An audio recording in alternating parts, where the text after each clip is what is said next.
court finds that the AI holds no legal responsibility. But the data... This doesn't add up. Just deal with the AI. Priority. Protect company assets. Valve closed. You destroyed our home! That dream again. Gabriel Mercier, codename N2, role engineer.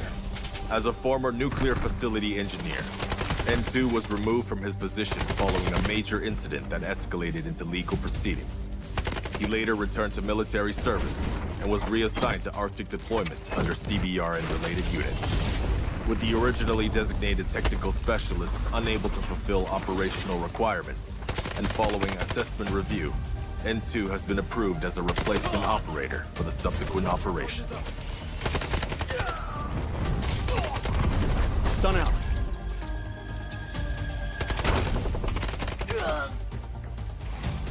Throwing stun. Stun hit.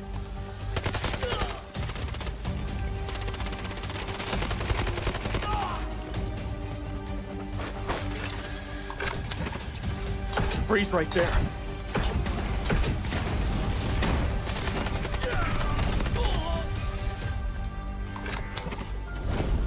It's getting cold. N2 is equipped with a modified grenade launcher, capable of firing up to 6 LN2 grenades. Upon impact, each round detonates and releases a burst of cryogenic gas, dealing area damage and significantly impairing enemy mobility. Sustained hits can fully immobilize targets through extreme low temperature exposure.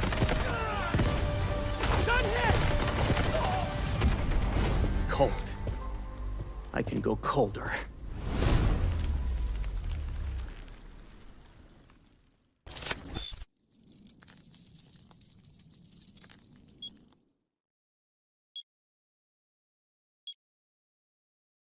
Unbreakable, unshakeable. Shadows tried to dim my light. They told me to give up the fight. Said I was weak, said I was small, but there's a drum inside my chest, a beating heart that gets no rest. I'm waking up, I'm shifting gears. You can build a wall so high. Watch me spread my wings and fly. You can try to block my way, but hear the words I'm gonna say. 'Cause I am invincible, I am a storm, breaking the silence, I am reborn. Throw your lightning, bring on the rain. I'll find my power inside of the daily cloud. Unbreakable, unshakable. Unbreakable, unshakeable.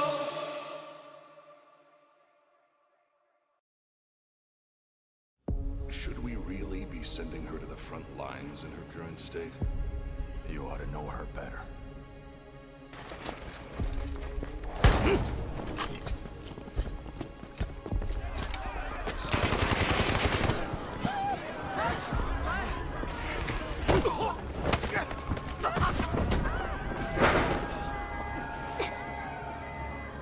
Stop!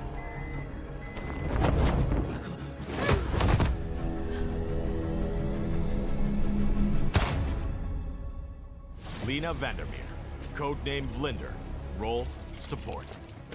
Vinder is a medical specialist from GTI Europe, specializing in pharmaceutical research, possessing outstanding medical expertise and a strong sense of responsibility.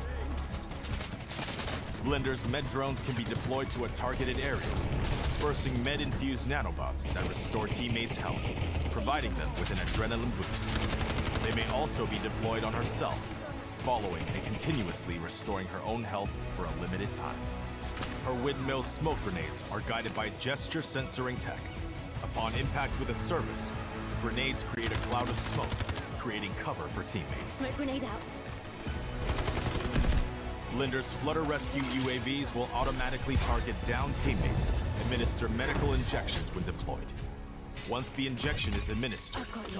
Vinder may approach the downed teammate and manually revive them. During deployment, The UAVs may also utilize their active defense system, It's working. automatically absorbing 1 instance of explosive damage per deployment, and applying a buff effect of Vinder. Count you on you guys. Vital signs stable. Prepare for rescue. I've got you. It's taking effect. I'm here.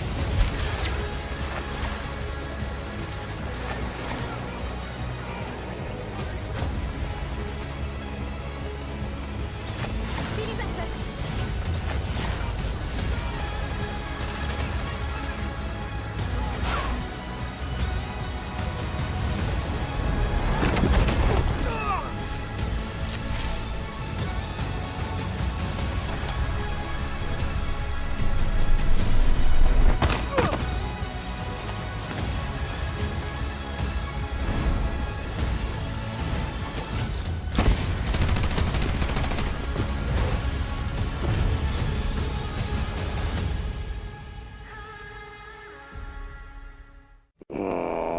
Can't I just have 5 minutes, peace?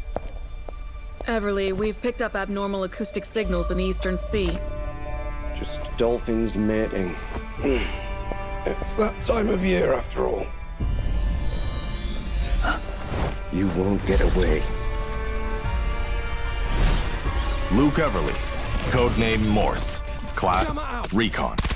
Morse is a former Navy acoustic intelligence specialist with deep expertise in maritime acoustic environments, making him highly skilled in the analysis and exploitation of sound waves and portable sonar equipment. As an operator, Morse excels in the use of his jammer, a portable sonic device that disrupts enemies by reducing their audio detection range.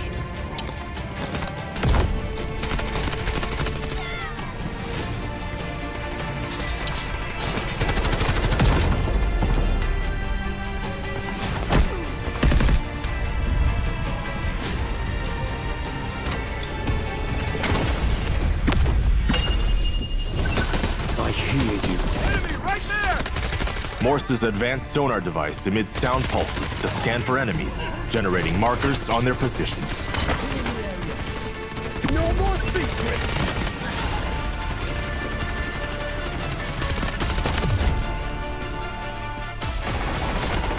Jammer out! Point flash! Sending jammer! Throwing delayed flash! Allied troops engaging. Searching for hostiles! Throwing delayed flash! Sending jammer! Throwing jammer!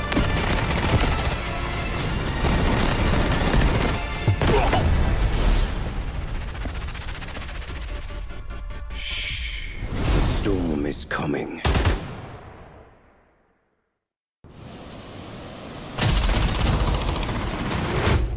Keep it down. I need to listen.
All right, operators. Name's Morse. Command decided someone had to walk you through the season update, and I'm the unlucky sod who got stuck with it.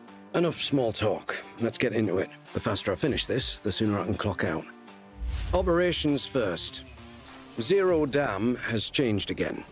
There's a new reed marsh by the water, but there's more to it than meets the eye. The switch extraction point has been restructured too. Expect to see some fierce fights over there. You'll also hear Raven broadcasting about blowing open the vault. Don't get pulled into chasing the signal source though. 9 times out of 10, it is a trap. Lately, everyone at GTI is obsessed with some parkour competition. Watching them climb walls and jump gaps makes me wonder if anyone here takes their job seriously. Yeah. The rewards are decent, though. Join the circus if you want. I'm more interested in the buried treasure around the field. A lifetime at sea has taught me one valuable lesson. The most valuable things are always hidden deep. So get to digging. Occasionally, I'll leave a bevy behind for someone else to find. We'll get thirsty on the job from time to time, right?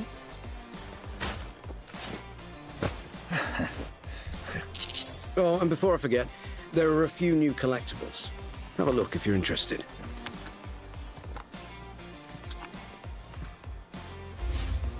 As for warfare, let's just say things are getting complicated. After our mission in Ark Canal went sideways, the Havoc freighter got lodged in the canal. Hazardous materials on board run the risk of leaking. Someone needs to take the area under control, so we're counting on you.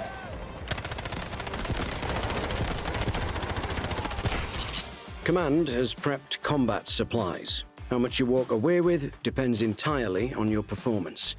Choosing other battlefronts is fine too. Whatever your speciality, there's a place for you here. Stack up on merits and earn rewards. Plain and simple. Now, since we will be working together, you'd better get to know me. I specialize in using sonar to detect hostiles. My resonance jammers and flashbangs can also disrupt enemies. Word to the wise, on the battlefield, the one making noise gets found first. So keep quiet. With that out of the way, let's have a look at the new weapons. The M82 sniper rifle has arrived. Semi-auto, heavy caliber, the kind that drops a target in one shot. This thing means business. We've also got the AR-57 assault rifle. This weapon boasts high capacity and mobility. It's perfect for suppressive fire when rotating positions. A few more things on the agenda. Season pre-registration is live. The early bird gets the worm, after all. There's a weapon skin for those who log in for 7 consecutive days. There's some new arrivals in the armory.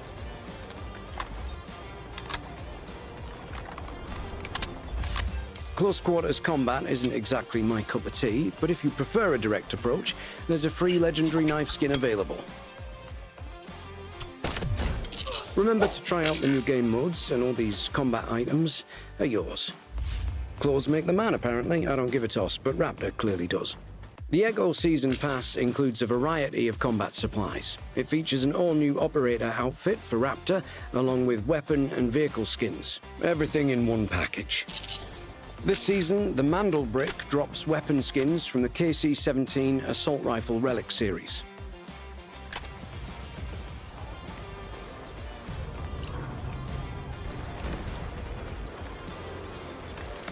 There's also a brand new melee weapon called Falling Star. Just be careful, I don't want you cutting yourself and getting blood all over it.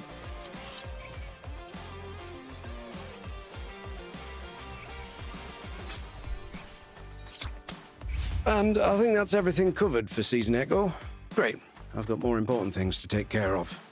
Go on, away with you.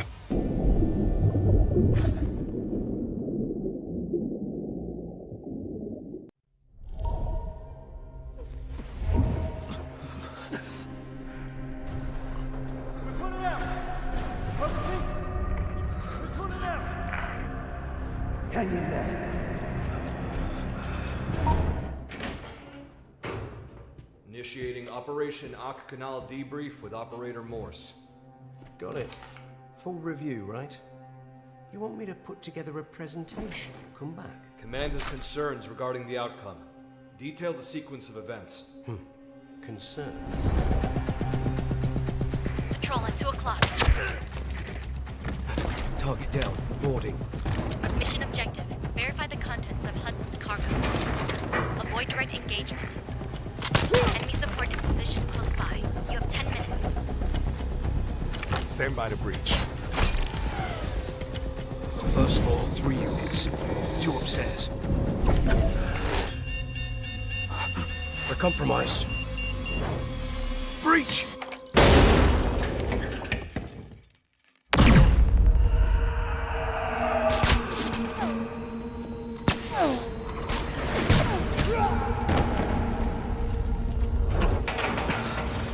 Bob's your uncle. Got evidence.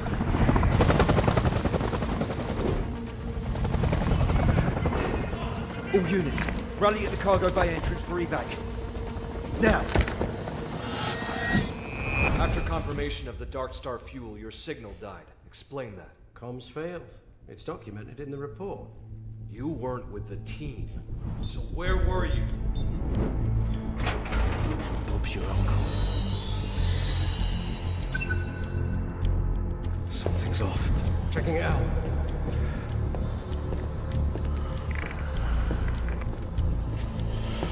All units, rally at the cargo bay entrance.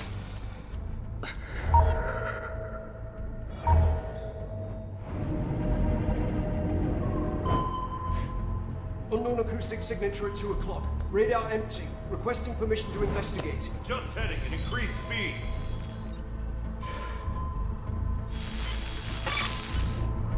The sound's gone.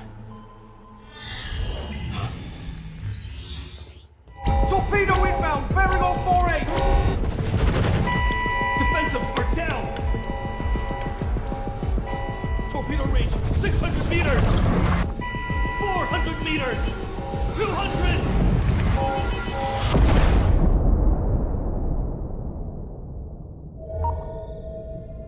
Given your performance during the operation, Command has determined you are no longer fit for frontline deployment. What's that sound?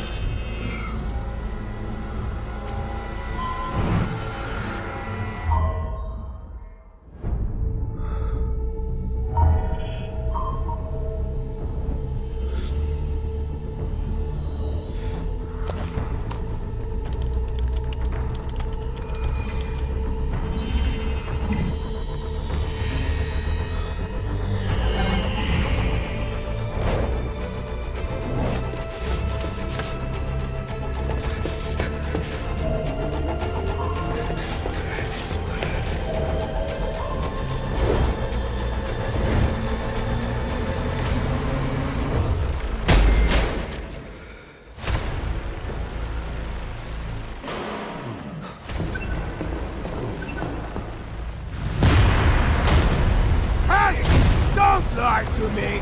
This ship isn't carrying anything good!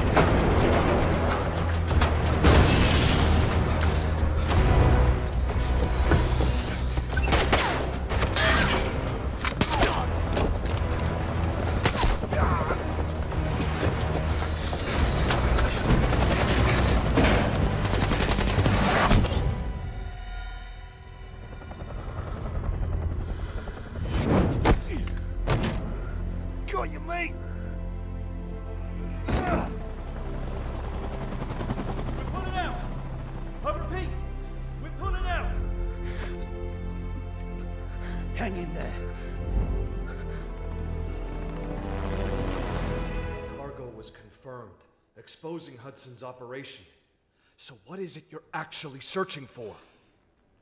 State your reason for joining GTI. I'm looking for something. Something right in front of you. Something you cannot see.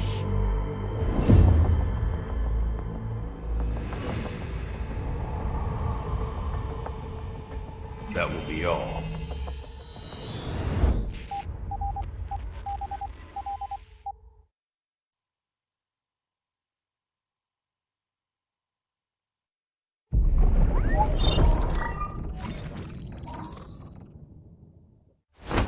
court finds that the AI holds no legal responsibility. But the data... This doesn't add up. Just do what the AI Priority. Protect company assets. Valves closed. You destroyed our home! That dream again. Gabriel Mercier, codenamed N2, role, engineer. As a former nuclear facility engineer, N2 was removed from his position following a major incident that escalated into legal proceedings. He later returned to military service and was reassigned to Arctic deployment under CBR and related units. With the originally designated technical specialist unable to fulfill operational requirements, and following assessment review, N2 has been approved as a replacement operator for the subsequent operation. Stun out.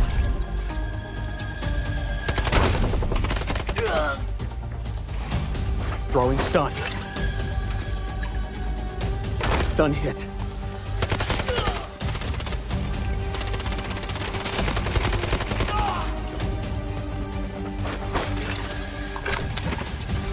Freeze right there.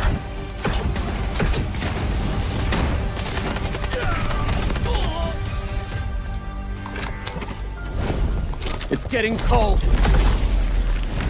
N2 is equipped with a modified grenade launcher, capable of firing up to 6 LN2 grenades.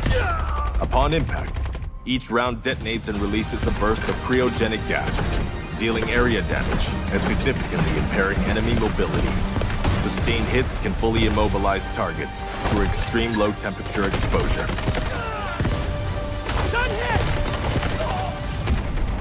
Cold. I can go colder.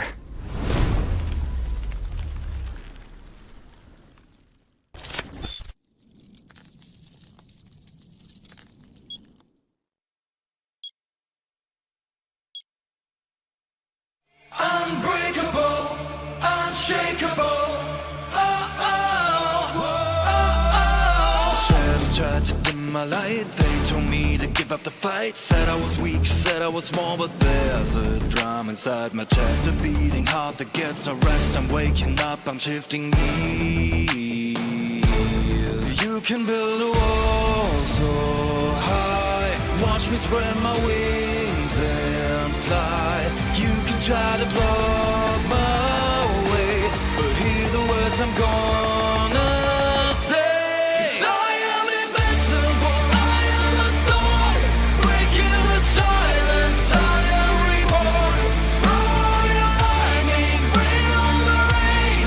I found my power inside on the daily battle. Unbreakable, unshakable. Unbreakable, unshakeable.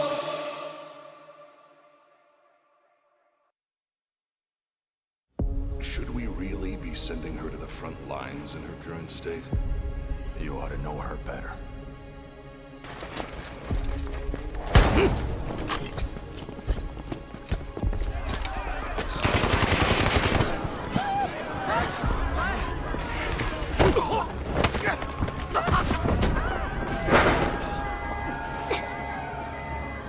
Stop!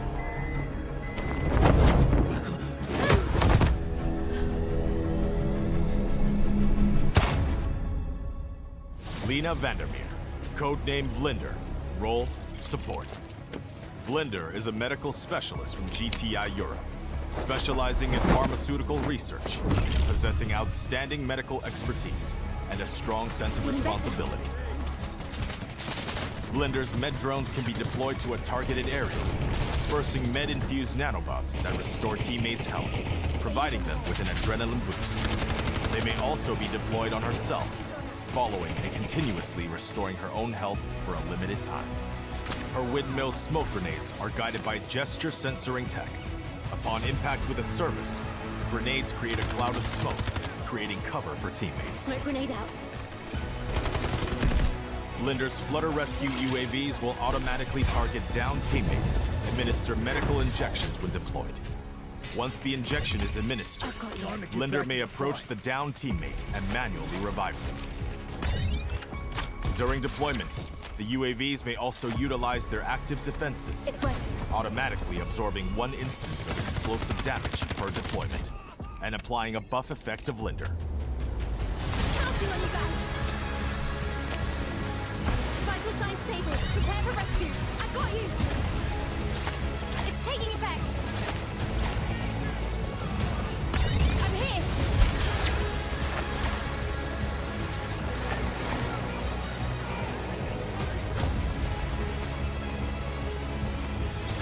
Feeling better.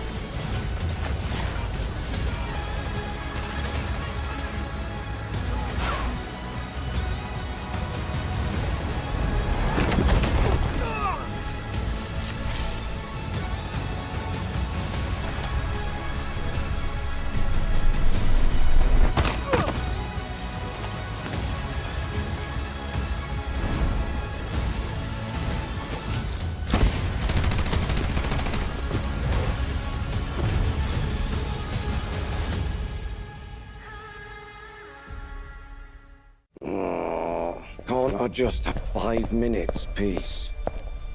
Everly, we've picked up abnormal acoustic signals in the Eastern Sea. Just dolphins mating. It's that time of year, after all. You won't get away. Luke Everly, codename Morse, class Recon. Morse is a former Navy acoustic intelligence specialist with deep expertise in maritime acoustic environments, making him highly skilled in the analysis and exploitation of sound waves and portable sonar equipment. As an operator, Morse excels in the use of his jammer, a portable sonic device that disrupts enemies by reducing their audio detection range.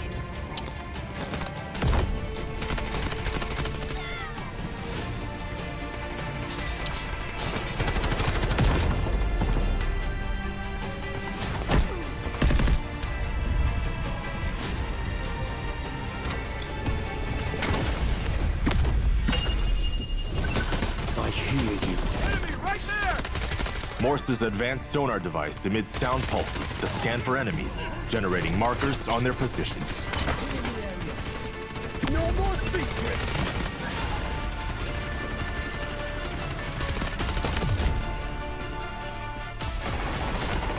Jammer out! Point flash! Sending jammer! Throwing delayed flash! Allied troops engaging. Searching for hostiles! Throwing delayed flash! Sending jammer!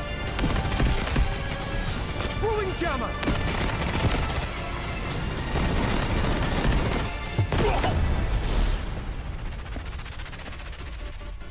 Shh. The storm is coming.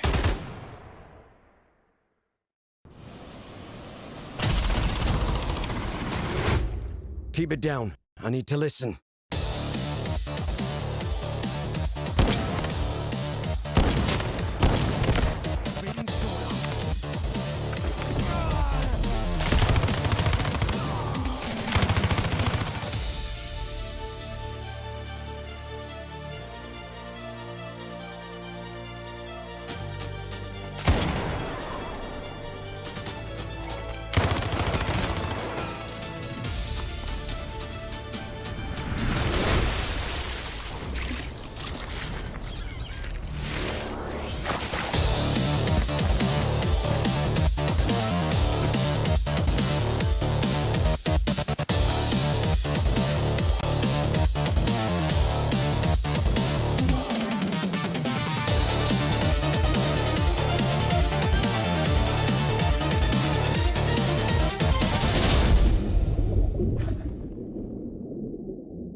All right, operators. Name's Morse. Command decided someone had to walk you through the season update, and I'm the unlucky sod who got stuck with it. Enough small talk. Let's get into it. The faster I finish this, the sooner I can clock out. Operations first. Zero Dam has changed again. There's a new reed marsh by the water, but there's more to it than meets the eye. The switch extraction point has been restructured too. Expect to see some fierce fights over there. You'll also hear Raven broadcasting about blowing open the vault. Don't get pulled into chasing the signal source though. 9 times out of 10, it is a trap. Lately, everyone at GTI is obsessed with some parkour competition. Watching them climb walls and jump gaps makes me wonder if anyone here takes their job seriously. Yeah. The rewards are decent, though. Join the circus if you want. I'm more interested in the buried treasure around the field. A lifetime at sea has taught me one valuable lesson. The most valuable things are always hidden deep. So get to digging. Occasionally, I'll leave a bevy behind for someone else to find.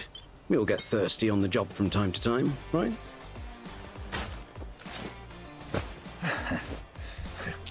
Oh, and before I forget, there are a few new collectibles.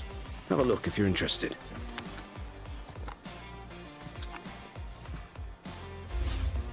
As for warfare, let's just say things are getting complicated. After our mission in Ark Canal went sideways, the Havoc freighter got lodged in the canal. Hazardous materials on board run the risk of leaking. Someone needs to take the area under control, so we're counting on you.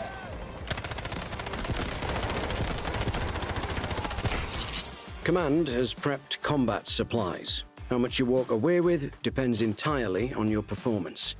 Choosing other battlefronts is fine too. Whatever your speciality, there's a place for you here. Stack up on merits and earn rewards. Plain and simple. Now, since we will be working together, you'd better get to know me. I specialize in using sonar to detect hostiles.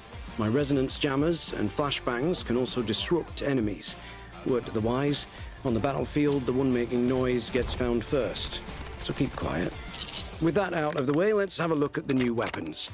The M82 sniper rifle has arrived. Semi-auto, heavy caliber, the kind that drops a target in one shot. This thing means business. We've also got the AR-57 assault rifle. This weapon boasts high capacity and mobility. It's perfect for suppressive fire when rotating positions. A few more things on the agenda. Season pre-registration is live. The early bird gets the worm, after all. There's a weapon skin for those who log in for 7 consecutive days. There's some new arrivals in the armory.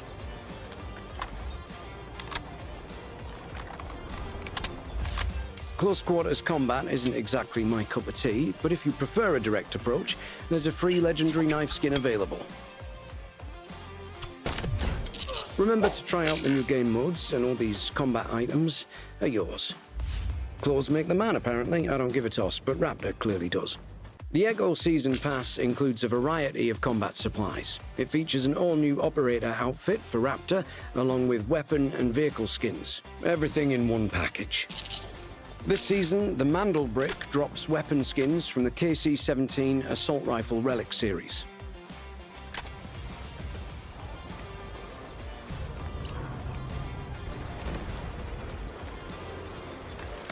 There's also a brand new melee weapon called Falling Star. Just be careful, I don't want you cutting yourself and getting blood all over it.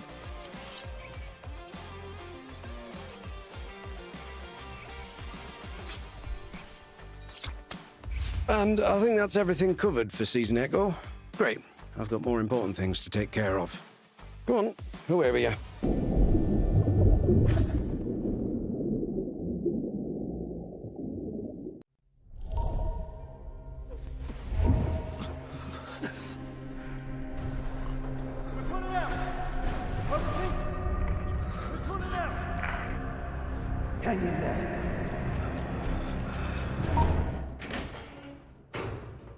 Initiating Operation Canal debrief with Operator Morse. Got it. Full review, right? You want me to put together a presentation? Come back. Command has concerns regarding the outcome. Detail the sequence of events. Concerns? Patrol at 2 o'clock. Target down. Boarding. Mission objective. Verify the contents of Hudson's cargo. Avoid direct engagement. Enemy support is positioned close by. You have 10 minutes. Stand by to breach. First floor, 3 units. 2 upstairs. We're compromised. Breach!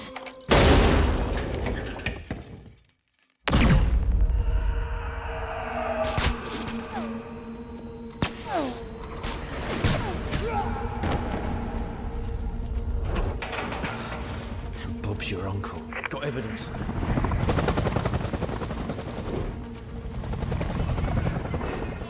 All units, rally at the cargo bay entrance for evac. Now! After confirmation of the Dark Star fuel, your signal died. Explain that. Comms failed. It's documented in the report. You weren't with the team. So where were you? Bob's your uncle. Something's off. Checking it out.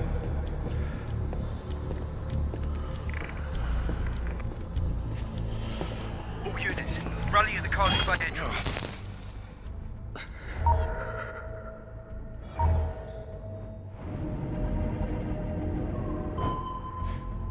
Unknown acoustic signature at 2 o'clock. Radar empty. Requesting permission to investigate. Just heading at increased speed.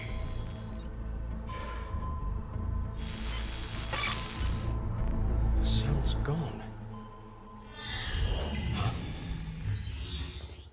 Torpedo inbound, bearing on 48! Defensives are down! Torpedo range, 600 meters! 400 meters! 200!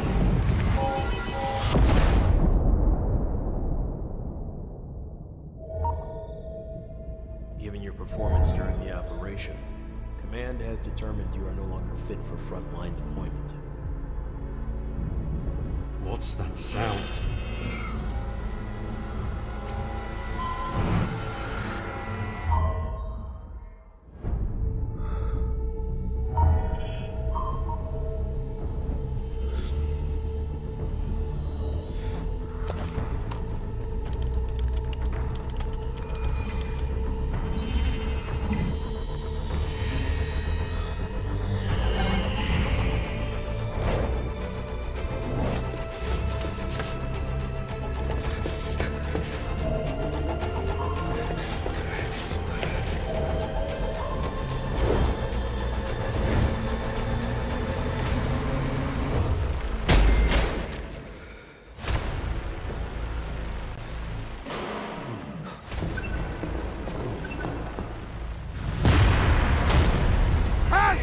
Don't lie to me! This ship isn't carrying anything good!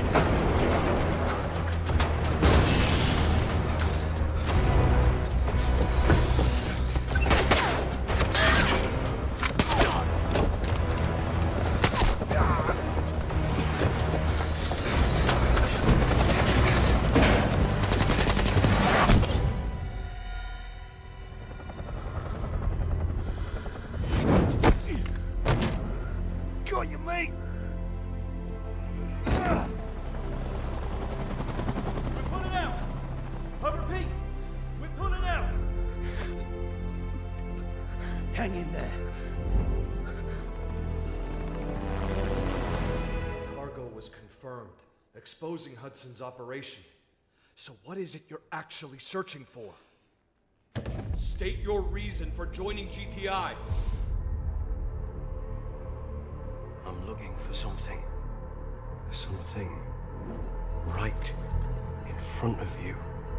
Something you cannot see.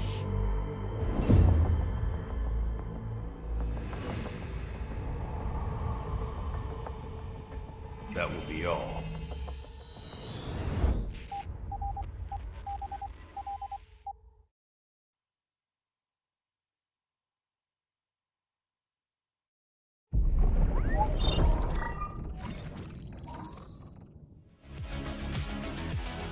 Well, good afternoon, or good morning, good evening. I don't know where you are in the world, but welcome into Delta Force Invitational Warfare 2026. I'm Goj, this is Vivid. We are here with you for day 3 of our 5-day LAN competition. We've got some fantastic teams still in the competition, but today is elimination stage, Vivid. Woo! We got a couple teams headed home after today's competition, and a couple teams not even playing today, waiting to see who will meet them in the grand finals. Listen, we started this thing off with 8 total teams. We are now down to 6, and just after today, we will have 3 remaining. Look towards the bottom of your screen.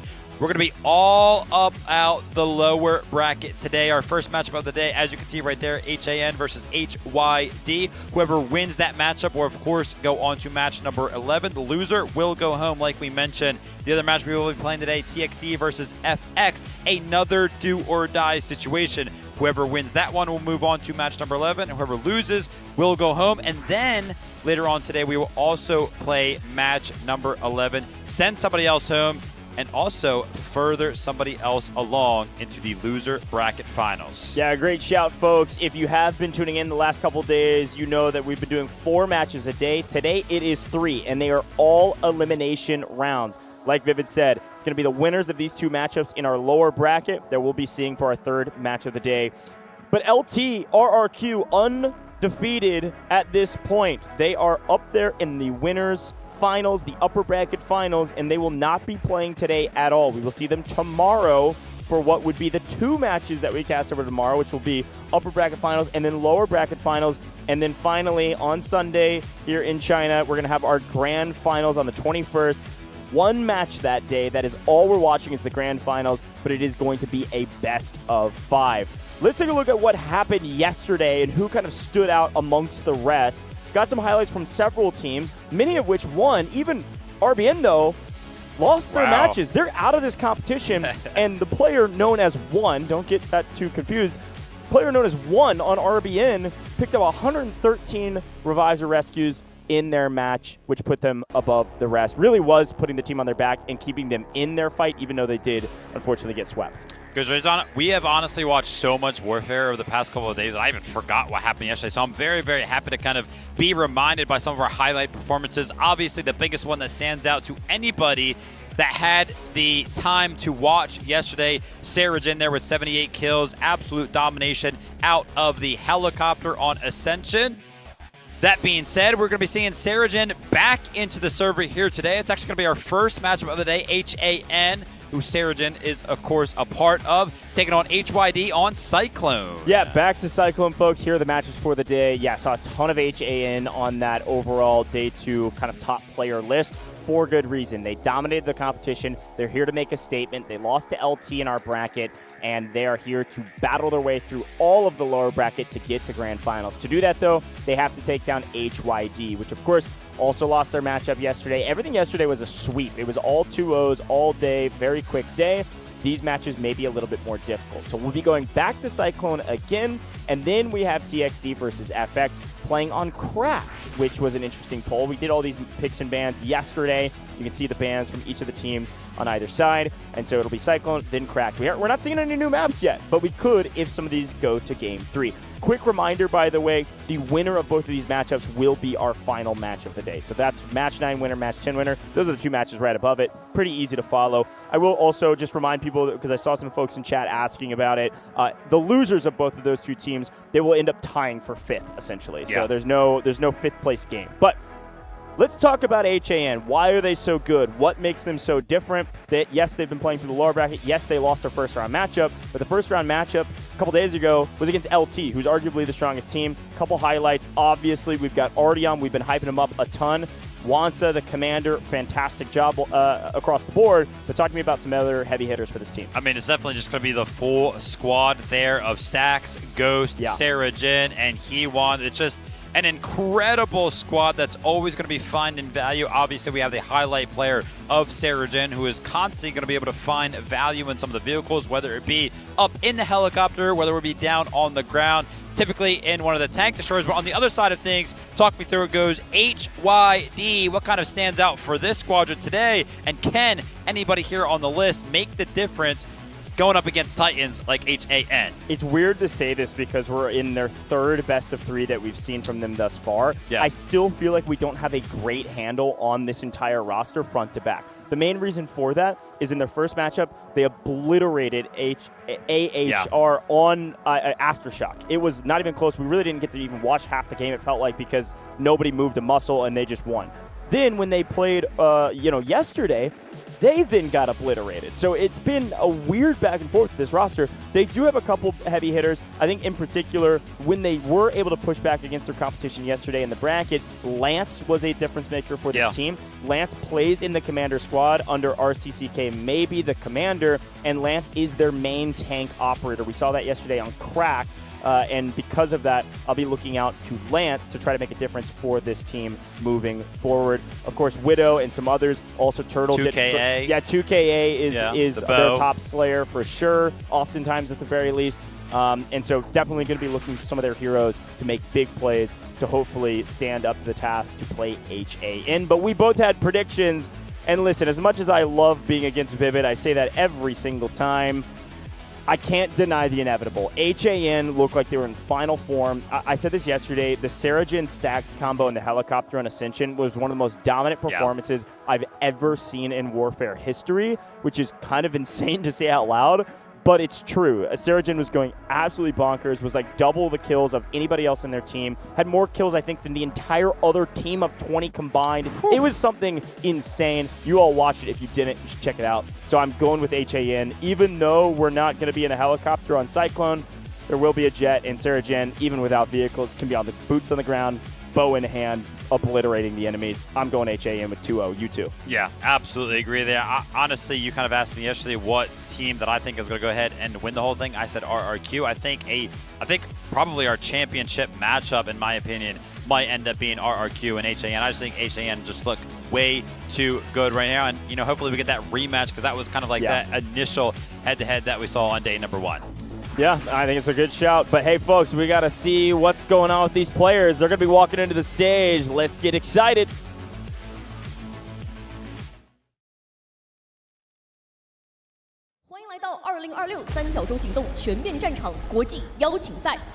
Welcome to the 2026 Delta Force Invitational Warfare. 有请 HAN 战队 Please welcome Team HAN. 一队一星，剑指巅峰 ，One team, one goal.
有请 HYD 战队 Please welcome Team HYD. 凌越巅峰，问鼎冠军 Overstrike.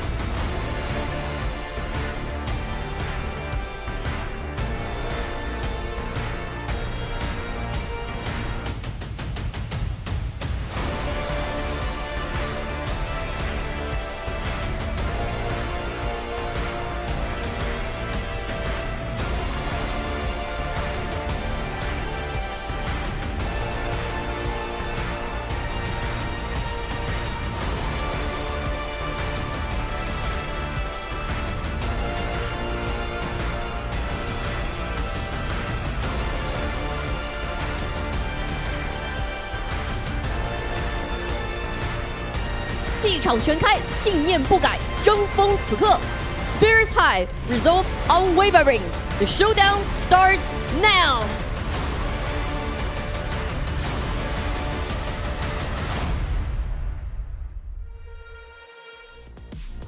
Well, here we go, ladies and gentlemen. We've got a fantastic matchup. We've already talked a little bit about it, but I do want to give a quick shout-out. Happy birthday to Hodu. Happy birthday! Listen, you can't pay me enough to start singing on broadcast. However, happy birthday is the one song maybe I would if things get a little crazy. Please don't. So, thank you. Hodu's birthday. Does that mean that there's a buff here for HAN? And frankly, do they even need it? Both you and I said it's going to be a 2-0 HAN. Do their walkouts change anything for you? No. I mean, we did find out, of course, that it is Hodu's birthday. I think this will be a little bit of a cakewalk for them, if you will. But wow. I think the birthday present comes later on. Of course, if they do win this one, they have one more match on the day.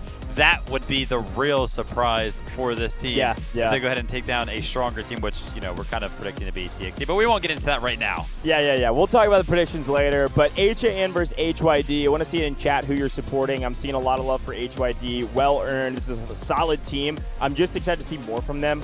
To spend a little more time on that topic.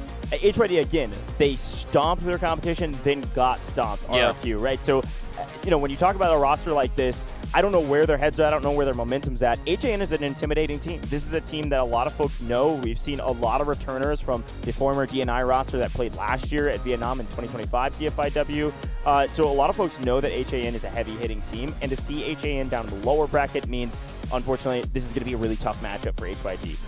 I will say, taking a look at the maps and picks and bans, yes, we're playing Cyclone. For those that have been with us, we've seen a lot of Cyclone in this competition, and we're going to be going back.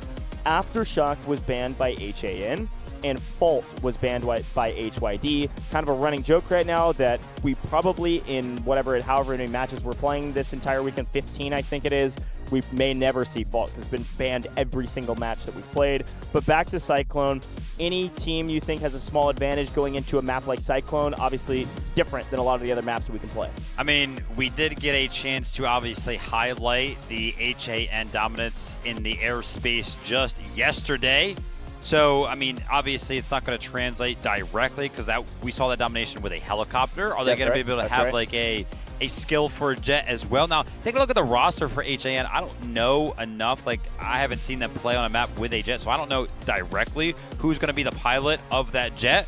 But I'm sure Goj can make a pretty educated guess here, or maybe you know. There's two different conversations around it. Oftentimes with teams, they'll have a dedicated jet pilot. I'm looking at their active roster for this match. I'm not seeing any major subs that we're not aware of, right? When we get new rosters for each team, we get to see their new roster each day. All of the subs that they usually have are still subbed out. So I think it's going to be the normal active 20 that we're used to seeing, which likely means it'll still be Stax as the air control, air superiority type player. Again, Stax was the helicopter operator on Ascension. Oftentimes, you have a pilot, essentially. It's either you have a jet pilot as a sub, or you have a pilot that is able to do both. And of course, HAN are going to be starting on the attack side here. A quick reminder to anybody just joining us for these 5 days of competition. This is going to be a best of 3. The first 2 games are going to be played on Cyclone. Those maps are always randomly drawn. These teams will have the opportunity to play the side, defense, and attack on said map at least one time, right? Given the opportunity to go ahead and tie it up. If the tiebreaker is required, then, you know, priority picks come into play. One team will pick side, one team will go ahead and pick the map that we're going to be playing for round number 3. But like me and Goj mentioned, we're kind of expecting this one to be 2-0. Talking about, you know, HYD, do you feel like they have a better chance up against HAN on the defense or on the attack? I think it's a good question. I want to say HYD maybe has a better chance on the defense. Again, I agree. Cyclone is just a bigger map. Cyclone gives you a little bit more room for error or margin. I would say HAN is, traditionally speaking, a very clean team. They're very strategically sound. They don't make a ton of mistakes. But on a map like Cyclone, you've got a little bit more room for mistakes. And on the defensive side for HYD, maybe have some highlight-level players, highlight-level plays that can make big plays that can change the game, but not quite as consistent. You need a big map for that to be the case.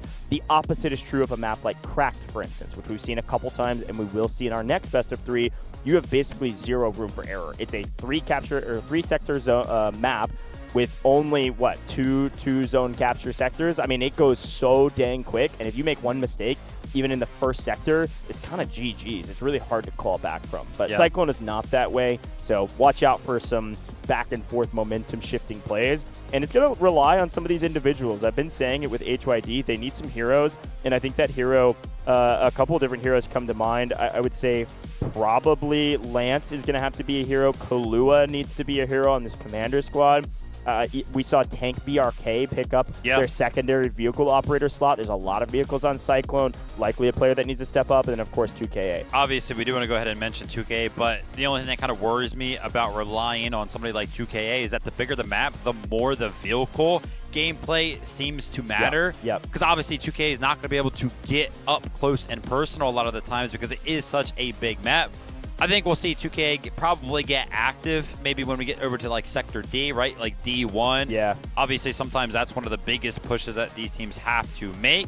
So on the defense there, we could see him pick up a lot of kills. Okay, I was re-reviewing my notes, and I actually missed this earlier that I just caught right now while we're live. Here's a look at it, by the way. What Vinder was talking about, HAN is going to start on the attack. HAM did make a sub from yesterday. Cranberry is out from their Delta squad, and Ghost is in. Ghost is going to be that jet operator. I can almost assuredly tell you that. I think we saw that. I do remember Ghost being in the air not too long ago. So watch out for Ghost in the air, in the jet. We'll see if my predictions are correct. We are jumping straight into the game, which means straight into jet operator showcasing what he's made of. Welcome to the battlefield, Ghost. Unbelievable start. Our pilot is going insane. Yeah, joining in a little bit late here, but take a look at it. Ghost has 4 kills already. And the thing that is worrying me right now for the side of HYD, 0 vehicles are alive. If you guys at home know anything about Cyclone, the defense does start with access to 2 vehicles. One of them is going to be a boat, and the other one's going to be the Lav. The Lav is, of course, destroyed, as we just watched that on main. But taking a look at the HAN attack, they are already swarming Sector A, and that's going to be the back foot of course, Ghost. But take a look at the efforts of the individuals, boots on the ground. The AAV is also getting into mix early on Cyclone, and that addition, that change to Warfare in general, the addition of the AAV has just changed the way that this map in general plays so much. HAN did a very good job on the back of Ghost momentum shift to just full send the point. We had to take a quick look at that map feed, and you saw where all the red players were already jumping the point. Now, there's enough green, there's enough defenders there that they weren't able to immediately capture it, but now Ghost can do whatever they want in the sky. What do? They start shelling down on the point, at least forcing these defenders to think twice about the positions that they're in. Ghost up in the skies means Stax can be on the ground. Stax is in an assault vehicle, obliterating people. I mean, he picked up a triple on an assault vehicle. They beached it. HAN is crushing the competition right now, and unfortunately for HYD, another mistake that, again, they may have a little bit of room for, but this is a brutal start for HYD with their boat beached and now dead, not a vehicle to their name, and A sector falling. And we've seen this before already here in Wuhan, China. When that Lav does get destroyed, it was actually FX yesterday who also failed at maintaining their vehicles early on up against that jet, and they got absolutely stomped as a result of it. So we'll have to see if HYD can kind of make something happen. They do get a little bit of a return fire onto the assault vehicle, but we do not necessarily put a lot of value on said vehicle, so not going to be a big loss there. And take a look at this. Wanza, you saw that pop up in the middle of your screen. He's actually going to be taking out another one of those lobs for the side of HYD. Insane. So they tried to get something to happen right there, but unfortunately fell a little short. Now switching over to the B sector, we know how this works in Warfare. A lot of times when we do switch from sector to sector, vehicles do get allotted to each one of the sides. You can see HYD now has access to the tank, but I'd be worried for it when you have a pilot like Ghost in the skies who is stomping the lobby all the way at the top, 6,000 score, 12 kills already. Yeah, make it 13. Insane stuff. Obviously, a lot of our players here on the HYD side barely cracking above 5 kills because A sector just started. It's all Ghost all day, and that's why these teams have a dedicated fighter pilot. That's why these teams have a dedicated jet operator. It's why I went back and looked at the notes. I was like, HAN's got to have somebody in the skies. Glad we caught that. Ghost just going absolutely nuclear on the map right now. And with 0 resistance, this is going to be very difficult for HY to do anything on B. Again, B sector we have seen take long occasionally, but it's usually on the back of an even playing field when it comes to vehicles. When it's an uneven balance, B sector falls nearly immediately. We head to C. C will fall fairly quickly as well, most likely, because the attackers are going to dive underneath the C sector. The defenders will try to be on top, but Ghost is just going to keep doing these insane strafing runs and picking up crazy value. Really, the only chance for HYD is they're going to have to hold the line in the D sector, D1, D2, win back some advantages, and stall out this game. By the way, one thing that does kind of change the dynamic of some of these squads work is where that pilot is actually positioned specific to the squad. You can see Ghost is actually a part of the Delta squad. Who else is on Delta squad?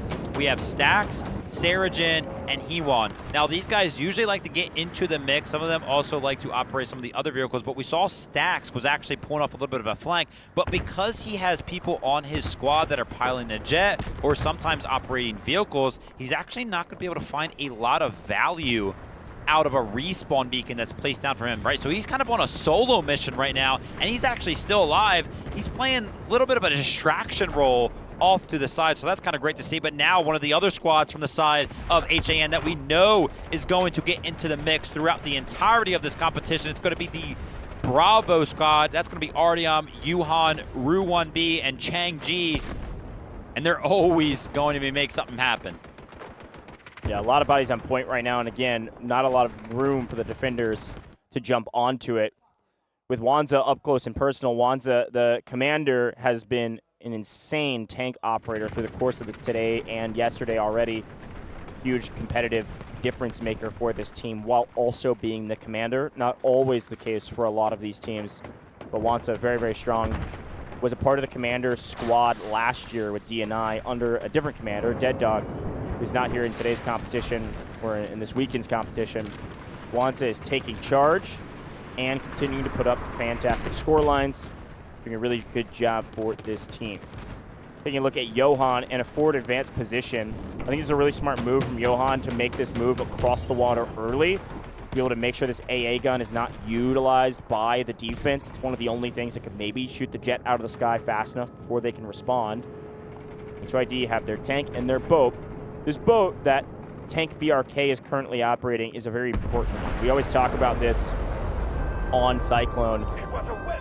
The D sector is nearly entirely dictated by who has the canal control, if you will, the water control between D1 and D2. That's what they're saving. They know they're kind of up creek without a paddle, if you can use that English idiom, for what's about to happen on the C sector. This one's going to go pretty dang quick. He goes trying to make this explosion happen. He does find it to be successful. I think he actually was able to pick up a couple of kills with that. He's not going to get direct credit for it, but of course the environment coming into play right here. And you want to talk about the environment, the C sector, like Gouge was kind of talking about. You have that upper level that's going to be outside. You have the tunnel that is just going to be underneath of it. The side of HYD effectively cannot defend from up top because the jet is alive. And actually, take a look at the camera down here. Hoda, with the crown that she was wearing on the way out, is in the camera as well to remind everybody consistently throughout this competition. She is the birthday girl. So if you guys haven't wished her a happy birthday in the chat yet, make sure you go ahead and do that. But yeah, HYD are going to try to defend this from underneath. You can necessarily do this if you have more bodies on the point, but early on right here into Sector C, you can see that progress bar in the middle of your screen.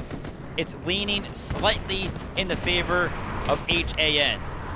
Yeah, this is a smart play by HYD. It's one of the first plays that we've seen from them that it's actually working for the most part. They're able to stall this out. They knew they couldn't hold from on top. That's kind of what I was just highlighting. The C sector was going to fall almost immediately because of it. So what do? They send everybody underground and say, you're going to have to come to us if you want to win the war. Unfortunately, because they're giving up everything on the high ground, all the attackers can do the exact same, and then it's just a numbers game. Yes, we have a jet in the sky, but Tank BRK is in the boat. We've got Umbashi trying to guard the flank so they don't get ripped. It's a tough thing to ask all of the defensive units to get underground and just body stack this point. And so the attackers are just slowly but surely ticking away and taking this C sector. Unfortunately, it's the right play. It's just not enough to actually hold it. You can even see Alpan and Z-Box going, okay, well, if we get over here, we can stall this point out and force the attackers to make a play against us. But this is the way the C sector goes on Cyclone. It's kind of a weird one, and it is straight up a numbers game. numbers game was being won by HAN pretty dominantly right there, but it looks like HYD were able to pick up a couple of the remaining members and throw them onto the sector as well. So now they are capturing it. And technically speaking, let's talk about the numbers game. You were kind of mentioning it. They do have a pilot in the sky, so they can only technically have 19 members on the ground right now for the side of HAN. Yeah, I mean, so technically HYD could just edge out by one singular infantry on the ground. So technically they will have the advantage. This is kind of cool to see. It's going to be a little bit of a stalemate, but it's going to be up to HAN to kind of make something happen. And yeah, they're starting to feel the pressure. They have actually conceded the up top. Now they want to go ahead and make a push. They want to go ahead and make this up close and personal. They're no longer content with sitting back. They're going to get to the action. Not seeing a ton of engineers on that quick shot of all the players of the pillar. I think a couple of these vehicles could maybe just pop in here and make a big play. Speaking of a big play, while we're all focused on the C sector, another huge mistake or even just a great play from Stax. We knew Stax is going to be a difference maker for this team, and this is exactly what I was expecting. Stax finds the boat to prepare for D sector, and then Wansa just rolls up with Hodu, and they just blow everybody to smithereens under. I mean, it's just a kill box down here. Oh my gosh, Artyom. You could do whatever you want down here now. Unfortunately for the defense, that is all she wrote for the C sector, and D sector even will look extremely dire. What a huge win for HAN. You would expect when these tanks start to roll in that they're the one finding all the kills. Wanza is able to pick up a 3-piece of his own as the respawn beacons try to flood some of the members of HYD into the mix. But yeah, you would imagine that these vehicles in these close corridors in this tight space would be the ones finding all of the kills. But I saw Artyom, I think it was like 4 or 5 kills in a row with the shotgun. That individual prowess on a big map like Cyclone is still being a part of the highlight, so that's great to see. But now all the members of HYD being flushed out of the tunnel that they were kind of seeking as a safe haven. Now Ghost has free reign over them once again, but a little bit of a breath from the side of HYD as we do go over to the D sector. And we take a breath up here as well. Let's take a quick look at the leaderboard. Wansa has double the score of the top player on HYD. This is, I'm not calling the game now, but this is unreal what Wansa's been able to accomplish from a score category. And then also you see Ghost on 25 kills with the Jet. You see 21 from Artyom. Insane. What about a comparison of commander to commander? The HAN side has 20,000 score on their commander. The side of HYD, 5,000. Yeah, it is a 4x. Yeah, I mean they don't have hardly anything to show for the last couple sectors, and they don't even have a boat to work with for the D sector. And this is, listen, I said there was a little bit of room for some mistakes, and then the heroes could turn the tides. We need that miracle now on the D sector. We get to the E sector, it's GG's. If we go to the E sector immediately and HYD doesn't have any vehicles, it's literally over. Take a look at this, a giant flank. This is actually going to be Stax and Wuhan trying to find some value on the backside. And what's really, really good about this from Stax and Johan is that they're part of 2 different squads, so they might be able to find some sort of flank where bunch. 8 members can actually join in. This would be detrimental to the defense of HYD. And take a look at this. Yeah, a flood is coming in on the backside, and they have no idea yet. 2 full squads, one goes high, one goes low. This is just writing up a playbook and following it to a T. Brain off, follow orders, and it's working. 2KA, a difference maker for HYD, can't win a 1v4 with a bow in close quarters combat. Just going to be insanely difficult. Great job here from Stax with the boat. Great play to drop off the infantry and then move back to the canal to gain complete control of the D sector. They might be able to capture both of these at the exact same time. Brutal. Yeah, I would like to mention it, call it out as some sort of a slow bleed, but this has been an absolute jab at the neck of HYD all the way from the start of the game. I mean, we couldn't even join fast enough to see the carnage that was already going on from the likes of Ghost. And like we mentioned, the bigger the map, the more the vehicles become important. HYD right now have an absolute donut. They have 0 vehicles to help them defend here. HAN are just taking over. You mentioned it. They might be able to take both of these zones simultaneously. That being said, HYD are pushing back a little bit. They do still have control of D1, but with D2 falling very, very shortly here, HAN will be able to turn their attention to D1 entirely. And 20 members of HAN right now, I would not want them attacking any part of my zones because I don't know how you could hold these guys back. There's 2KA amidst the chaos. Does find himself with 15 kills, which is likely top fragger for his team, as expected. Sarajin, though, 23-12. Told you, Sarajin can do it all. You want him up in the vehicle? Fantastic. One on the ground with a bow. Nice shot. Bad news. 24-12, literally double positive. Uh-oh. And here's a great play. We get the first boat. Umbashi, unfortunately, classic conversation. When you've got vehicle advantage, you can afford to send two at the same time. And there's just little to no way that you can keep that boat alive if you are HYD. Unfortunately, Umbashi going down means any moment of a breather where you can maybe try to push back the opponents on the D sector is all but gone. We do see the boat of HAN actually go down. I think that was on the back of a few Allura rockets. That was. With maybe a couple strike team moments. That was a worthwhile play, whoever made it. I think we missed kind of who got the kill, but that was actually a pretty big moment. And Miang does have the AAV, but without the full boat, I mean, it's a nice little win. We'll take those. That was a big overextension by Stacks there in the boat, I'll be honest. Yeah. You saw where it kind of went down. And maybe not necessarily an overextension, but a mistake. Falling off the ledge. This does not look like a position that you could go ahead and recover from. Wanza, honestly, probably one of the best plays for Wanza right now would just be to abandon that tank, blow it up, so that way you can go ahead and go back to spawn and call in another vehicle, because that one is all but gone, and yeah, exactly, does just that. Unfortunate to go ahead and lose that tank, but we already mentioned how well Wanza is doing in the score category. We're going to have to take a moment here for HAN to go ahead and recuperate. They just lost their tank, they just lost their boat pretty much simultaneously, so a little bit of a fresh listen, breath of air for HYD. This is best case scenario for HYD. You needed a miracle, and the miracle is a professional player like Stacks unfortunately making a mistake. You need somebody to make a mistake, getting overconfident, boat goes down. And then you need Wanza, their commander, to also make a mistake. They go down. So if you, that's pretty much you're being given the gift you need to actually still keep playing the game. If that doesn't happen, we're already on the E sector and it's GG's. This is the gift. Let's see what they can do with it. They've got to capitalize on getting a gift like that. If they can't win under these circumstances, I'm not sure how they're going to get a win when we swap sides. And we did actually call on the individual efforts from the side of HYD, specifically on the D sector, because this is close quarters combat. We have seen members like 2KA do very, very well in situations like this, so we're going to have to call on him to make something happen, but it might be a little bit too late as HYD start to feel the pressure. They call in the urgent deployment. Take a look at E1 right now. It is in full control of the side of HAN. This urgent redeployment is, of course, going to help the members of HYD get back into the mix, get back onto the defense, but it might be a little too late.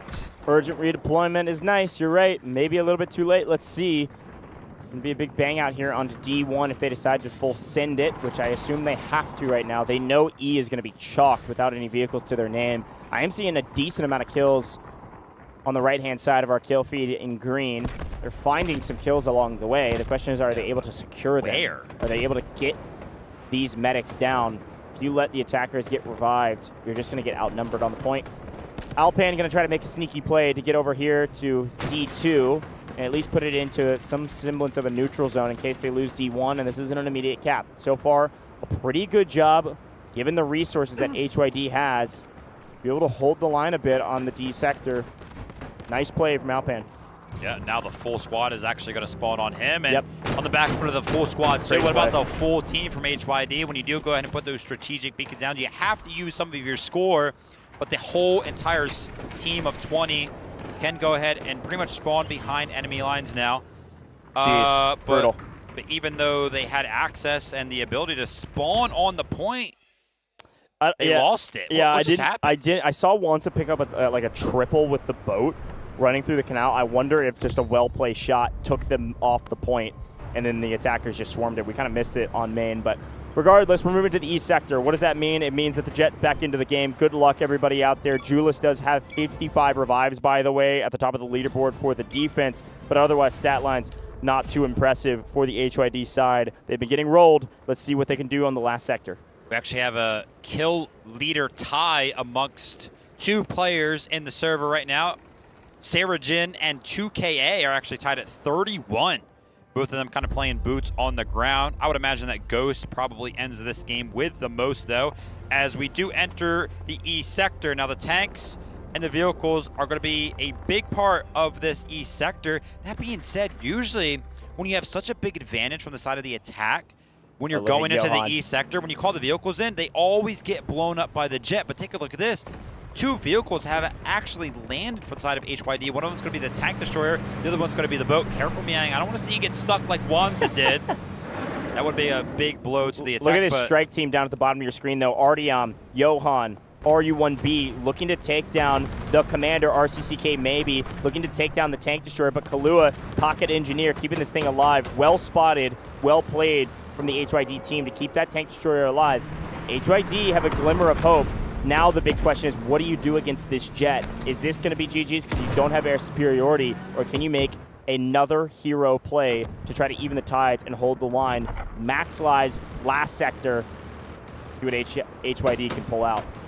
Ghost trying to make something happen there. Does find one of those kills. By the way, when we entered the E sector, Ghost was on 25 kills, and that was actually going to be the tank destroyer going down for the side of HYD. So yeah, that's going to be a big blow. Now the vehicles are starting to swarm. I see the boat in the river right there joining the fray. The AAV is also making its approach over towards the E2 point. And this is actually the point that's usually taken second on this E sector. But HAN are interested in making a statement. And like we already mentioned multiple times, every single time that we take a look at the map of Cyclone, when the jet is alive, the vehicles are not for the side of the defense. Yeah, call it what you may. Some people say jet broken. I just think we've got fantastic jet operators, and they won the early engagement. Once you win that early engagement, it's hard to break this jet out of the sky. You have to either get very lucky with some shots over the top. We saw a boat wire guided hit a jet. That was against FX and Wormy. You got to take those shots where you can and see what you can do with your engineers. But it's just a very difficult very difficult vehicle to take out of the sky without a true LAV AA, without an anti-aircraft gun on the ground that you can actually protect, without really anything that you can shoot at this jet. This is going to be nearly impossible for the defense to do anything about. E sector, just a matter of time. Grasping at straws here from the side of HYD. They do call in the artillery barrage, but somehow Wanza is actually going to be calling in a guided missile. He's going to be looking to end things right now. E2 is in full control of the side of HAN. They're going to be calling in the strategic beacon because when this guided missile does land on the backside of E1, they want to make a full-on fledged flood. Let's take a look at the value of the guided missile. It's not going to be finding any kills. It's just going to be acting as a giant eviction notice from the side of HYD. They're all forced off the point, but they're actually going to be able to flood back in. The urgent redeployment is called in. They're starting to feel the pressure. 157 tickets available for the side of HAN, but with so many vehicles able to go ahead and take down so many troops from the side of HYD, you would imagine that they should be able to capture this, but they're not. They're not. Oh, no. Yeah, I mean, listen, it was a great play, and honestly, the guided missile just a hair further to the beach and picks up, maybe the biggest guided missile we've seen. Saw the exact same play yesterday from LT. E1 recapped defense, a full setup on E1, but they're also just in a kill box. You've got Wanza on the right with a tank. You've got Miang at the top on the ridge with a tank shelling down onto the point.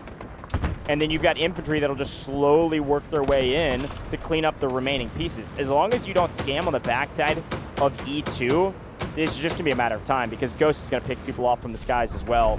They just don't have enough firepower to compete with what HAN has to offer. A nice play, it's not enough, at least not yet. They got to do that another 5 times at least. Yeah, and the score is going to be a big problem for the side of HYD. Obviously, HAN have access to so much. The Ghost pilot still doing Ghost things. He's trying to go ahead and take out this boat. One more run of damage like that, and that will be all she wrote for that boat. Here now another flood comes in towards the side of E1. Last time this was defended by HYD, they had an urgent redeployment. This time it's not going to be available. HAN, they're starting to feel the pressure. They know exactly what they can do here. They can close out Cyclone. They can make this 1-0 very, very quickly. Umbashi doing what they can. That thing overheats a little bit too fast to take it out by yourself. Need every single shot connecting, and in the meantime, while Umbashi's trying to deal with the jet, or at least make it think about something else as the boat does fall, E1 looking like it will fall here shortly as well. A great effort from HYD given what they had. Unfortunately, once they lose the early engagement, they really couldn't get back on their feet. Even with a couple mistakes from HAN on the D sector, they just didn't have enough firepower. I know it's simple, but that's the way the math works sometimes. More vehicles oftentimes equals a win, unless you have some heroes making big plays. And unfortunately, these vehicles have not died. I mean, we've had these tanks since for a while now. This is it. They're giving everything they've got on the E1 sector. A lot of green, and a lot of green about to fall. Ghost having a heyday over the top. 1, 2, 3. Triple kill with the jet. Everybody weak. Medics trying through the smoke to keep bodies on the point. The attackers, though, that feed on the left is moving a lot faster than the feed on the right. One thing that HAN is very good at is not overcommitting. You can see those tanks off in the distance, still maintaining, like Wanza, still over towards E2. He knows his role. He knows he just has to defend E2 and trust his team. Also, still Miang sitting up on the hills. Yeah, he knows that his team is finding all the kills, getting into the action, but he knows his role. See ya. Just sit back, relax, and watch your team take care of the rest. HAN with an absolutely dominant performance, and that's pretty much been the story ever since they entered the lower bracket. A 2-0 yesterday. Things are not finished here today yet, as they are only up 1-0. But you would imagine after how well that went for them, it'll probably be the same exact story when they do go ahead and flip sides over to the defense. HYD with a great effort, but it's not going to be enough.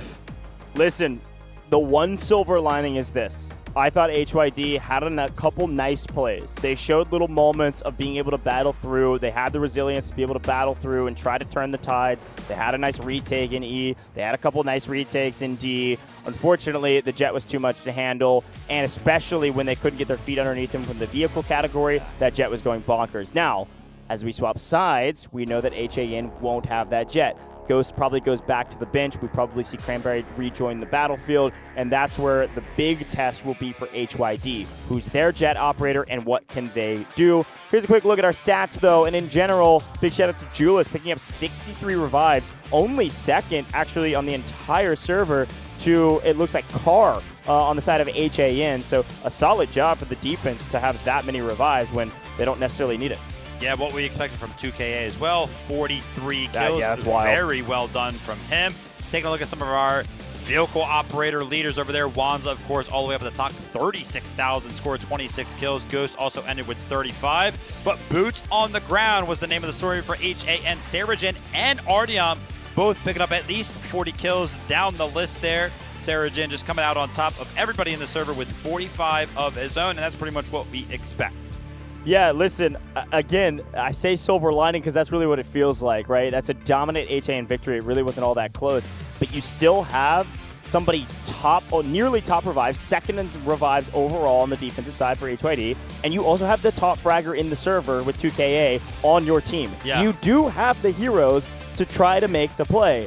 I think the only question now is who's your jet operator, and can you find value early in this next matchup? We could see this go to game 3, even though it was super dominant if that happens. But of course, it all started here. Everything went upside down for the first 3 sectors for HYD. Yeah, and I mean, this is a big question mark that I would love to actually do a deep dive in, maybe a direct interview question on some of these teams. Like we saw FX yesterday use their LOV, but it was just out in the open, right? And that was pretty much the same story for HYD here. Off the rip, the LOV was kind of out in the open. But we have seen some of our dominant teams, what they do with their LOV is kind of peeking in and out of some of these tunnels that they have access to on the defensive side of things. Like, why not keep that LOV just a little bit more safe from the jet? Yeah, I think it was a pace of play issue at the very beginning.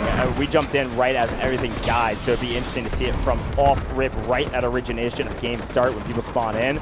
But I mean, Ghost came out the gate flying in, literally at max speed to make that play. But anyways, we moved indoors. In the D sector, there was a couple moments where we're like, okay, HYD has a chance. One of these moments was, well, not here, unfortunately, Umbashi. This was the beginning of where it felt like there was no chance. But then a couple mistakes. Look at this, a couple of Luru rockets. That's Lance. I told you, there's some heroes. Lance making a big play there, taking down one of the boats. And then we also saw Wanza make a mistake with the tank kind of getting flipped, and it can't get out, so both of those vehicles go down. But once D was fully captured, we knew this was going to be GG's. Our jet comes flying in, starts taking down vehicles that try to land, and it's just so out in the open out here on Cyclone that, you know, again, the word broken has a lot of negative connotations in many ways, but this is where the jet does truly feel broken, right? There's nothing you can do when you're down in vehicle, you know, play, you're down in vehicle advantages, you can't get anything going, you have nothing that can shoot the jet. Ghost can do whatever they want on the map. It's the same story that we saw from LT in their match when they played on Cyclone. The better jet operator, or a good jet operator, can win you the game on Cyclone. It's what makes Cyclone so divisive, and it's what makes Cyclone so difficult to play if you can't figure out how to battle against the jet. I mentioned this yesterday when we took a look at the domination that HAN presented on Ascension.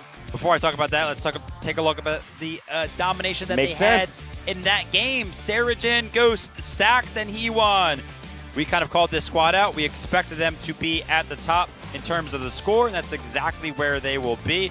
Again, this is actually an incredible performance because obviously we have Ghost, who's going to be the pilot right here, and we saw Stax making some solo plays as well. It kind of felt like everybody here on the list was making solo plays, but they still found so much value. Yeah, we see this squad, or at least three-quarters of this squad usually because of Sarajin and Stax, but Hewon and Ghost obviously in the jet, but Hewon as well putting up some solid stat lines. That's 41 rescues, playing with Sarajin most likely, making sure Sarajin stays on their feet, picking them back up and said, keep frying, my friend. 41 rescues and 24 assists. Great stat line from all four of these gentlemen, and that's why they're the best squad. Solid scores, fantastic actual score line at the top of well over 20,000 for all of them. That is a big difference maker in this squad alone. So, great role players across the board. Just because you had a lot of score doesn't mean you're the most important player, but I would say the most important player, MVP, is probably going to be Ghost. I can't imagine it's anybody else. You don't think it's, who do you think it's going to be? Well, it's obviously going to be a coin flip, in my opinion, between Ghost and Wanza. I mean, Wanza had 36,000 score. He was like 10,000 above a second. I don't know if this is controversial or not. I'm going Ghost every single time. Here's the reason why. If you don't have Ghost, if you don't have a good jet operator, or even if Ghost makes a mistake in the early game, they're not the MVP. They make little to no impact, and their only role, the only reason Ghost is subbed in is because this is what he does. He has one role. This is what he does. He's going back to the bench. We're bringing Cranberry back out to finish the job here on the defensive side. So Ghost, he had the riskiest position. He has one singular role, but if he does it right, he's going to be the MVP every single time in my book. Jet wins games on Cyclone. Absolutely. And yeah, I was kind of mentioning before this where we saw HAN kind of dominate on Ascension yesterday. And I mentioned then, and I want to mention again here today, that those types of games where we do see the helicopter find absolute, air superiority and absolutely dominate the server. Yeah. Just like kind of where we see the jet dominate the server. Those type of games, they hurt the other team right now. It kind of hurts. It's like, oh man, like HYD, they got some. But those games are important because it reminds us of the importance of playing around those things and playing against those things. If you can't play against the jet, if you can't play against the helicopters on a map, you're just going to lose. Yeah, 100%. I mean, we know what we need to emphasize on a map like Cyclone, and so let's flip the script. Let's talk about HYD. They moved to the attack. We're playing Cyclone again. HYD have to do the exact same thing that HAN did, which is 1, maintain vehicle superiority, and 2, win very early with the jet so that the jet can do whatever they would like on the map. Not often do you get to see a jet take down every single way that they could get shot out of the sky off rip. Oftentimes you'll see them maybe pick up one lob or maybe pick up the AA gun off rip, and then they have to dance around a little bit before they strafing run and finally free themselves up. If you're able to at least slow the jet down off rip, maybe you have a chance to bleed some of these tickets dry and these lives dry at the very beginning of the game before we head indoors on the D sector. So anyway, some fun conversations. I'll be curious to see if HYD has a dedicated jet operator from their sub list.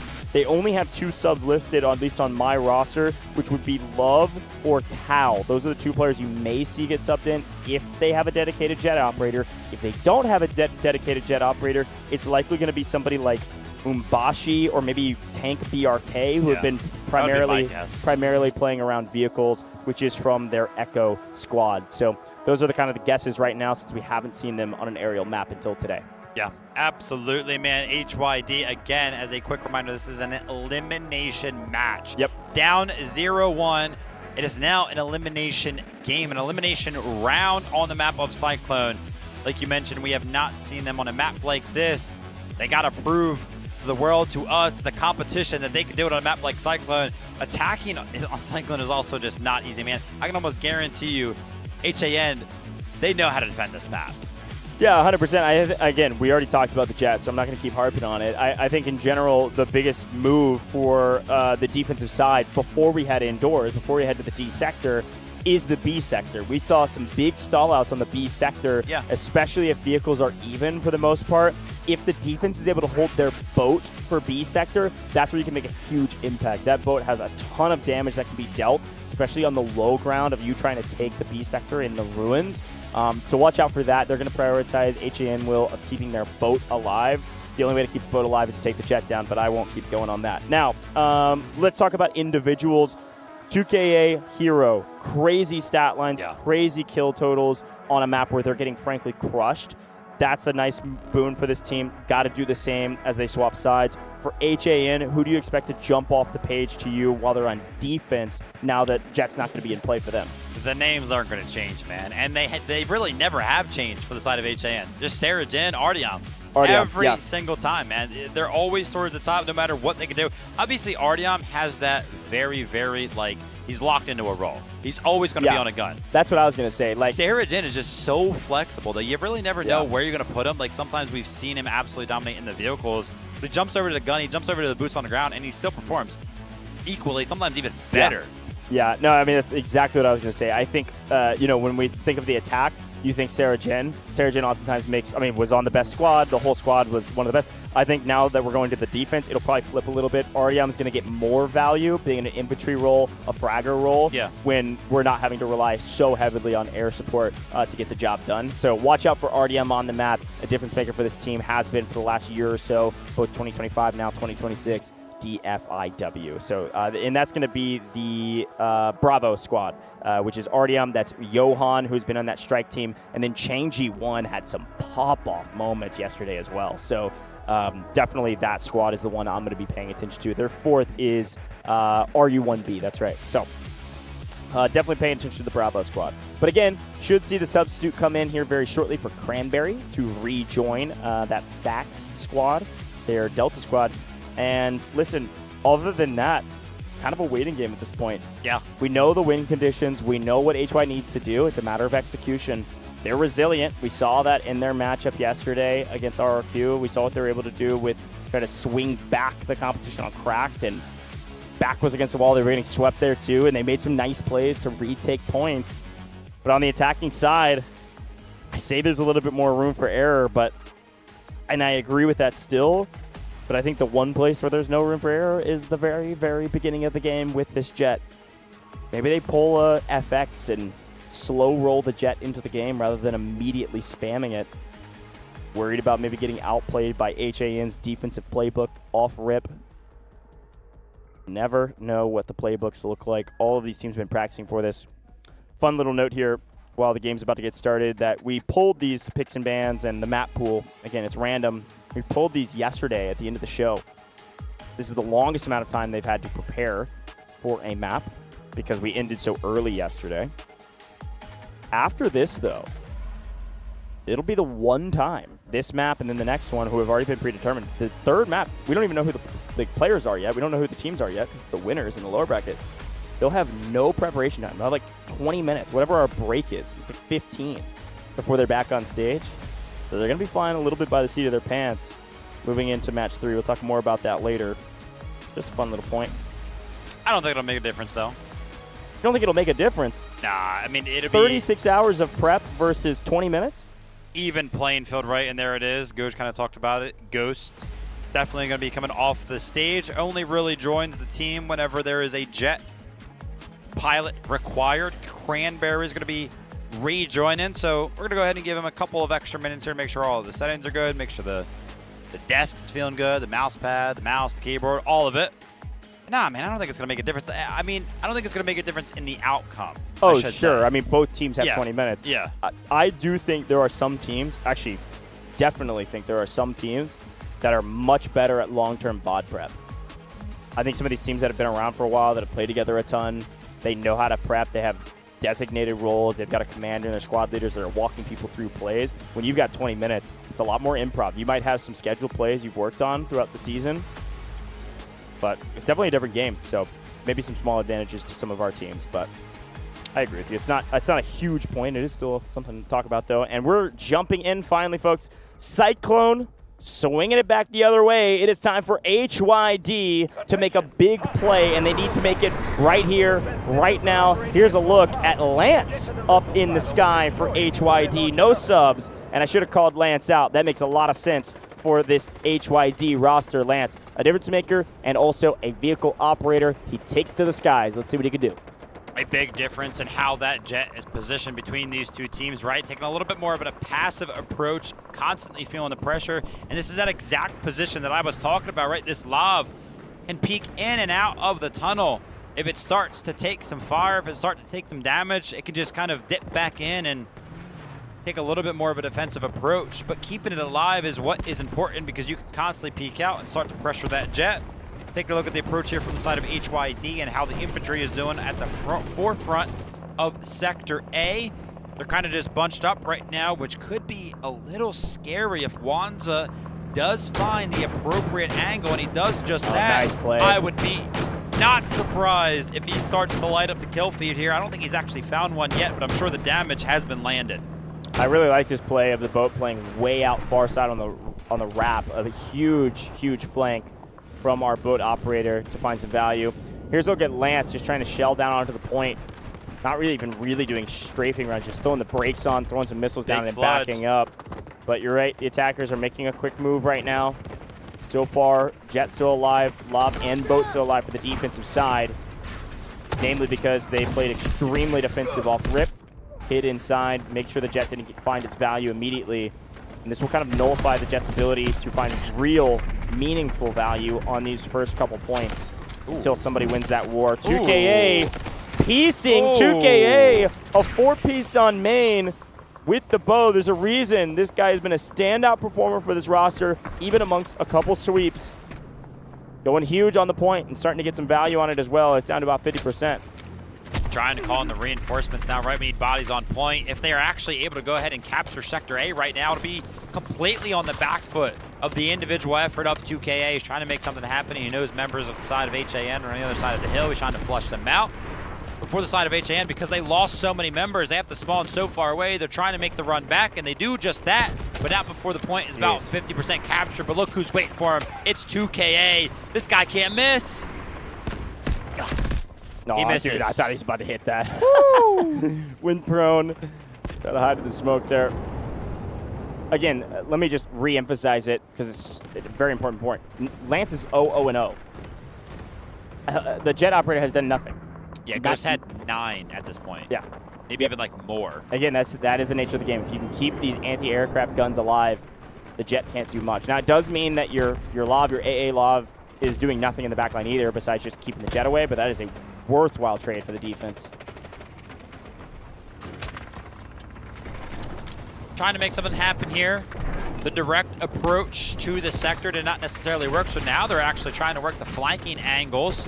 You can see they're kind of on the shoreline over here trying to flesh out some of the members of HAN. Simultaneously, they are capturing Sector A. Man, they're doing great work in terms of boots on the ground and individual prowess, right? The bows are just flying across the map for the side of HYD. And take a look at how far this whole strike squad has actually made it for the side of HYD. They're starting to push back the defense quite far, find some of those respawn beacons, which again is going to push the respawn point for the side of HAN way far back. I'm looking towards the AAV for the side of HYD. Get on the point, start to get active, and secure Sector A right now. Yeah, and Tank BRK is playing pretty aggressive with the AAV, but still using this ridge to hide from some of those AT4 shots that are coming over the top. They're jumping the point right now. Defense, feel the pressure. Both teams have marked this objective for the capture. This will be a nice little score swing either way it goes. And it's looking like it may go to the attackers. Defense running out of bodies. Defense, there's not enough there. A great capture from HYD. Nice push, well executed. So far, HYD looking like a much stronger attacking team with the way this thing kicked off. You can see Miang now is going to have to retreat potentially to a different position, because now that the Sector B has been opened up, that opens up so many sight lines for the side of HYD towards that initial position that he was playing. So things are going to switch up a little bit here between Lav and the Jet. Big point, though, I talked about on the B sector. This is where things could get stalled out for the defense in a good way for the D. They do still have their boat alive. You can see actually Hodu down in the boat. Look at where the boat's positioned. This is a classic position for the boat. Down in the low side, this canal between the B sector island and where the C sector begins. This boat is just going to patrol this canal and make sure that any attackers that try to go low are going to get obliterated. They have to stay on the high ground, and on the high ground, you're a little bit more exposed. Good shout. And I actually see off in the distance, HYD have a boat available to them, it looks like, but nobody's in it. I'm not entirely sure why you would not want to go ahead and use that, but I'm sure they're going to jump into that. Oh, and the nice. AAV from the side of HYD is going to get blown up. Yeah, and that was a marked objective for the defense. What a great play there. That is communication that we can't hear. You could see immediately it gets marked and immediately goes down. That was comms from the squad leader saying, hey, we've got it in our sights. We've got the Allura rockets. You saw a couple of those connect to get the final kill. We've got the AT Force to finish this thing off. Make the call now, marks it, it's dead. That's a big score swing for the defense, let alone another vehicle down for the attack.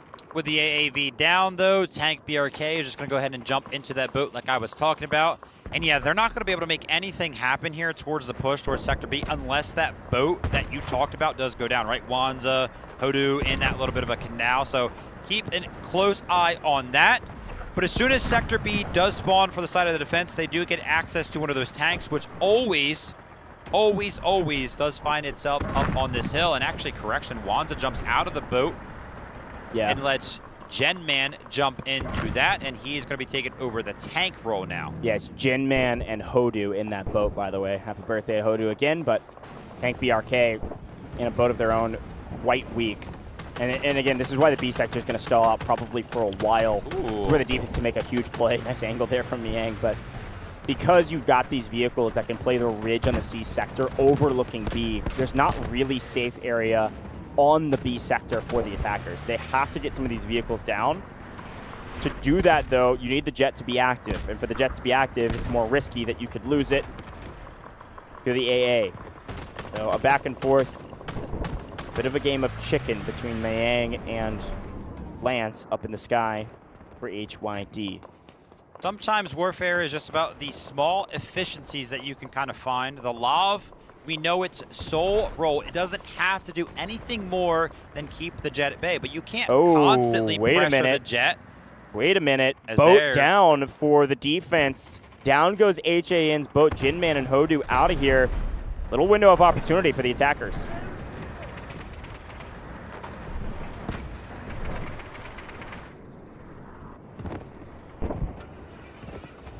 Another stolen vehicle on the main stage here. That's going to be Sarah Jen this time around. It's just going to be an assault vehicle, so no big deal, and also going to be finding a kill on the way out.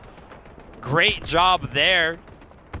So HYD are not going to be able to use that as sort of like a respawn beacon, but now that that boat has gone down, let's try to keep an eye out on whether or not they can make the flood happen that they, of course, want to. Let's see where Sarah Jen might actually go ahead and take that assault vehicle. They could potentially use that as a giant beacon for the side of the defense as well. Yeah, it was a nice steal. Sarah Jen, we saw proned out in the back of the spawn for HYD. Assault vehicle really the only thing they'll probably be able to steal, but still, it is a nice little boom. We talked about it yesterday. LT did the exact same strat. It allows you to utilize it for respawns and prevent respawn beacons, vehicle respawn beacons from your opponent. There it is. That's a huge swing. It feels so insignificant. Maybe people that don't play comp here for Warfare, but it's gigantic for both of these teams. To be able to spawn so much clearer, or sorry, quickly to the closer is the word I'm looking for, and quickly to the point. That's a huge win. Lance was taking a lot of damage right there, and if you do take a look at the vehicle list for the side of HAN, they have invested a lot of members of their team into this AA effect. They have the Lav that's getting active, but they also have 2 turrets set up that are trying to play that AA role as well. So Lance is under heavy fire every single time that he's trying to make one of those run, and as I'm kind of making this point, it looks like some of the members of HAN did actually jump out of some of those AA turrets, but keep a close eye on that. Comes Widow, trying to get either the beacon down or just some smokes. Yeah, went up, dropped the smoke, allowed the strike team to move forward. I like this play here from Widow. Support the team in a big way. Gains another piece of cover. Does look like HAN taking a bit of fire over the top. Again, let's emphasize that. Did you see the stat line for Lance? 0-0-2. 0-2. Yeah, definitely rough right there. Widow off here in the distance is actually trying to sniff out one of these flank plays. They know Jappy is around somewhere, but he might actually make it out alive. Oh my gosh. No way. Make it out alive. He's No definitely going to way. make it out alive. He's going to be under the security of an AAV. Are Lance you doesn't kidding me? like that. He's trying to make something happen. I was like, what is Jappy doing? What's the play here? He knew the timing. Dude. How do you know the timing of when the vehicle's going to spawn? That's my bad. I said the armored assault, the assault vehicle was the only thing that you could steal. I don't know how they were able to get an AAV. That's a big mistake from HYD, and now the vehicle advantage is continuing to be swung back towards HAN. That is a massive steal. With that AAV, you have a chance potentially to be even play Canal. You can get more aggressive towards this lob. You can get more aggressive towards the tanks. You could utilize it as even a bullet sponge for your attacking infantry to actually move up onto the point and take the focus fire of some of the, Wanza up on the ridge at you instead. I mean, that is a huge blow, and it does look like Tank BRK, at least the production's trying to tell us that Tank BRK, yes, is in a decent position to kind of shell the point, might be stuck there as well. So a couple of mistakes as well with the boat. And it looks like, yeah, Umbashi's trying to knock him off the rock with a jet ski maybe. I don't know, but oh, man, that's funny. We're going to need a bigger boat Yeah, if look we're at going this. to be interested in knocking this Bonk. thing loose. Yeah, it did nothing, by the way. Oh, man, this is funny. Warfare, sometimes there's just weird stuff that happens. We do finally get a light tank down. It looked like maybe a Lua rocket that could have done enough damage to take it out actually hit the top of that ruined kind of like light tower or whatever that is, top of an old boat, and got blocked before it could land on the, it's old boat that got blocked before it could land on the light tank. So, again, we'll take our small victories. Looking for some flank opportunities from the side of HYD, trying to make something happen. HAN, the goal has been the same. Try to go ahead and deny access to some of these vehicles. It does potentially get behind cover. Oh, They're going to barely. be jumping in it. The engineers are going to have to make something happen. By the way, Sarah Jin just hopped in another attacking AAV. This was stolen. This was another steal? AAV stolen. Oh my gosh, no way. There's differences. They can't keep, I feel like they can't keep getting away with this. And it looks like Stax as well. I mean, I don't know if Stax was kind of using this assault vehicle that was initially stolen from the side of HAN to kind of go ahead and help Sarajin with that steal, but he was also kind of behind enemy lines with that thing. So, I mean, they're just getting way too much value out of flanking on that shoreline over there. Obviously, it's easy to kind of spill that story when we're seeing them take the vehicles away, but how are no members of HYD kind of changing it up to deny them access to that beach? Listen, it's like we've seen Cyclone enough to say that we can make predictions correct. I told you it was going to be a stall out on the B sector. I did say it was namely going to be because of a boat, and it's not really been that. It's been the fact that this HAN roster has been able to steal so many dang vehicles away. But are they going to flood? Huge stall out, a nice respawn beacon. This could actually be a momentum shift finally to allow some of these players to hop in. This is one of the team respawn beacons, so every player can respawn on it, and a couple individual kills means finally we can get some bodies near the point. Finally we can make some big plays, especially on the back of that AAV being destroyed. We've got an opportunity here. We've lost over 100 lives on this sector alone, but we're finally ticking away on the capture point.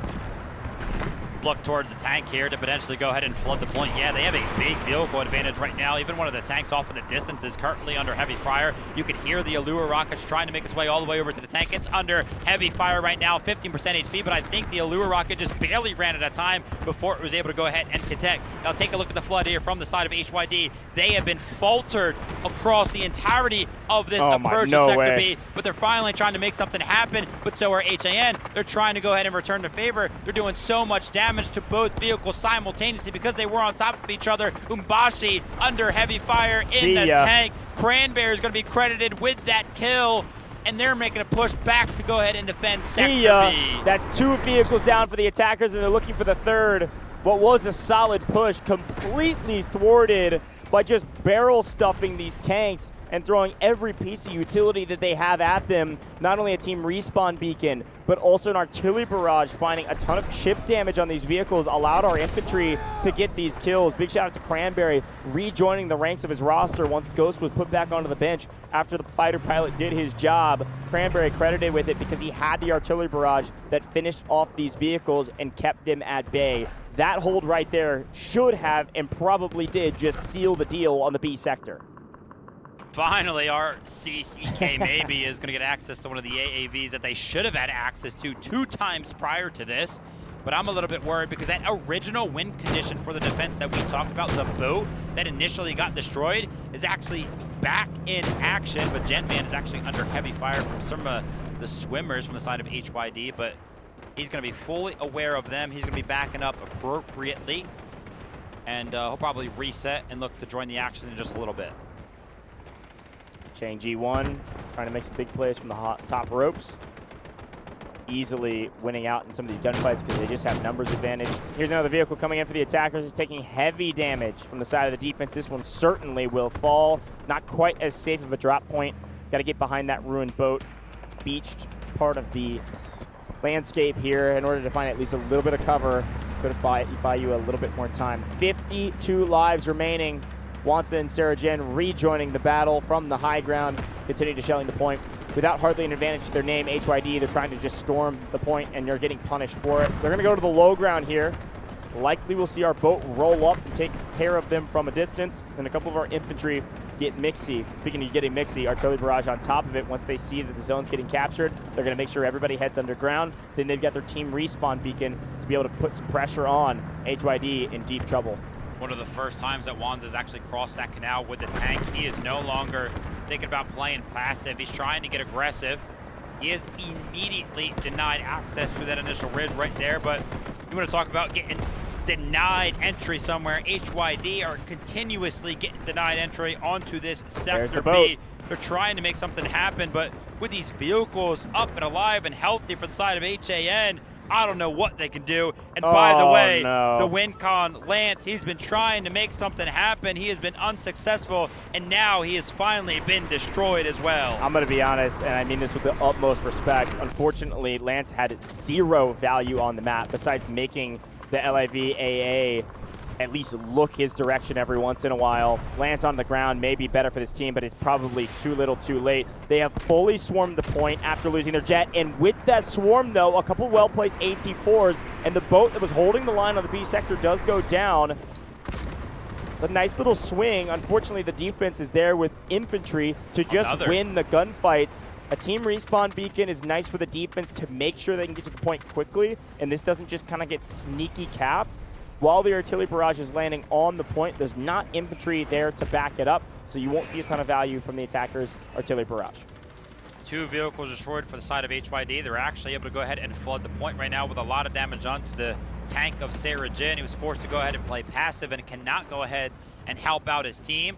But now that he's able to go ahead and rejoin the fight, retake that position up on top of the hill, he starts to rain down and starts to pepper some of these attacking members from the side of HYD. You can see they had a lot of control over Sector B, but HAN, they're rejoining the fight, they're hitting their shots, and they're reclaiming Sector B. Yeah, it's Veronica calling in another artillery barrage, by the way, for the defensive side. So Sector B is going to be a tough one to cap. You're going to have to go low. And unfortunately, they can't get there. They've got a respawn beacon down, artillery barrage for the side of the attackers as well. Both teams mimicking each other, and a couple objectives marked for the attackers. They have to be successful here. Not only do they need the score, they need the point, they need to stay in this tournament. This is a must-win game for HYD. If they do not capture Sector B here, which they certainly won't without that vehicle, Kahlua the only vehicle on the map now, Alav hopefully to help out their team. But this is looking like a GG's, and this is looking like HYD is eliminated from this tournament. We need a miracle, and I don't think you can pull a miracle out with only 2 vehicles and a dream.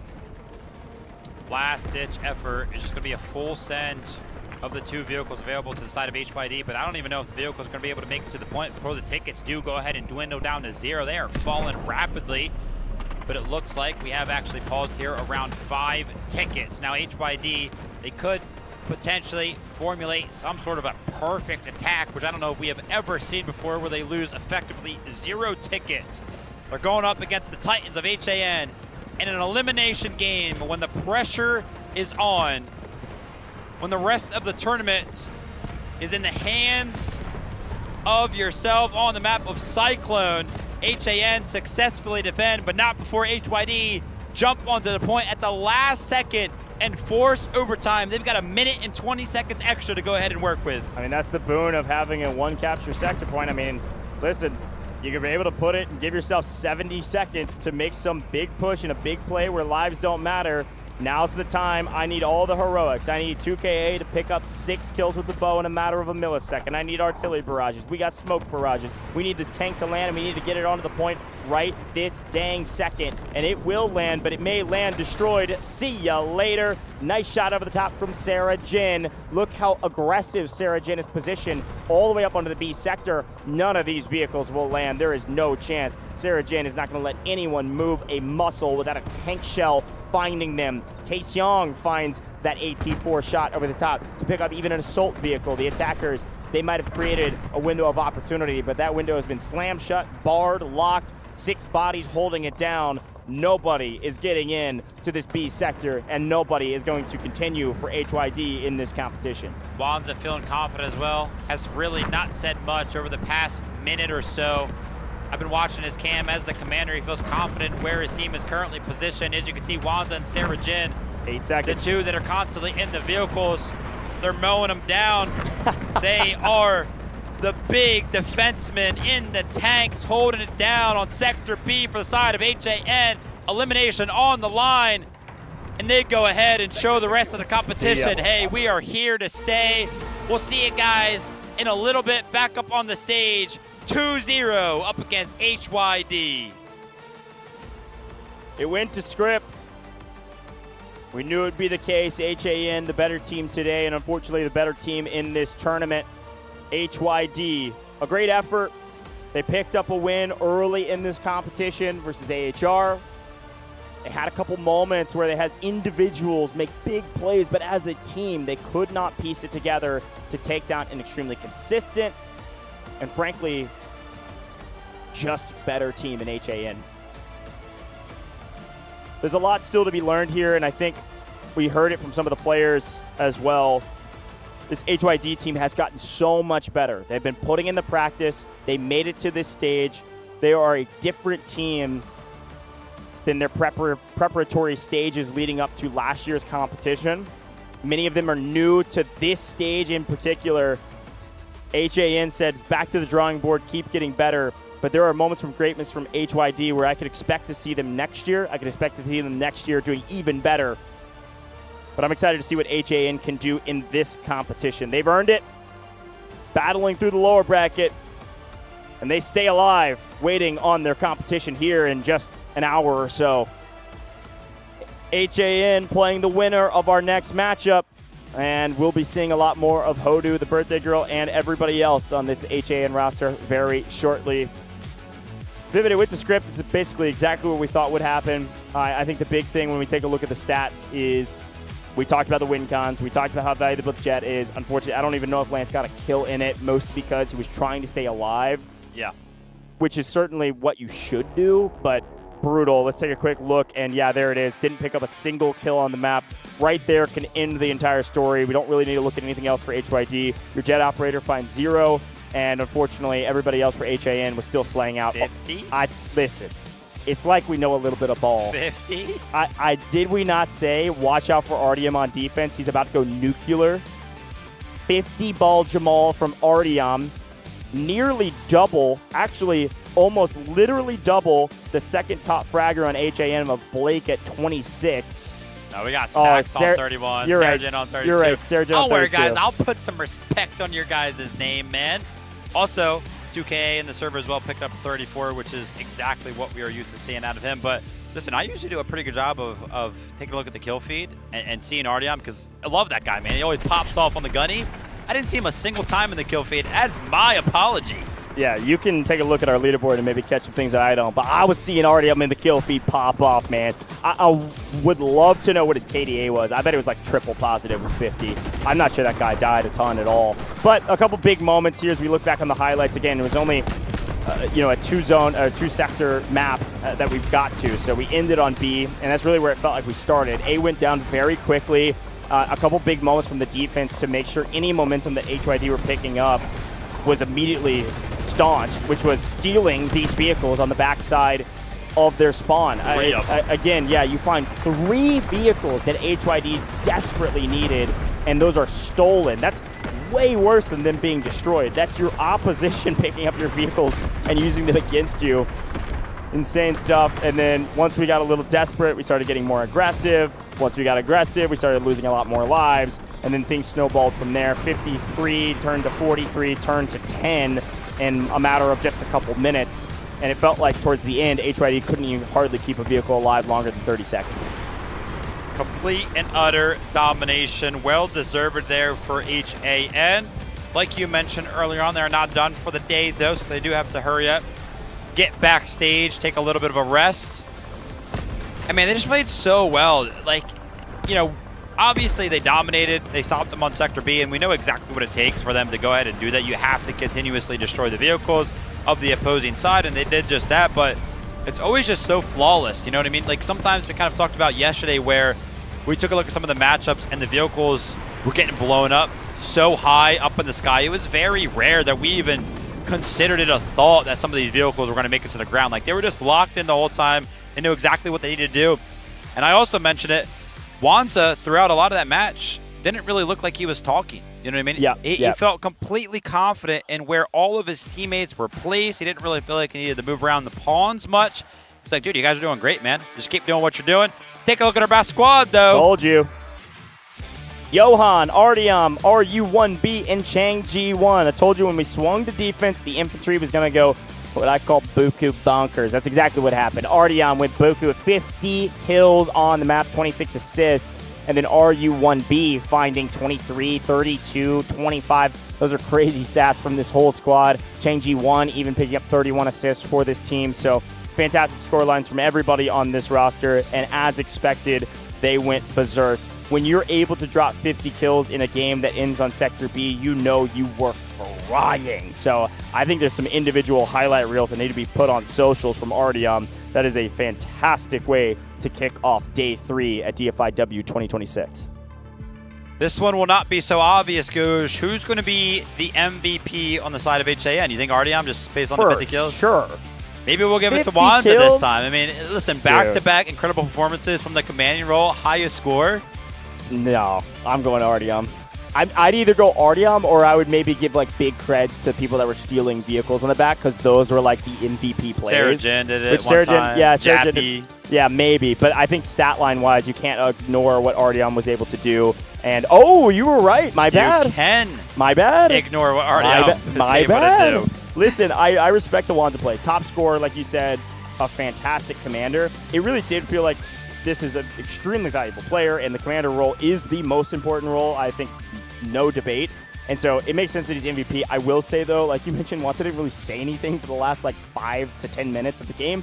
That's probably because all the other squad leaders were communicating info, and everything was just going right. So it's not really a fault of their own. It was the right thing to do. Just shut up and ball out. I mean, that's what they did, and it worked out great for them. So fun conjectures, but big shout out to Wanza being MVP of Game 2, and in general, probably the MVP of the match as well. Great commander job, and a couple moments that stand out to me for Wanza is the ability to work together with their team, find objectives that they can mark, and immediately capture. That is realized score instantly. Rather than waiting for you to hold an objective for 2 full minutes, why not talk to your squad leaders that are making these strike team pushes, blow up vehicles right when you mark them. Nice score line to be able to utilize immediately. Yeah, I mean, incredible stuff. He may not be the MVP of the tournament so far, but I feel like Wanza is without a doubt the most valuable commander that we have seen throughout the tournament. I think even in their initial loss that sent them down to the lower bracket, I think he still had the most score in that match because of how well he played on the commander role. He's just been doing insanely well on it. Yeah, and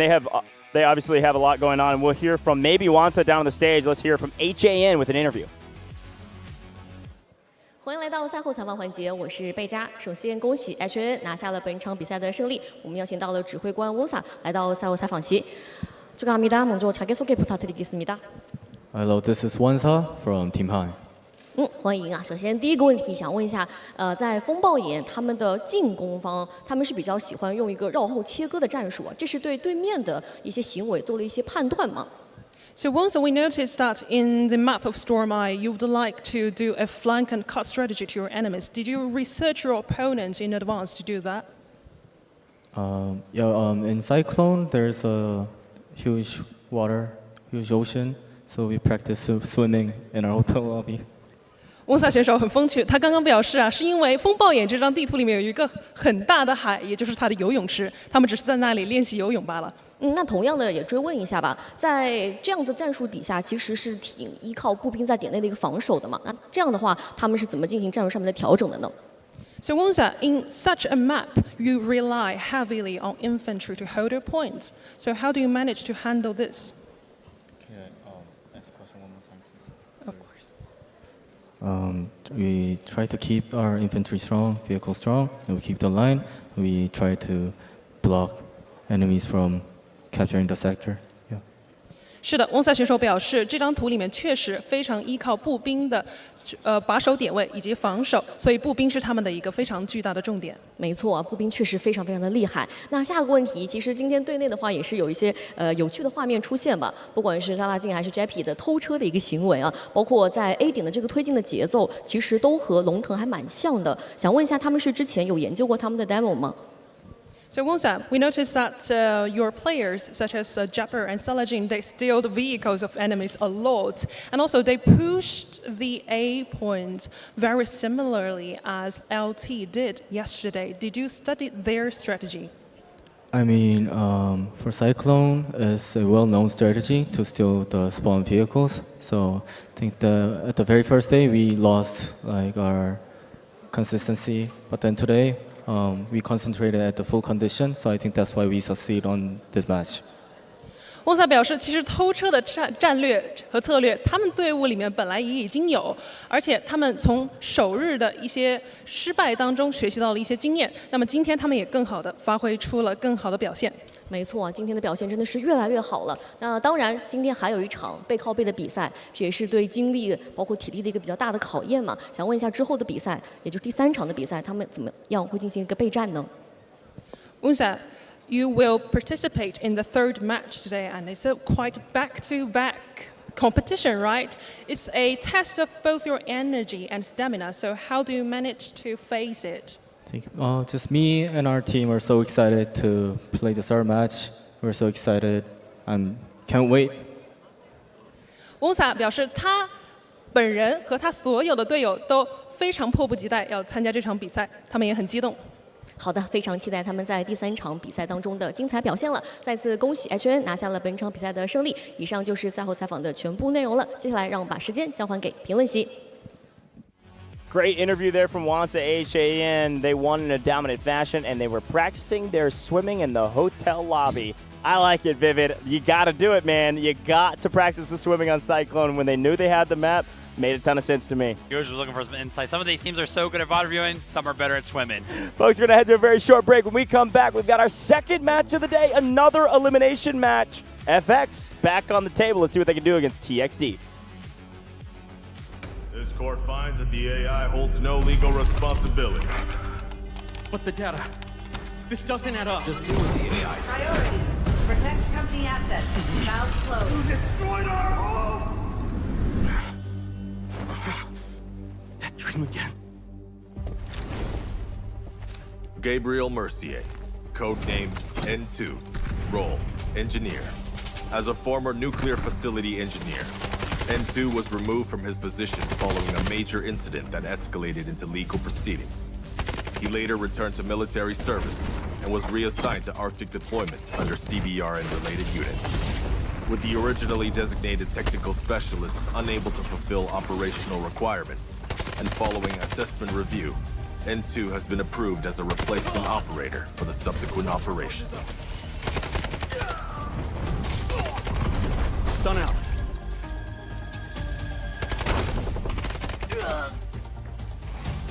Throwing stun.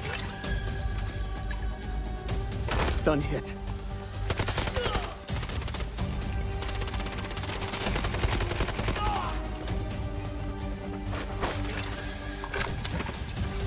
Freeze right there.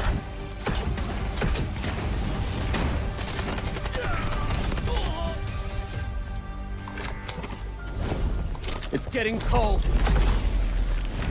N2 is equipped with a modified grenade launcher, capable of firing up to 6 LN2 grenades. Upon impact, each round detonates and releases a burst of cryogenic gas, dealing area damage and significantly impairing enemy mobility. Sustained hits can fully immobilize targets through extreme low temperature exposure.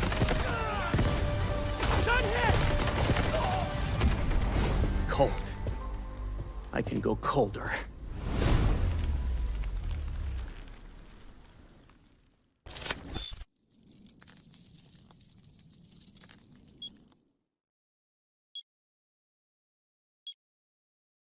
Should we really be sending her to the front lines in her current state?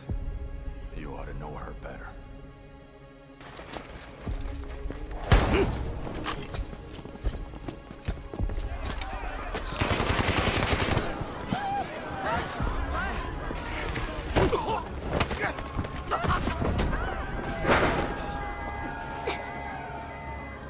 Stop!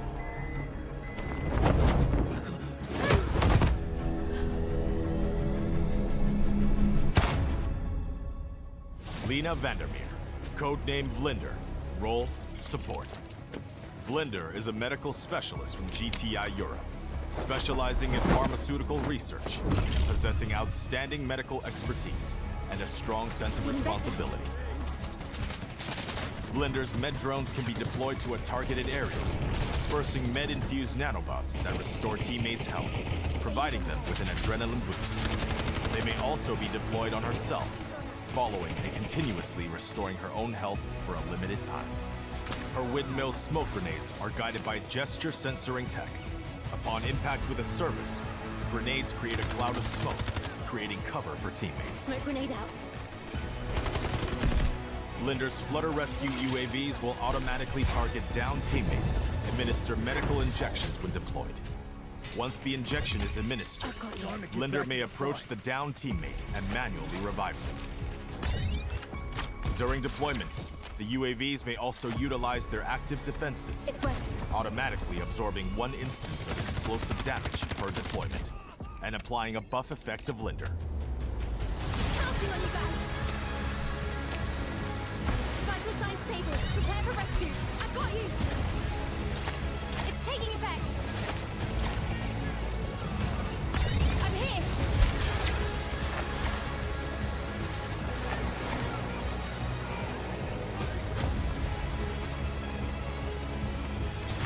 Feeling better.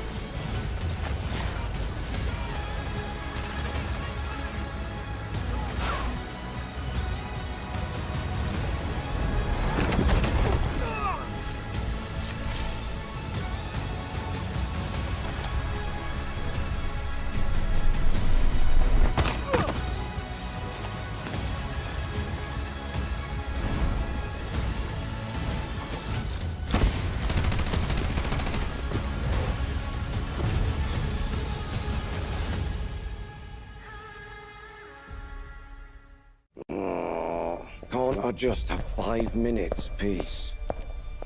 Everly, we've picked up abnormal acoustic signals in the Eastern Sea. Just dolphins mating.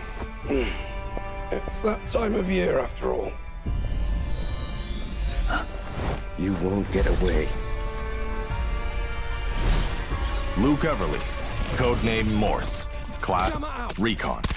Morse is a former Navy acoustic intelligence specialist with deep expertise in maritime acoustic environments, making him highly skilled in the analysis and exploitation of sound waves and portable sonar equipment.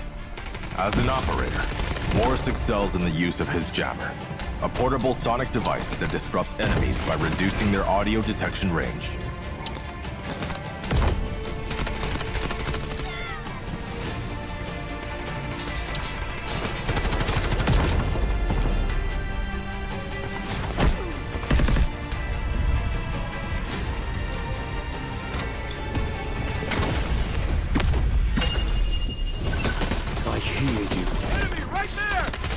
Morse's advanced sonar device emits sound pulses to scan for enemies, generating markers on their positions.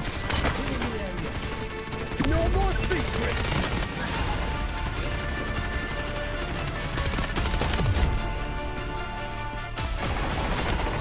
Jammer out! Hoying flash! Sending jammer! Throwing delayed flash! Allied troops engaging. Searching for hostiles! Throwing delayed flash! Sending jammer! Throwing jammer!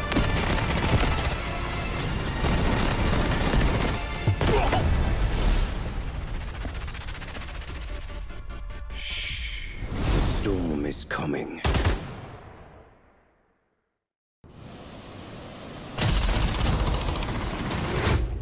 Keep it down. I need to listen.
Unbreakable, unshakeable.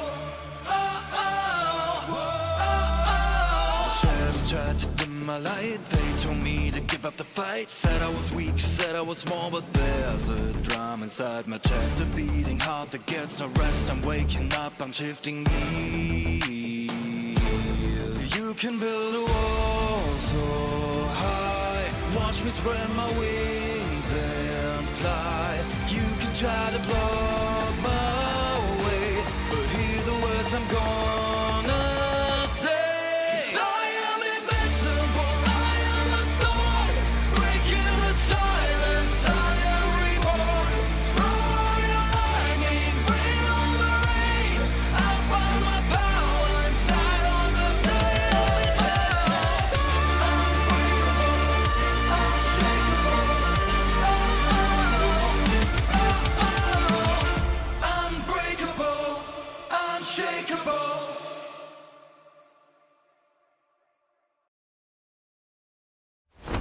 court finds that the AI holds no legal responsibility. But the data. This doesn't add up. Just do what the AI says. Priority. Protect company assets. Valves closed. You destroyed our home! That dream again. Gabriel Mercier, codenamed N2, role, engineer. As a former nuclear facility engineer, N2 was removed from his position following a major incident that escalated into legal proceedings. He later returned to military service and was reassigned to Arctic deployment under CBR and related units. With the originally designated technical specialist unable to fulfill operational requirements, and following assessment review, N2 has been approved as a replacement operator for the subsequent operation. Stun out.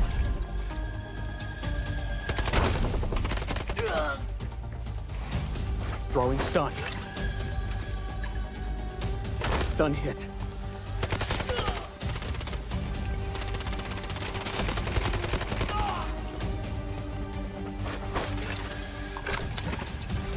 Freeze right there.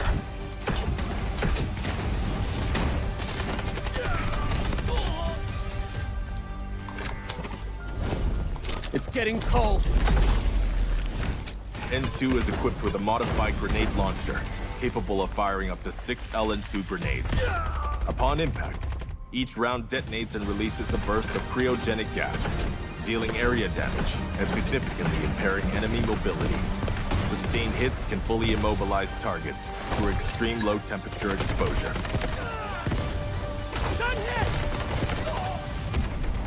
Cold. I can go colder.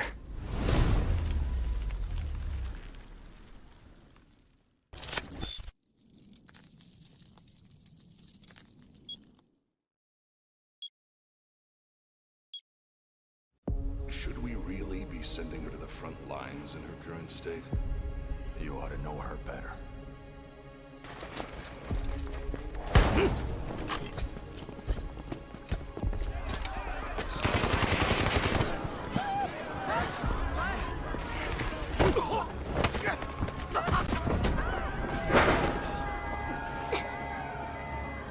Stop!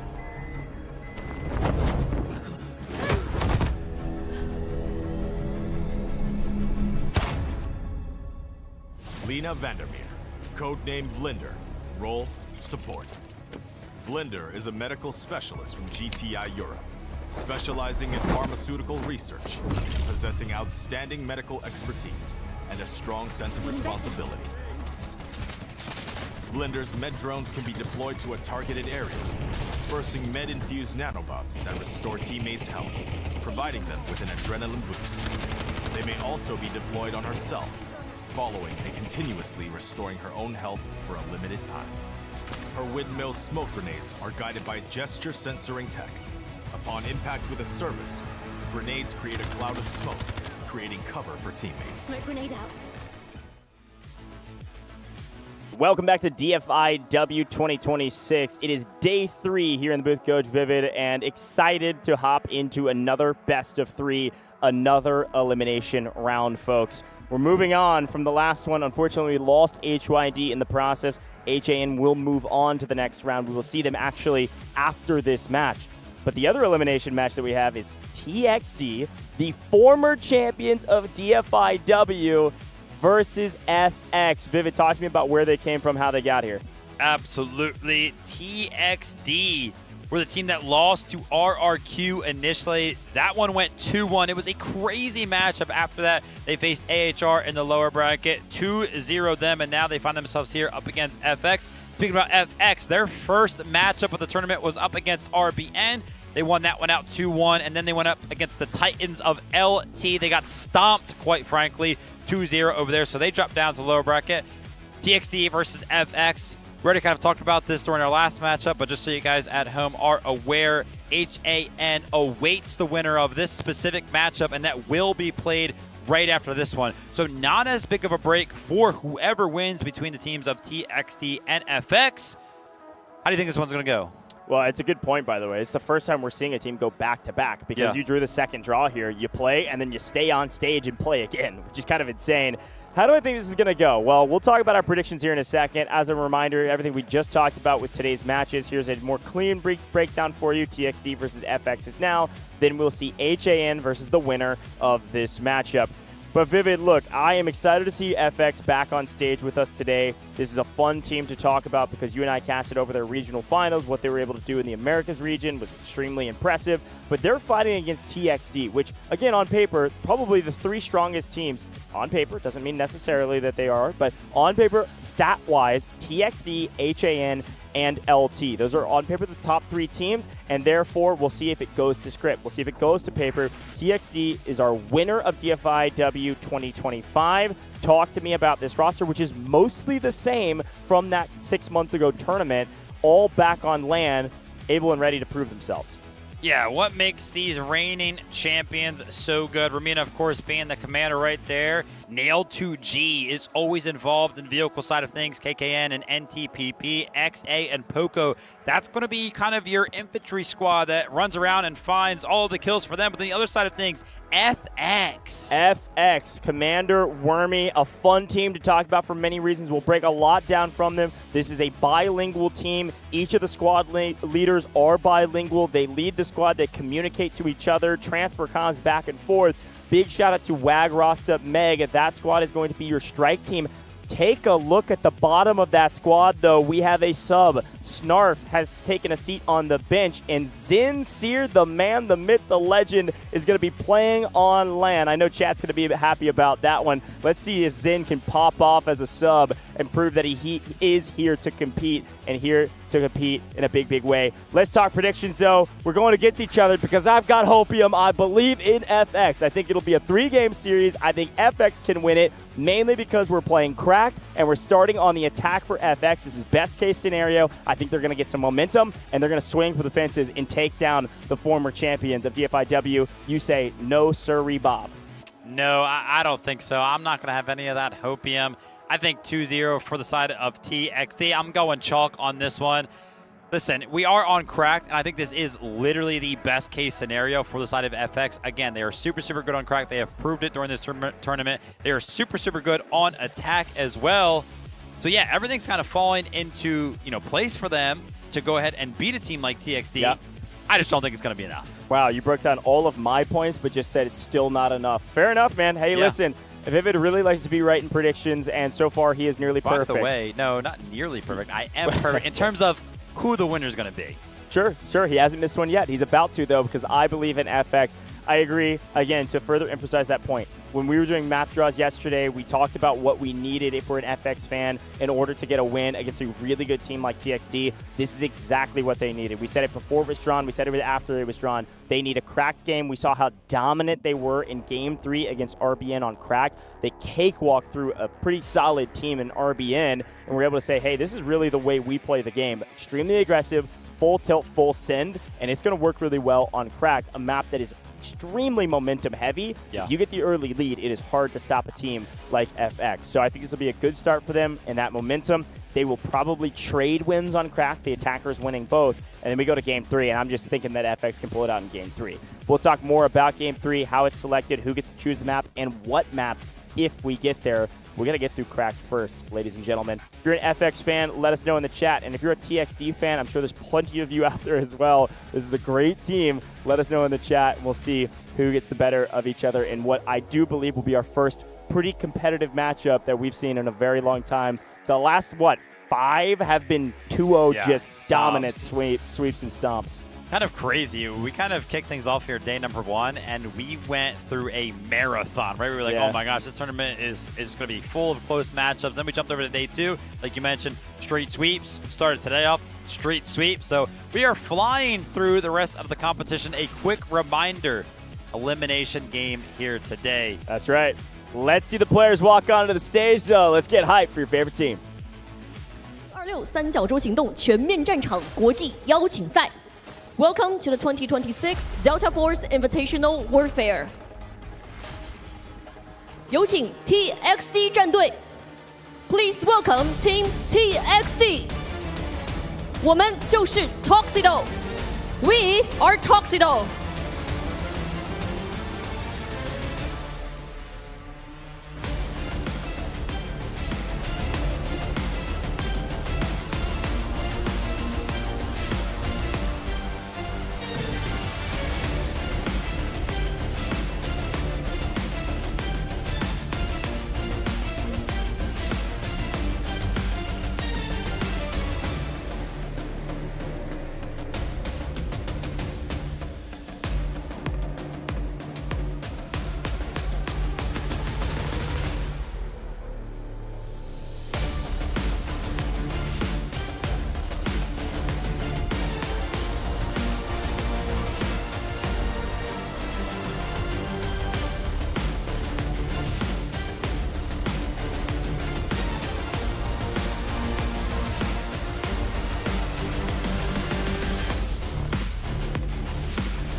有请 FX 战队 ，Please welcome Team FX， 雷霆万军主宰战场 ，Vroom。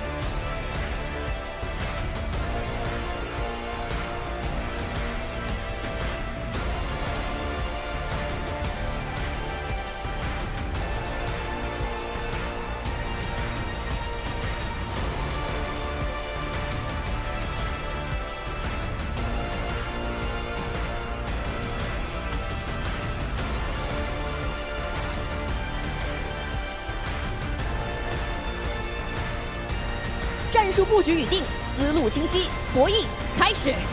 Tacticals locked, thinking clear, the clash begins.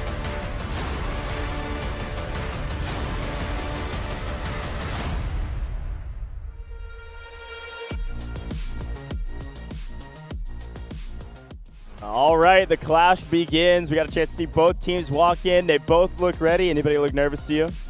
No, not really. I feel like we've reached day number 3 of the competition. We were talking about nerves on day number 1, but both of these teams have been up on that stage 2 times already equally, so they're feeling comfortable, man. I think so too. Listen, again, I think this is best case scenario for FX. I think they know that this is best case scenario. They're feeling confident, and they've got to swing for the fences here. We talk about this all the time with Warfare. They've got to be extremely confident going into this. If they are hesitating on some of their moves, if they're relying on Commander, Wormy, or their squad leaders to make calls that aren't being made efficiently or immediately, things are a little bit delayed, I don't see them winning this first round. And you and I were talking about it while they were walking out. If they don't win this first round, I think there's a very, very high likelihood they don't win this match, and they do unfortunately go home here. So a lot on the line in game 1 of this match. Yeah, I kind of coined it to Goj as a best of 1. It's either, for FX, it's either you win this one or you go home. That's kind of what it feels like. So the attacking side is the important side for FX. We're going to have to see what can happen. That being said, remember, Wormy is very, very good as the commander on the side of the attack on Cracked. He's able to make those instant adjustments, even so much so, kind of evaluate what the other team is using operator-wise. Remember, we had an interview with him when they had that dominant attack on Cracked before, and he was like, well, they just had no engineers, so I took the assault vehicle and just started running everybody over because they had nothing to blow it up. So a very, very observant commander on the side of FX when it comes down to a map like Cracked. I highly doubt a maneuver like that will work against TXT. Also, just based on the fact that Wormy has pretty much publicized the fact that he went ahead and recognized that as a strat. But hopefully, he's cooked something else up. Well, I think there's a couple other things we want to talk about with this FX roster. I think it's going to be a huge reliant on a guy like Randy Savage, a guy like Chicka Chicka Boom Boom, baby. Boom. It all on the same squad. That who can duo, they can make huge plays. Can make huge plays, but they got shut down yesterday. So they got to bounce back. Yeah, 100%. And also joining them is Luna on as their 4th in that squad, which is the Commander squad. And again, I'll highlight Zin's here. If you don't know Zin, where have you been? Is definitely a difference maker in content creator tourneys, has a nice stream going, making this style of gameplay content, plays a lot of Warfare, and honestly, a great player. So I'm excited to see Zin step onto probably their very first LAN stage to step up to what could be the last match that FX has to play. So we'll see if this substitute can make a difference, or will just be another body on the map for Wormy and the rest of the crew to order around to see where they go. Quick look, of course, at Hongshan Sports Center. Really excited to be here for today and 2 more days after this as well to finish up this incredible tournament thus far. Here's a look at TXD, though.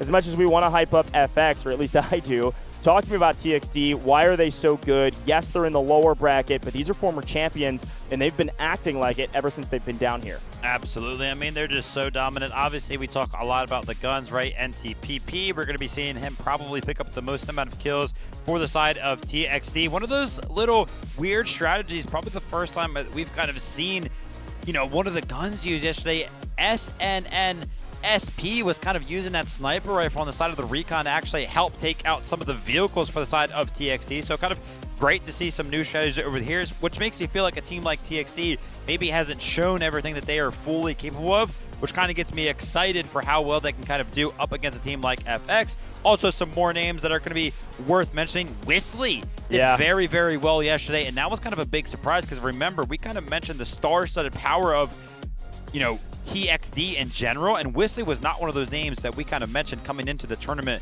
as a whole.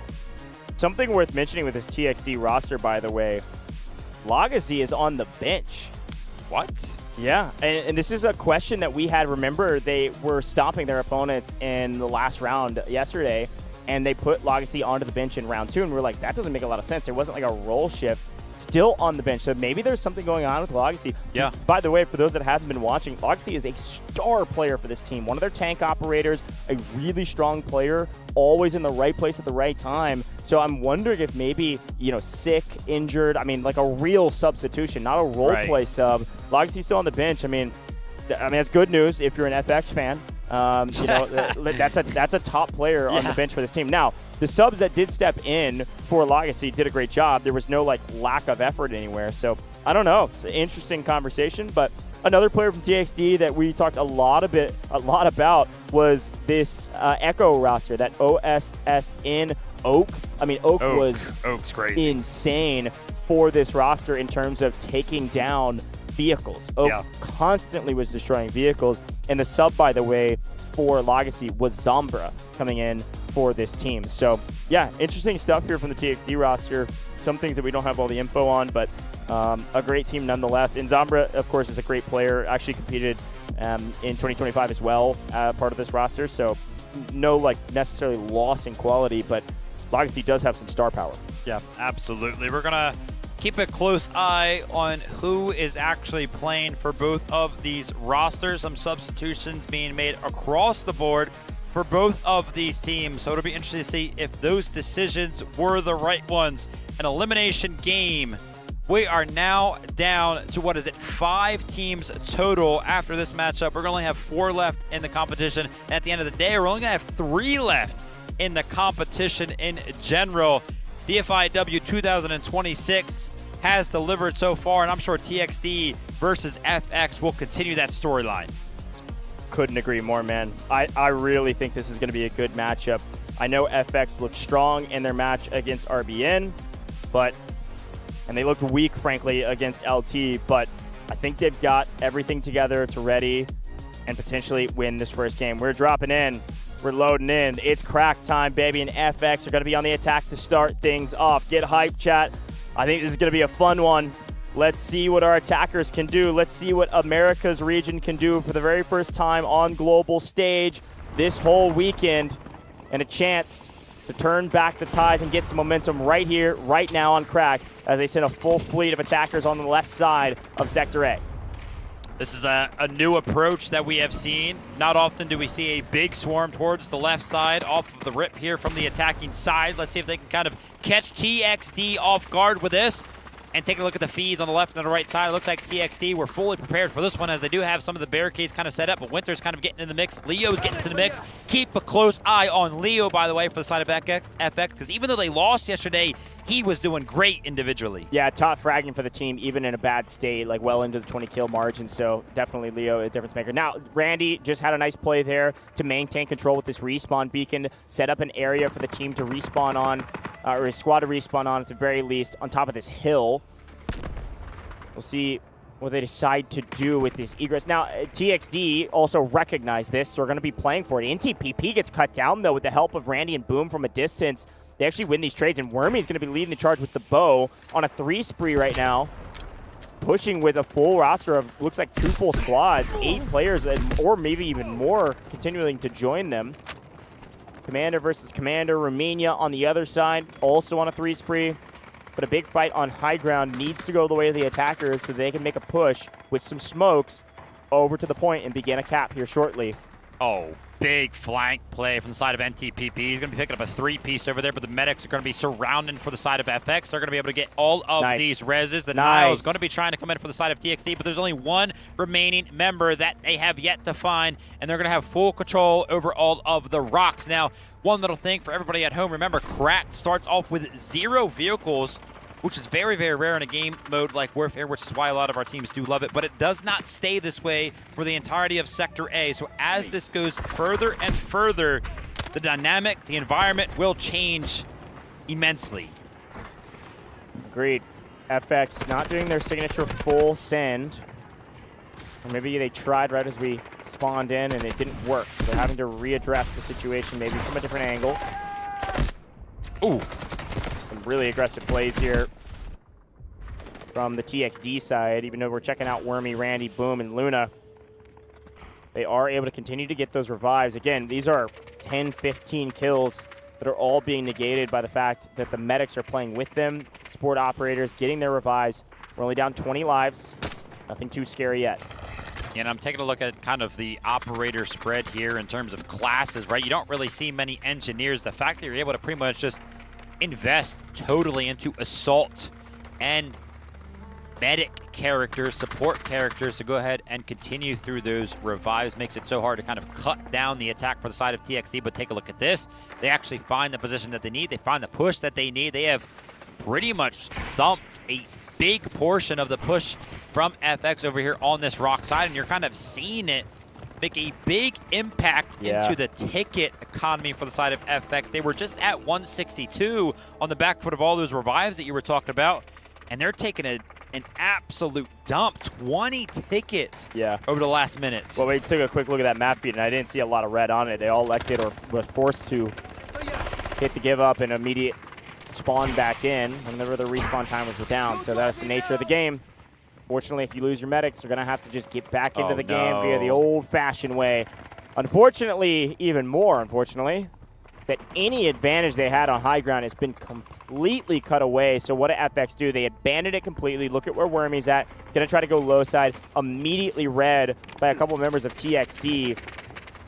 I still like this play from FX, but they're still split. They're still trying to battle from spawn on the higher ground to work their way through NTPP and the likes, while the second half of their team is trying to go low side. The problem is, with the way the defense is set up down in the middle, they can shoot both ways. So this is overall a net loss for the attackers. I don't love the split push on A. I'd rather see a full sin through the trenches in the middle, just right onto the point and play for some CQB. And because of this split push, unfortunately, we got a couple bodies on the point, but we just lost another 15 or so tickets. FX, fortunately, no momentum now. NTPP still trying to make things happen over here for the side of the rock. Remember, this guy is the one to kind of keep an eye on if you're loving the gunplay, the boots on the ground gunplay. He usually has the most kills for the side of TXT, but he's going to be getting chopped down. And that's going to be Randy taking him out. But Poco constantly in the same squad as NTPP, always picking him back up to get him back into the fight, but not when he overextends like that in the hands of Boom. But again, the squad is always right behind and willing to help, and that's what makes TXT so good. Yeah, a nice play there from Poco to drone smoke it as Stinger in order to get the revives and then outnumber the opponents. Good play so far. And FX looking like they're trying to figure out now what. Play 1 didn't work, play 2 didn't work. Oh, there it is. Look at that. What is play 3? Zombra, the substitute, main player, whatever you want to think of them. TXD find the assault vehicle immediately before it lands. So far, this is all TXD all day. And you were talking about plan A, plan B, plan C. For TXD, there's really only been one plan, and that's just to dominate. They've got, like, what was that, like 6, 7, 8 members into double digits, and there wasn't a single member on the side of FX actually into those double-digit kills. They've got them pincered, man. Syndrax is on 17. NTPP over at 15 or so. I think I like the low side play. It's going to feel a little bit more comfortable, especially with the presence that NTPP, KKN do have on the far side. With Romania, by the way. Romania is actually taking the high ground position on the far side of the cliffs, overlooking this A sector. But if we said this is a best of one, things are looking extremely dire now for FX, who have lost 80, nearly 80 lives, 75 lives in a blink of an eye.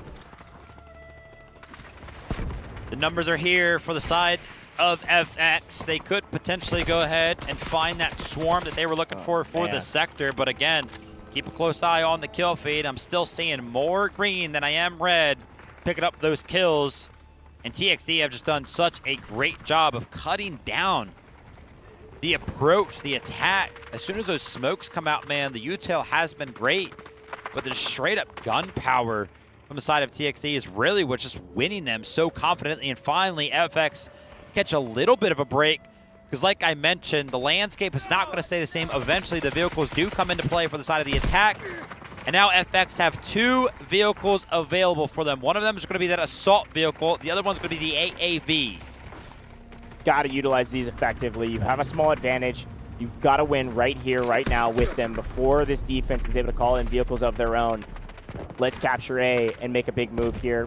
Where am I getting sniped? It looks like by Nail2G, by the way, from a distance. But Natoxi in one, Boom in the other. Everybody else down in the trenches. There's Zinz here, the substitute on the far side, actually trading out a kill. Able to stay alive as well, clearing out the flank that the defense was trying to do to thin the herd as they push over on the low side of A. I think low side, again, is what they have to do. They're now playing these rocks just outside of the point. They need smokes and they need to make a move. Right now is probably the best time that they're going to get. Of course, we have the best vision, much better than they do with this free cam perspective, but look at the numbers. Look at the advantage they have right now. We got to get bodies on the point right this second, and that's exactly what they're doing. A, starting to be contested. Assault vehicle going to jump on, drop some more smokes all around it. We've got our line set up. Let's make a move to get onto the point. Wormy's there. Wormy's inside the building, or rather on top of the roof, while the rest of the players begin to swarm it. They have the advantage, and they're actually utilizing it. Now that they have a small advantage, this is what TXD needs to do. They need to grab their tank, and they're dropping their love, and they're dropping artillery barrage directly on point. If they can stall out this capture and bring these 2 vehicles over, they could stop them right here, right now. Assault vehicle down. FX still have this AAV, but they've got to cap right now. They got to get every single body on the point before this love and this tank get over here. It's close. It's going to be close. Window is closing indeed, with everything kind of called in for the side of TXD. What's going to be the full send for FX? They're jumping onto the point, but take a look at the progression bar in the middle of your screen. It is now almost entirely green. The 2 vehicles have joined the fray. TXD want to stop things now. Skynet is going to be picking up the AAV, and with that being destroyed, you got to feel for the side of FX, because that might be their hopes and the dreams in the tournament. You want to go ahead and call this a best of 1.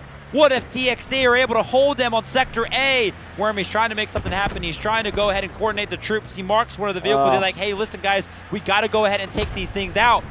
Also, a great adjustment from the side of FX. They know the vehicles are going to start to come into play, so I see a couple of operators off in the distance switch over to those engineering roles, but they have found not a lot of damage onto the tank, but also, at the same exact time, have done some damage to the lob, but it's not going to be enough. It's still going to be alive. The engineers are going to go ahead and repair that thing, and now TXD. There's nobody. There's not a single FX player alive right now. All of these revives are going to drop these tickets. They've got 1 to 2 more coordinated pushes before they're already, I mean, they already are in dire straits. Down in vehicles, huge vehicle advantage. This is probably all she wrote. That was the play. It was nearly perfect, but TXD, perfection of timing to be able to get there in time, put a vehicle on the point, destroy the AAV, and outnumber their opponents. It was so close. I think if FX get this A sector, this game could have changed. They could have gotten more vehicles down. They could have actually played the game. But now they're down in numbers, they're down in tickets, they're down in vehicles, and these vehicles aren't going to land. We know how cracked works. There is no room for error. There is no room to go down in vehicle numbers early on cracked. Whoever gets the momentum early will win the game, and we're going to end it right here on A. As much as I'm an FX fan, I see no way that they can capture this sector. The one thing that FX has taunted throughout their success is how fast, how quickly they have been able to do things.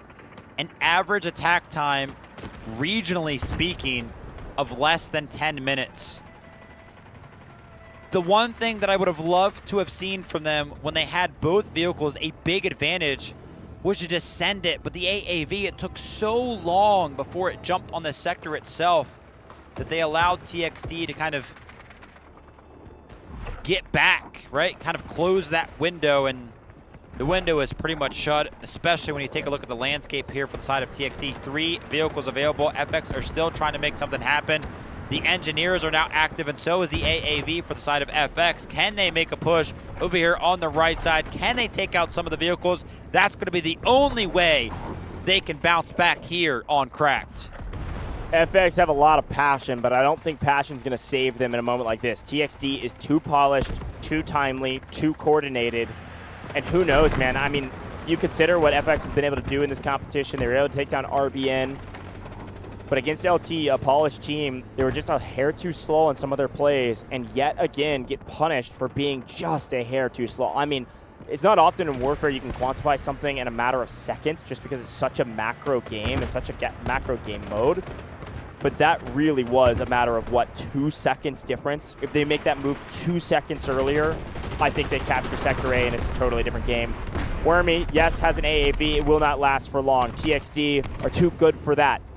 Immediately are paying attention to where he's at and how can they take it down, or at the very least force him from being able to play the game. He will go repair himself while the rest of FX try to figure out how are we going to get to the point without getting mowed down. Not only the infantry defensive line that they've set up in the buildings and on these rooftops that have some headies they can play on, but also just through the firepower of these tanks from distance. Cracked is such a punishing landscape. The A sector in pubs can be easy at times, but in a coordinated effort, it is extremely difficult. I've said it now a couple times, but it's worth remembering. The room for error, the margin for error for a 20-team roster is so incredibly thin on a map like Cracked. It's going to be the third assault vehicle kind of left out in the distance for the side of FX. They're not really interested in playing around that. Again, it doesn't necessarily find a lot of value, but in a situation like this, it might help kind of distract some of the vehicles, kind of get a beacon down on the point, but that's exactly what they might end up playing for right here, as we do see one of the members kind of jump into that assault vehicle. Look for them to kind of do a full send play onto the point. If this thing can even make it off spawn and find some cover to go ahead and get the repairs in. And it looks like the whole side of FX is actually swarming around the idea of pushing with this AAV. They're trying to call in the vehicles, trying to call in the Lav, but Winter is going to be getting the credit over there. Take a look at the left side of your screen, all the way off towards the rocks. They're trying to go ahead and send in some of the strike squads as well to potentially destroy some of these vehicles, but I'm not entirely sure if I see enough engineers. Oh my gosh. He's dancing on him, man. Yeah, look at this. He's just going to use the wheels instead. Fine, I'll just run him over. That's hilarious. The shots aren't landed, just use the wheels, man. That is hilarious. FX trying to stabilize here, and I think the play call right now that Wormy's telling the team with a bit of a smirk on his face is back up. We have to group up, and then I think you just put your head down, throw a ton of smokes, and just full send through the middle and hope and pray that some of your players can make it indoors. But even still, listen, I told you before, it feels like a best of one. Feels like this is the map, this is the round they had to win to have a chance in a matchup against a behemoth, one of the best teams in the game. TXD is the winner of Dfiw 2025 in Vietnam. Unbelievable road to get there. This time around, they lose to RRQ in the first round and are having to battle their way through the lower bracket. It doesn't negate the fact that they are one of the best teams here, and they're showcasing exactly why. A near perfect defense on A, and clutch and icing up in a moment where A would have fallen. They were able to snake their way in just in the nick of time, and that's what makes a good team great. Not a lot of room for mistakes when you're up against a team like TXD. Did FX make any mistakes? We'll leave that up to you guys' discretion at home. Obviously, we can talk about the timings, the failure to go ahead and press the advantage when they had it. Now, their backs are going to be up against the wall. We've seen some crazy things during this competition. 30 tickets. Can they potentially make one last final push towards the sector to keep their dreams and hopes alive on the side of Cracked? Again, this has kind of been the same thing. This assault vehicle is just going to continuously get blown up as that static spawn kind of comes in for the side of the attack. They're not necessarily interested in using it. What could be the difference maker if it's not going to be the assault vehicle? if it's not going to be Wormy in the AAV, individually speaking, can anybody find an incredible amount of value with boots on the ground? I mean, Muzz, yeah, you're doing great with 20 kills, but I'm pretty sure when you tuned into NTPP just a second ago, I didn't get the exact number because we were only on his POV for about a half a second, but I think it said 30-something. So the individual skill, we're calling on it from the side of FX, but it's just being answered way too easily by the side of TXD. And take a look at this. They're finally finding their way towards the point. They're trying to make something happen, but the vehicles are just shutting them down instantly. Yeah, I mean, the score is nearly double, if not exactly double, from the defense over the offense. You can even see it in regards to the amount of artillery barrages that each side can call in. Both will call one in now. Both will try to fully invest here and win here. Wormy calls in the artillery barrage and marks a vehicle for death. We'll see if that vehicle goes down. It is the lob that has been marked for death, and they are full sending to the point. We got some bodies that are getting close. At the very least, we will put this thing into the neutral zone, or try to. But what does the defense do when the attackers finally find some momentum? They send the house. Oak on the point with the tank. Assault vehicle with Nail on the point. Lob close by, half health, basically shelling the point from right up on high.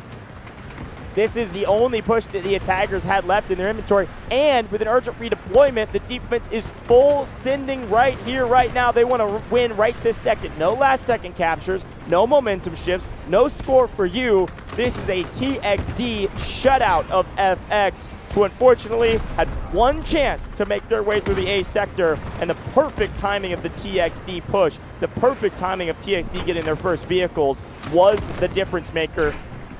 They find a couple individuals that have 20+ kills on the FX side, but it didn't yield hardly anything as Romania finishes the job with the cherry on top. AT4 to take down Randy and Boom. Bye-bye AAV, and bye-bye FX in the first round of our second match of the day.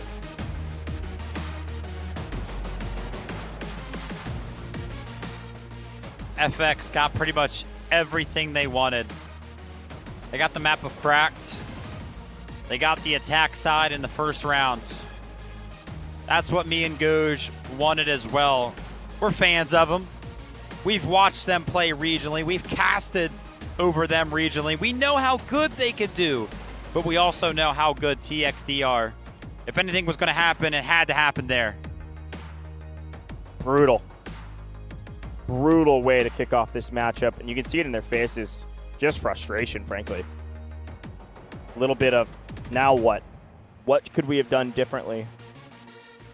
And I haven't said this once in this entire show. We've talked a little bit about one of the weaknesses of the team, or one of the things that they overcome often, one of the hurdles they've had to overcome, which is the language barrier. They have a team that's split in half, speaking different languages, and they've got a bilingual player that is the squad leader of each of these teams. It is a small hurdle, but it's one that could cost them a couple seconds in communication plays of when they make the move. It's a difficult thing to overcome, and it might have been the difference in them capping A or not, but a quick look at the stats, and I mean, no surprise to see NTPP and Syndrax 47 and 46 respectively. That is unreal. On a Sector A cracked game, that is an unbelievable stat line. They could have been, I guarantee NTPP was quadruple positive. Especially on the back foot of efforts of his squad mates. And I'm happy that we actually got to see it highlighted there, right? Poco finding an incredible amount of revives. We needed more of an individual effort from the side of FX. Leo has kind of been showing up, showing out over the past couple of days. Picks up 24, is going to be leading the pack there for the side of FX. Muzz was also trying on that recon class, Mini 14 at work. Probably the lowest we have ever seen Wormy, by the way, in terms of score. Just being shut down. He was trying to make things happen with the bow earlier on. He tried to hop into the AAV. He tried to make the calls. He tried to make the marks happen on some of the vehicles, but nothing ended up happening. And I mean, listen, they were very, very close. They knew what they needed to wait for. They tried to make something happen with all the vehicles kind of spawning, but TXD just had such a good response. Yep. I totally agree, man. Listen, a big shout out to Meg, Aladdin picking up 59 and 60 revives as well for this roster. And like you mentioned, Leo, top fragger for the team, again on a loss, picking up 24 kills on a game that ends on Sector A on Crack. Still an impressive stat line.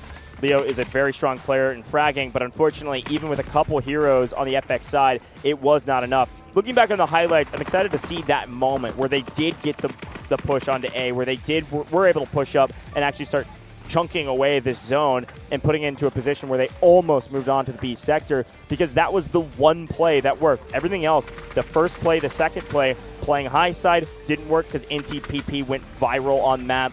Playing low side didn't work because TXD was ready for it and they had guns all looking that direction. It's a very tough play to go low side here just because you can get shot from so many different angles. But then finally, look at it. Perfect timing. They're all here. They got AAV, but the perfect timing from TXD. They get their lob, they get their tank, and they come flying in. Again, Cracked is a totally different animal because you don't start with vehicles, but it's also Victory Unite. You do get vehicles eventually, and you can call in vehicles of your own based on the score that you're able to earn. So TXD did a great job to get these vehicles in time, sneak into the point, and be able to stop the one and only push that could have changed the momentum of the game. You get Sector A there, things start to open up for you on Sector B, but then when you lose the vehicle game, you're down in numbers. Not a single vehicle is going to land for FX. There's just about nothing you can do.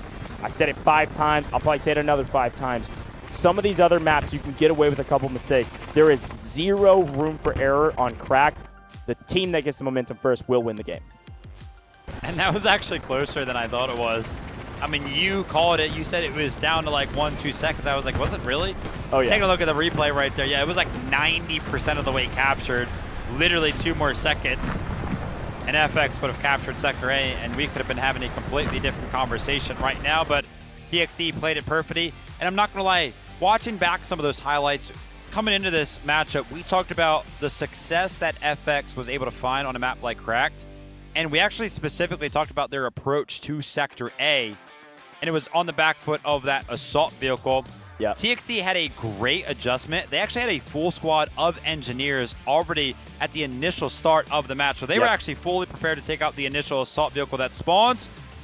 That being said, the best squad for the side of TXD, once again, Whistly's being featured. Winter, again, I saw his name kind of pop up in some of those vehicle destructions. ATX and KPZ a part of the squad as well. There's pretty much kills across the board.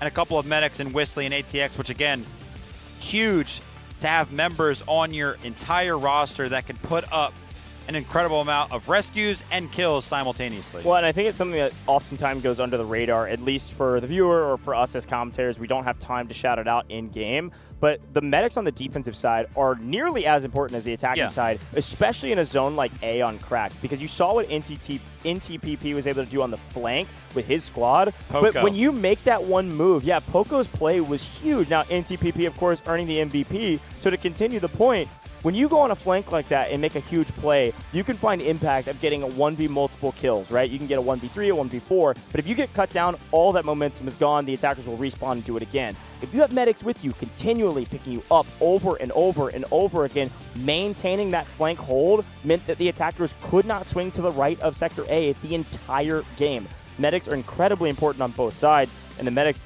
on this side kept this man alive, and when he's alive, he's slaying the lobby out. Yeah, absolutely. Scary stuff there. It's awesome to kind of see. I mean, we do put a lot of pressure on some of these players when we do take a look at some rosters and we're like, yeah, that's their star player. NTP, that's their star player. And every single time they perform, man, they continuously find themselves up towards the top, and it's impressive. It's a role player thing, man. They've got their Slayers, and their Slayers do their job. Absolutely, and role player thing as well. You know, I'm happy that it got highlighted right there. NTPP, yeah, he's the star player. He's the one finding all the kills, but not without the support of some of his squad, not without the support of some of his team members. So great to see that it's all kind of falling into place for the side of TXD. I feel like it's important for us to turn our attention to what is obvious now. FX, their backs are up against the wall. This is a best of 3. They've already lost one of the rounds. They're going to a side that they have historically been a little bit weaker on. They're going onto the defense. What do they need to do to stop a team like TXD from taking them down on a map like Cracked? Listen, I will say it 10 more times. It's momentum. They have to cut the momentum early. You know what TXD is going to do. They're going to fly at you off rip and punch you in the mouth, and you've got to be prepared to punch back.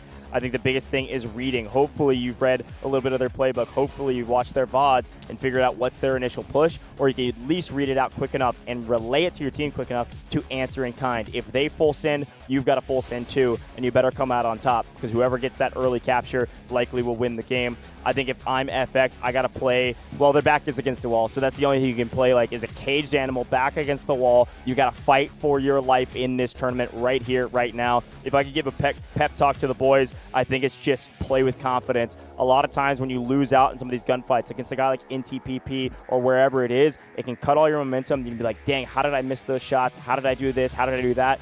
Shut up the back of your brain, shut up the devil on your shoulder, and you better ball out. Go be the hero. We need some hero-level players from a lot of these players. I don't care if we've said your name 50 times or we've said your name once from this FX roster. You better step up. Time to play.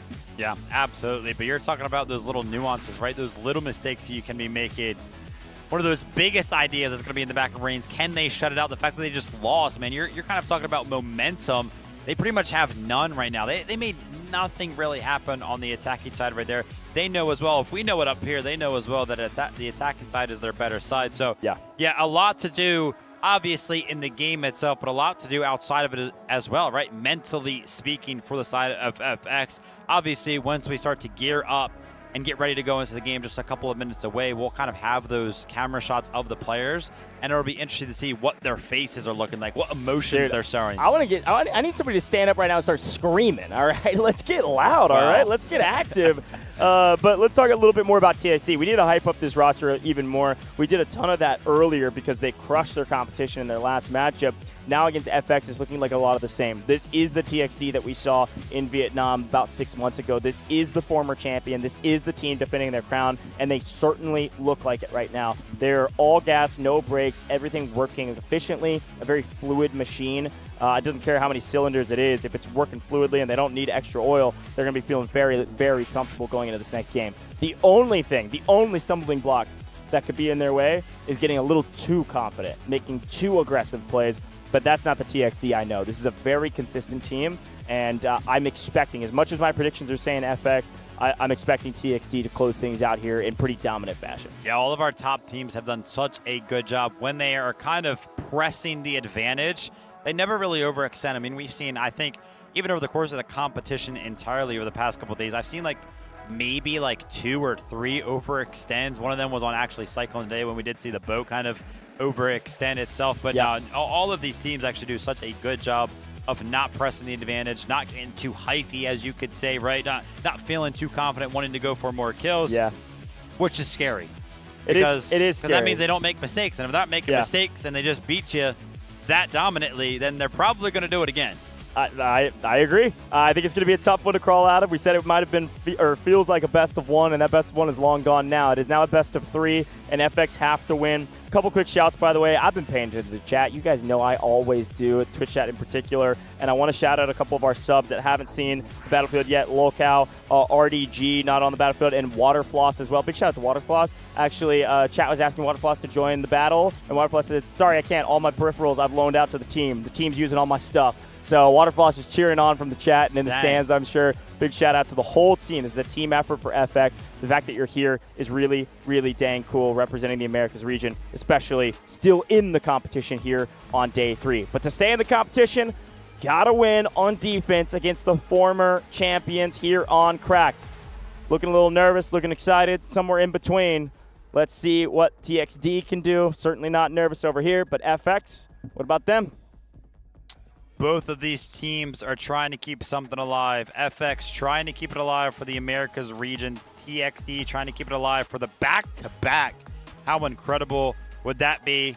We're still a long ways away from that conversation, but they have a very good start. Initially knocked down to the losers bracket after losing RRQ. They bounced back yesterday, showed us what they're capable of with a 2-0. And now jumping over to Cracked, man, they have shown us once again, they have reminded us why they are champions. They won the first round.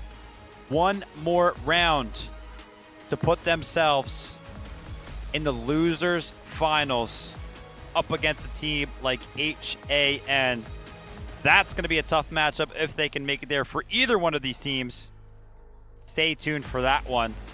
But we do got to close things out here. Like you were mentioning, it feels like it's done and dusted. We called it a best of one. That one has now been lost, and I wanted to see the emotions, right? How are the side of FX feeling? Here we go. Not too good, I'll be honest. 10 seconds, ladies and gentlemen. TXD going to be red in the attacking side, and FX green on the defensive side. No vehicles for either team to start things off. All smirk, all smile for Mr. Wormy. Let's see him lock in and surprise everyone. A chance to surprise the former champions right here, right now. If TXD capture A, it is not over. TXD have to win the map. They have to capture every single sector, finish things up on C for them to be called the champions of this matchup. And for FX, they just got to hold the line somewhere. It looks like FX have elected to swing over to the high ground on the left-hand side of this A sector. Take some shots over the top. You can see their setup, I guess technically right of our map view. See their setup here and what they're prioritizing. Here's the problem. With everybody up on the far right-hand side, nobody's on the point, and already the attackers, what do? Like I said, what's their play? Full send, full tilt. Guess what? We got a lot more red on the point than we have green. A play that we have seen before. They're trying to get as many bodies on the point as they possibly can. But this is going to put FX back up against the wall, obviously in the entire match, but on the sector itself, because now they are the ones that kind of have to flood into a sector that they should have control over, immediately speaking. But TXD just take it to the house. They're running them down. They're pushing the line back. Take a look at Sector A. Take a look at the surrounding area of Sector A. I don't see anybody for the side of FX. Great play from TXD. A great read on what FX wanted to do. Pretty classic strategies. Again, we've seen most of the meta in general of like what types of plays you can make on Cracked. FX goes for a pretty classic defensive strategy, play high ground. TXD reads it immediately. The counterplay, full send down lane with smokes, force them off height, not even by killing them, but by saying, get to the point and get to the point right this second. And unfortunately, they didn't get there fast enough. A goes down in the blink of an eye. Time to hold on B1 or B2. See what they can do. Sector A not working in any regard for the side of FX. But in this specific matchup, FX versus TXD, this is going to be the first time we're going over to Sector B, which will introduce those vehicles into the competition. Maybe that's where FX will find themselves a little bit of a nudge up over the side of TXD. Let's see what they can do when the vehicles start to join the fray. And talking about joining the fray, look at this momentum for the side of TXD. That steam rolling train has not stopped. They ran directly onto Sector A. They captured it quickly. And now they're keeping it going towards B1 and looking to capture this very, very quickly as well. And a giant flank from the side of NTPP. The angles are what make the difference here for a guy like this. He's trying to hit all the shots, but there's so many targets. Who does he choose? And this is an interesting play, right? You can't really just sack B1 for free because it gives this TXD roster so much momentum. But also, if you invest everybody on B1 and you lose just about everybody with hardly anything to show for it, B2 is so much easier for this attack to capture. They're going to cap both at the same time because where are the defenders? They're on respawn timer, and they don't have an urgent redeployment to utilize. This is another great play from TXD, and again, I feel like a small misstep from FX to full invest, head against another head, bang out on B1 for you to not be able to even contest and take back this B2 sector. TXD trying to take both at the same time. They're not going to be able to completely, but they're going to force FX way back on their heels, and here come the attacking TXD roster. They've set up their footholds, they've set up their base on B1, and here comes the push. And the only thing that could save them is Siren in a tank potentially on the off angle, catching some of these people in transition. They know he's here, so where do they go? To the opposite angle, the opposite road. A lot of responsibility in the hands of a man like Siren. He sure can make it happen, but he's got to play carefully. He's got to play perfectly against a team like TXD, because if he makes any little of a misstep, FX will lose that tank, which they desperately need if they're going to have any chance to not only defend B2, but also pretty much defend for the rest of the map. As TXD look to approach from multiple different angles. We've seen multiple teams throughout this competition kind of try to play these flanks, and that's exactly what they're doing. And big res is here for the side of TXD as well. A big flood towards the point. They've just got more bodies on the point right now because FX cannot make their way in. Listen, I'll challenge you all with our split kill feed here. Pay attention to the left side, then look at the right side. Left side's moving a lot faster than the right. At least it was in this most recent push.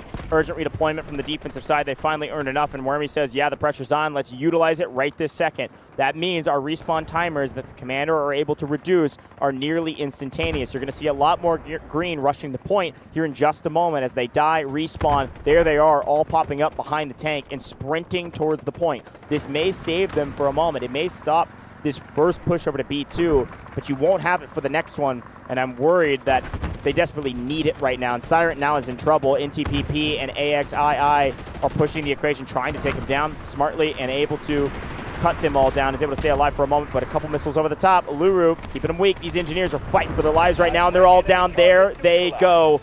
A great play from TXD. And now, if you had hope in FX, that's likely dashed. A very rare final blow coming out from the triple blaster of the D-Wolf there. NTPP making things happen on both ends of the spectrum. Great work there. And a two-pronged attack from the side of TXD. They were putting so much pressure on the point of B2 with some of their members there, while simultaneously attacking the tank. The side of FX, they didn't know what to defend. Do we defend B2? Do we defend the tank? They gave up the tank. It was kind of like a sacrificial lamb. Yeah, sure, you defended B2, but now what are you going to do when we go over to Sector C? Because TXD have pressed the advantage. They destroy the tank. Now, nothing stopping them from just walking onto the point. Nobody from the side of FX has even pretty much crossed that white line down the center of the screen. They're all in their spawn. How are they going to get back to the point? I can tell you right now, Goose, they're not. They're not going to get back. They're going to have to defend. They're going to have to defend Sector C against a TXD that is going to have the advantage in terms of the vehicles and 180 tickets available. We need a generational hold from FX to make this a competitive matchup. We knew it would likely be a 2-0. FX had an opportunity in the first round, but in the defensive side, nothing is going their way as well. Really well executed from TXD to get that vehicle down and immediately capitalize on the advantage. Without the tank on the FX side, there's little to no way they're going to be able to hold a full C sector. Here comes an just an assault vehicle landing on the ground. It's going to take a decent amount of damage. Should actually land. But again, you really wanted that to be a tank destroyer. You wanted that to be... Sorry, this is the attacking side. Oh, gosh. They get even more. My bad. I was trying to hype something up for FX. Yeah, I was actually going to mention, interesting to see TXD invest some score into the assault vehicle. Not something that we see often, so keep a close eye on that, how they're going to use that. And keep a close eye on FX, because I'm wondering right now what they're doing. TXD have pretty much just walked on to C1 and what feels like they have felt no resistance so far. So FX have to be gearing for something if you're going to give TXD this much space. Every single time we switch POVs, it doesn't even matter who it is. Whistly, a guy that's playing Stinger, popping off as well, contesting NTPP in terms of total kills. In fact, coming out on top of that one by a couple. But Whistly's quadruple positive, bro. He's 21-5. I mean, talk about dominant performance. My Hopium is getting my casting skills all over the place. I was seeing red and thinking FX. Yeah, a lot of vehicles, 2 vehicles for the side of FX. I think they call the assault vehicle in there just because you can utilize it for some of these rotations from C1 to C2. Put a respawn beacon, vehicle respawn beacon on the backside maybe of C2. Throw some smokes down with it to allow you to cross. But a nice retake here from FX, a glimmer of hope. Not a free C1. Nice retake here, and a nice commit, honestly, from FX. That's a scary commit, because if that doesn't work somehow, C2 probably falls as well. So invested 2 full squads to retake over on C1. Winner, the last remaining attacker over there. So what do the attackers do? They try to swing over to C2 to see how well it's guarded. And so far, FX is winning that gunfight as well. So nice play. Problem is, vehicles are going to start getting active. Assault vehicle coming into the backside of C1 right now, try to make a difference. There's only one tank that can shoot. No, again, I'm trying, man. That's another tank for the attackers. Golly, I'm all over the place. Goj wants everything so desperately to beat FX. Please tell me that's FX's tank. Please tell me that's FX's love. Are you out of your mind? Nope. It's red. It's all TXD, man. Take a look at the bottom of your screen. Oh, Nothing that's funny. available to use for the side of FX. And by the way, that absolutely clean flush that came out from the side of FX towards the C1 point. We take a look back at it just 30 seconds later. TXD have answered back, which is impressive because we just saw how many members of TXD were all the way in the back of the map waiting for vehicles to respawn, and you guys are still pressing back. FX, you guys are just too good, man. Make it stop. Yeah, I mean, 4 vehicles now means they can actually sack some of these vehicles by getting extremely aggressive with them on C2. They're okay losing 1, maybe even 2 for the sake of winning the round. Even if they don't work, even if those 2 vehicles go down, well, of course, we know the defense won't get any of their vehicles. That tank destroyer will never see the light of day. Neither will the next one or the next one or the next one. It's 4 vehicles to 0, 3 of which can actually shoot up at these flying in vehicles, the called in vehicles of FX. This is called pressing your advantage correctly. You have to play this aggressive with your vehicles. You have to continue to shoot down anything falling out of the sky, which of course they will. TXD is too pristine. They are too calculated to make a mistake of allowing a tank destroyer to hit the ground. If there's one strength of FX that we haven't seen in this cracked matchup, it's their ability to make a huge difference with very little, with a tank destroyer in their hands, with Randy Savage and boom, running around with the tank destroyer. Things could get a little mixy, but that certainly will not happen when the defense is pinned to C2 and it's 4 vehicles to 0. I think it's funny here, the tank from the side of TXD, Das Yala, was trying to get up on top of the vehicles. Just completely gave up, by the way. Is in a completely different position now, so not finding the finesse required to go ahead and jump up on top of the rooftop. So we're not going to be seeing a tank up there. Just going to go ahead and play from the ground. And remember, one of the biggest things about pressing the advantage here for the side of TXD is making sure that you keep one of those tanks that you have gained in terms of an advantage all the way in the back of the map, so that way you constantly have an angle on some of those vehicles kind of floating down. So it is kind of nullified. It doesn't necessarily find a lot of value in terms of finding kills, but obviously it's doing one of the most important things on the map. Now Wormy is actually going to start to feel the pressure and call in what kind of feels like a little bit of a random urgent redeployment. If you do take a look at the C2 sector, there's only like 2 members from the side of TXD actually pressing it. Well, they are doing it because a lot of folks are dying outside of C2 and they're trying to retake C1. Look at this big push here from the green side of FX. They wanted bodies to die, respawn, and come over to C1 to trade points. He felt the pressure onto C2. Here's the problem. When you got vehicle advantage, again, you send the vehicles to one point, the infantry to the other. TXD, they wrote the playbook, man, and they are executing it near flawlessly. Boom might trade out an assault vehicle, but that's the one vehicle they don't really care all that much about in comparison to a thing like a lob, thing like a tank, thing like blow you up and take you home packing. This is brutal to watch. I liked the idea. They tried to make a nice trade. It did force FX, or it did force TXD rather, to actually address C1 with their vehicles, which maybe was enough breathing room to keep control over C2. So we'll call it a successful play, but more score invested. Probably about the 3rd time we have seen Semifinals over the course of the past couple of days. And I feel like this is actually probably one of the best use case scenarios is actually going to be on C1. And Toxie's playing it very, very well and keeping some of the members of TXD at bay. Let's go ahead and take a step back and address kind of what's going on. 126 tickets actually available for TXD, and FX have full control of C1 and C2. So this kind of feels like a full reset. Or if FX are able to pretty much do what they just did over the past like 10 minutes since we've been on Sector C 2 more times and dwindle down TXD by 60 tickets and not really lose anything, they might actually defend this one. Is that a little bit of hopium? But did I help you out there? Listen, man, I had too much hopium. I'm calling vehicles by the wrong team. I have so much hopium, okay? I'm only biased for a moment, and I agree. I mean, this is a solid defensive setup. I think a couple things are happening right now. I think TXD as expected, are not making a ton of mistakes. They're not getting that aggressive. I said they could be willing to sacrifice 2 vehicles in order to secure this game, but they're not willing to do that. They want to slow roll through, slow push through, play as a unit, and make sure they take this in the most efficient way possible. They're not worried about 60 lives. They're worried about losing vehicles and then therefore losing their advantage. So they're taking it slow. They're relying on their infantry to start clearing the way, tanks coming in to shell the points, and if those vehicles take a bit of damage, they back way up, which is exactly what's happened. Look at that, AT-4 to the face of the tank goes way back away from the point. They are not risking any of their vehicles yet because they don't have to. They have plenty of runway to work with. This is very textbook, very slow and patient, strategic gameplay from TXD, and this patient playstyle is working now. They take C1, should get this for free, and we'll see what FX is able to do in response. Yeah, what can you do when this has happened? They have actually successfully taken back C1 multiple times already in this specific round, so FX have done a great job at doing so. They're going to have to do it once more. We'll have to see if TXD are actually able to prevent them from doing that, right? They know the goal for FX now that they've done it multiple times. It's going to be all about how they can respond. Take a look at the center of your screen right there. No surprise, one of the lavs in the air going to be getting destroyed. A couple of vehicles actually as well.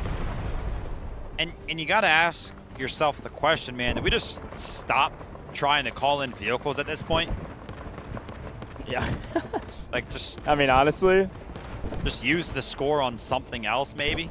Yeah, I mean, there's like timers based on when you can utilize stuff. No, there's no chance. I believed for a half a second. Dude, really, they made me believe for a half a second. It looked like it was going to land. Dude, you know, like there's probably 6 Allura rockets in the air that aren't even going to land on the vehicle because it died before they get there. TXD are too clean for that.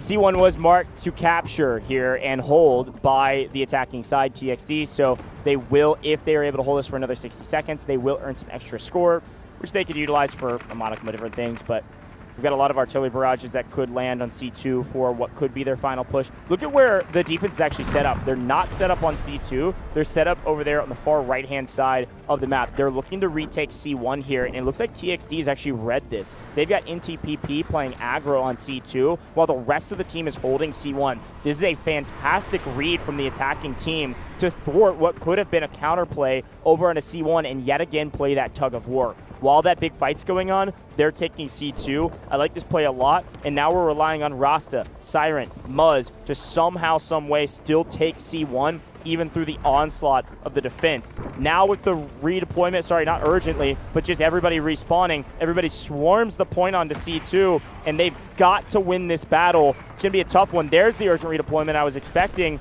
to keep them alive in this game. They're holding. TXD's down 80 lives. The hopium becomes true hope. It is still possible, even with C2 in neutral zone and C1 in the hands of the attackers. They are holding the line just barely, but barely could be enough. They got to keep winning these gunfights, and they cannot let these revives go off. Revives continue to come through, and C2 still in the neutral zone. Could be a big opportunity here for TXD to send one of these vehicles over towards the C2 point. I feel like a lot of the team members should be kind of calling out, hey, listen, we're making a lot of stuff happen over here on the C2 point. We're getting so many kills. We're getting so many revives. And as the urgent redeployment kind of runs out right now would be the exact time that FX would probably be at its weakest. That being said, if you take a look at the C2 point, there are so many green members. They've done a great job of defending that, and it was kind of on the back foot of them playing that tug-of-war gameplay, like you said, towards C1. Forces a couple of the vehicles to make its way over here. Forces a bunch of TXD members to kind of make their way over here. But now the TXD onslaught looks like it's coming in. They're doing a multiple-pronged attack. Some of them are flanking, some of them running right down the middle, while the vehicles are just peppering down the members of FX. These vehicles are finding so much value. Missiles through doorways. The revive battle continues, and finally TXD are winning it. Now if you're FX, what do? Artillery barrage C2 and pray that you can retake? Or do you try to go back to C1 and yet again stall this thing out? It looks like TXD is expecting it. They got a couple players over here and a tank holding the line. Guess who it is on the flank? It's going to be WAG. It's going to be Siren. It's going to be Meg. This is a strike team trying to make a big play onto C1. But problem, yes, assault vehicle down. Problem, tank is the issue. If this tank could fall, FX could retake here. FX could make a big play, but the tank will stay alive, and the tank will continue to find a ton of value. And guess what TXD wants to do? They want to close it out right here. No more games. C2 is ours. Guided missile on your forehead. TXD about to win this game in this match right here. We need a miracle from FX, and right now the only miracle we have is Leo alive on the point. But guess who eats the missile? It is Leo. That is probably GG's. I don't know. There's a big flood coming in from the side of FX towards this C1 point because of what Leo was able to do, capturing a little bit of C1.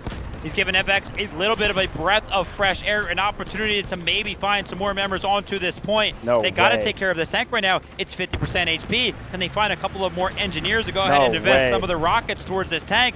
This will be a big swing of things, but now Oak is kind of called back to help with the defense of C1. But take a look at how many members of TXD have actually been forced to be called back over towards C1. Now FX is going to play tug of war perfectly. They're going to start to capture C2 once more. But C1 is actually still in the hands of FX. Now all the members have actually been dwindled out. There's only 2 squads left for the side of TXD onto C2.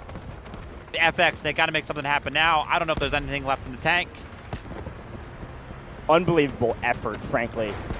90 lives for the attackers just on the C sector. C2 being contested by FX. There's Zin, there's Wag, there's Boom, there's Randy. Aladdin, a medic over here trying to pick his teammates up. He gets cut down with shots in the back from Whistly. That's going to be GG's, folks. C1 is falling. It's not on our screen for a reason. A strategic team respawn beacon. Everybody trying to get back into the map, but they're on timer. There's hardly a green body on this map, and unfortunately, FX will be sent home from TXD, not without a fight. Not without a fight on C sector, but it was TXD in complete control. Start to finish on the attack, start to finish on the defense. Your former champions remain in the competition as a top dog and send FX packing.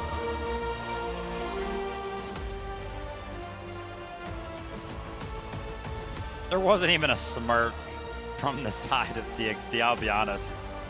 Stone cold serious, straight faces. I think our cameras gave us a look at like 8 members as they were getting up from the desk right now.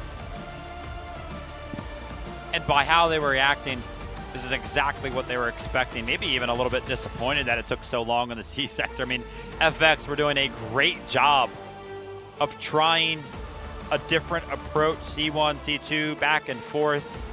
Odds were against them. They got them down all the way to 90 tickets. I said it looked potentially possible at 120 tickets because they had C1 and C2 fully in their control. But TXD, they took a little bit of time to reset. Different approach, split the usage of the vehicles appropriately on the back foot of a guided missile from who other than their commander who has been leading them for so long now. TXD continue on. And now, I guess there's only one more thing to talk about, only one more match that stands in front of them. Waiting in the wings. Wanza and HAN. Shoot, man. Listen, FX put up a great fight, and big congrats to Wormy and the whole team for making it to this stage, crushing it in the regional qualifiers to get here and represent Americas for the first time at Dfiw. A great team, still a lot more to learn and a lot more to prove, but still, they find themselves tied, I believe, for 5th as they exit the competition. And folks, we are down to half of our starting team number. We are down to 4 teams left, and we will finish the day with only 3 alive with 2 more days of competition. Great job from FX, but TXD was the better team and remains the better team. Former champions alive in the competition, making it to at least top 4 in 2026. A fun one, frankly. Listen, there were moments of hope. There's no question about it. I just think TXD was way too smooth with it. Let's take a look at their stat lines. And, of course, Raminia at the top as a commander, making great calls, great executed plays. And Whistly, another banger from the kid. 42 total kills and 32 revives with medics, actually, aptly named, right behind them. 55 revives there as a top 3 player for TXD. And TPP does take it. 46 kills there. Grayed out, must have been kind of taken out in the last moments of the match. So great effort there. Winter also picked up 39 as well. Just so many people across the board for TXD, kind of approaching that 40 kill mark. Taking a look over towards FX, man. I don't know what Leo had for breakfast yesterday, what he had for breakfast today, but we were seeing a different Leo on the side of FX. He was trying to make something happen. 32. A 30 kill game when your team's down that much is really impressive stuff. Yeah, round of applause. And again, I think Leo is a difference maker for this roster. There's plenty of players we want to shout out before they exit. I've been highlighting this WAG, Rasta, Mega, and now Zinsir joining them. That squad being a huge difference maker for the team as the strike force that goes out and makes big plays. And I think, unfortunately, that time around, they weren't able to make a ton of big plays, and maybe was the difference between them winning and losing. But here's a look back on that map and the highlights that we saw on it. It started with, well, TXD just kind of rolling over FX through A and immediately into B, nearly capturing both at the same time. And then we got to C, and we thought it was going to be just another steamroll, and the snowball was going to keep rolling down the hill until it was a giant snowman or beyond. But as we got to the C sector, FX put up a good fight, and they did a very good job of playing tug-of-war on this two-zone sector. Yeah, played it very, very well. Managed the urgent deployments. They managed their artillery barrages. They kind of managed where their squads were going up until the very final moments, and we kind of called for it, man. Cracked is a very tough map. Once you lose that initial vehicle economy, which, by the way, we saw NTPP kind of get credit for that tank destruction during that B sector with a triple blaster from Dfiw. That was pretty much all she wrote. FX were trying to call in some vehicles to try to go ahead and help out the defensive side of things. But every single time it was like 4 or 5, maybe even like 6 vehicles that got destroyed throughout, and they kind of just, gave up on it, which we kind of called for. And like I mentioned, they were kind of playing it pretty perfectly. They did such a good job of flooding the appropriate zone when they needed to. I think TXT did a great job of making the adjustment that they needed to. You called it out. What they're basically going to do is send all of the vehicles to one of the zones. They sent 3 of their vehicles over to C1, and then all of the remaining boots on the ground onto C2 to just rain destruction and go ahead and capture it. Yeah, and again, big credit to TXD for playing smart, slow, strategic. They weren't worried about their life totals because they go into Sector C at max lives, and so they don't have to full send off rip. They don't get too antsy. They don't scam. And I think, honestly, as much as I was calling for them to full send, here's a look at the best squad, by the way. KPZ, Whistly, Winners, ATX. This makes a ton of sense. I mean, look at Winners at 39 as well, KPZ at 34. And these guys are veterans in the space for this roster, and well done. I think as much as I was calling for them to full send, I think if they full sent, they could have lost. Because they didn't, it was an assured thing. It was just a matter of time because they knew they could get the guided missiles. I mean, worst case scenario, if they stall out, if FX was somehow able to stall out another 50 lives or so, a couple more guided missiles, and C1 is not even exist anymore. Yeah. There is no more tug of war. Like, you know, it was a matter of a time thing. So it was a smart play from TXD, and that really shows the veterancy of, you know, players like this, but also just the team in general. And like their commander. Well-earned MVP from Whistly, though. 42 kills, 31 assists, and 32 rescues. Great support operator player, and a great slayer, too. Yeah, absolutely. And this is just a scary squad, especially when players on a 20-man roster start to kind of come out of the woodworks and prove to us that there is more than just a couple of members on this team. Instead of being a couple, it appears there's a handful that can kind of compete for those MVPs. Whistly kind of coming to the limelight yesterday for us, for TXD, continued as well throughout the day here on Cracked. Maybe it's just the map, because it was Cracked yesterday as well that he did such a good job on with that MP7, and was running it back today. So Whistly, man, might have found the loadout and the map that he loves to play on. Yeah, he's cooking, man. A great team. But unfortunately, they are gone. It is time to talk about the next matchup here in just a little while, folks. We're going to head to a very short break. No interview. We got picks and bans all coming up. We'll tell you what's happening between HAN and TXD for a chance to be a top 3 team. Don't go anywhere. This court finds that the AI holds no legal responsibility. But the data, this doesn't add up. Just do with the AI. Priority. Protect company assets. Valves closed. You destroyed our home! That dream again. Gabriel Mercier, codenamed N2, role, engineer. As a former nuclear facility engineer, N2 was removed from his position following a major incident that escalated into legal proceedings. He later returned to military service and was reassigned to Arctic deployment under CBR and related units. With the originally designated technical specialist unable to fulfill operational requirements, and following assessment review, N2 has been approved as a replacement operator for the subsequent operation. Stun out.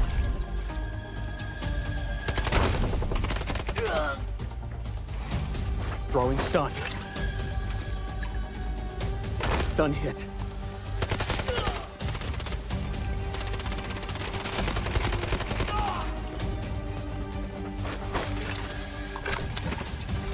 Freeze right there.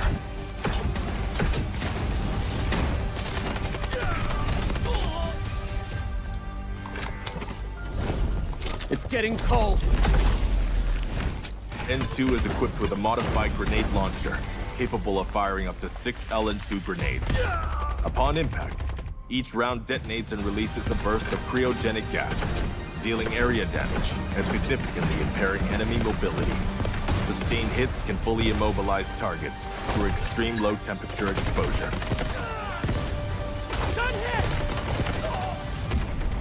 Cold. I can go colder.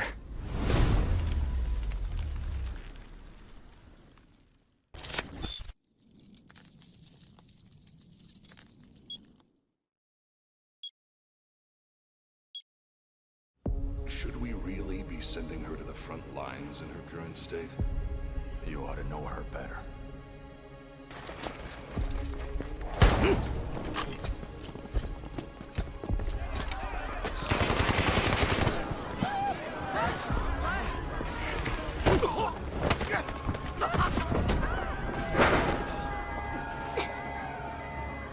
Stop!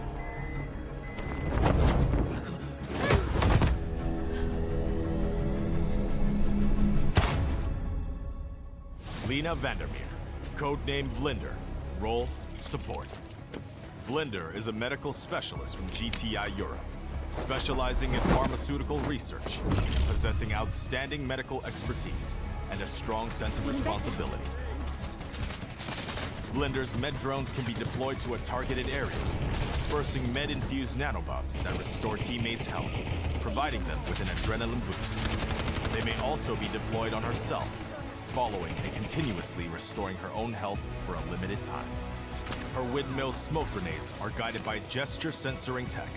Upon impact with a service, the grenades create a cloud of smoke, creating cover for teammates. Smoke grenade out.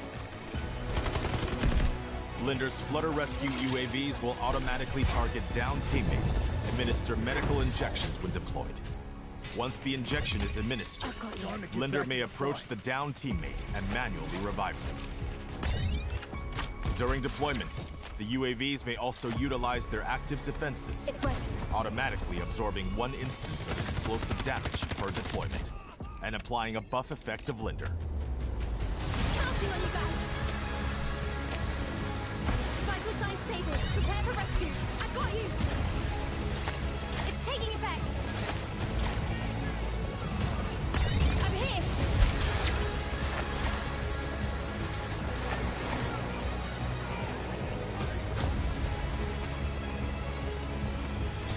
Feeling better.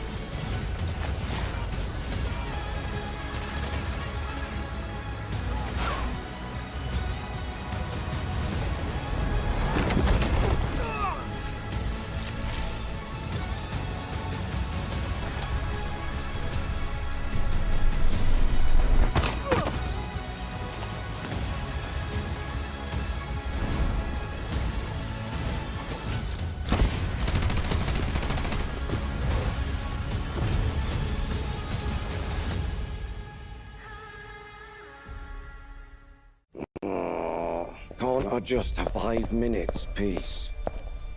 Everly, we've picked up abnormal acoustic signals in the Eastern Sea. Just dolphins mating. It's that time of year, after all. You won't get away. Luke Everly, codename Morse, class Recon. Morse is a former Navy acoustic intelligence specialist with deep expertise in maritime acoustic environments. making him highly skilled in the analysis and exploitation of sound waves and portable sonar equipment. As an operator, Morris excels in the use of his jammer, a portable sonic device that disrupts enemies by reducing their audio detection range.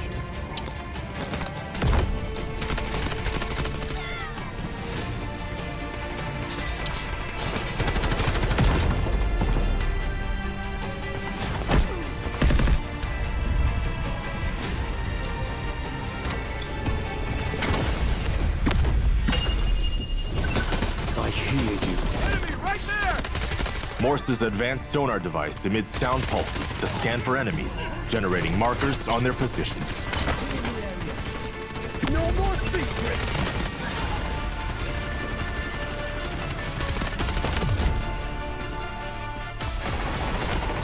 Jammer out! Point flash! Sending jammer! Throwing delayed flash! Allied troops engaging. Searching for hostiles! Throwing delayed flash! Sending jammer! Throwing jammer!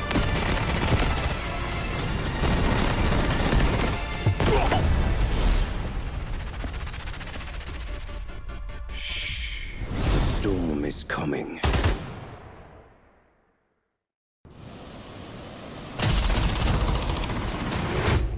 Keep it down. I need to listen.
Unbreakable, unshakeable.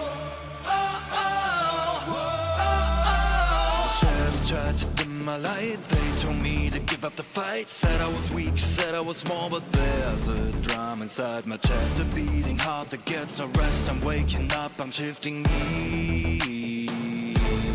You can build a wall so high, watch me spread my wings and fly. You can try to block my way, but hear the words I'm gonna say. 'Cause I am invincible, I am a storm, breaking the silence, I am reborn. Throw your lightning, bring on the rain, I find my power inside on the plane.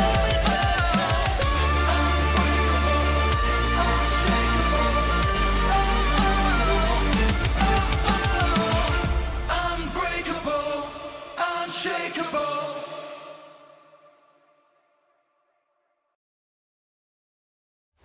This court finds that the AI holds no legal responsibility.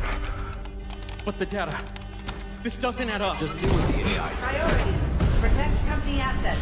Valves closed. You destroyed our home! That dream again. Gabriel Mercier, codenamed N2, role, engineer. As a former nuclear facility engineer, N2 was removed from his position following a major incident that escalated into legal proceedings. He later returned to military service and was reassigned to Arctic deployment under CBR and related units.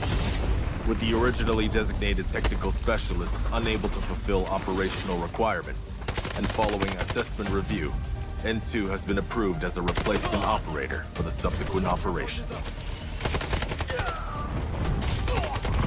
Stun out.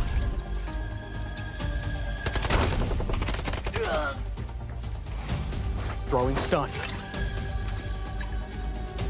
Stun hit.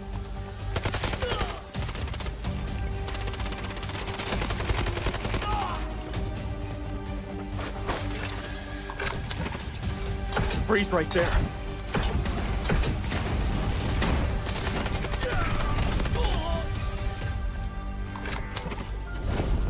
It's getting cold.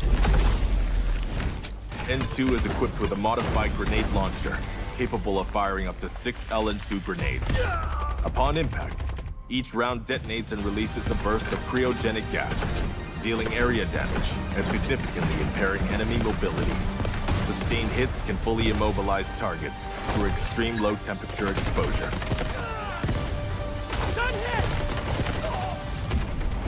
Cold. I can go colder.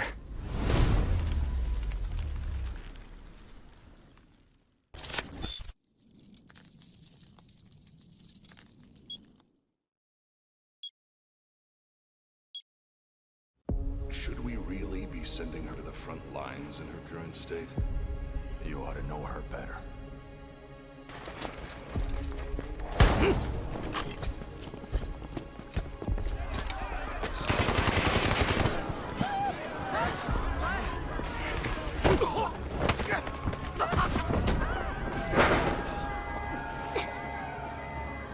Stop!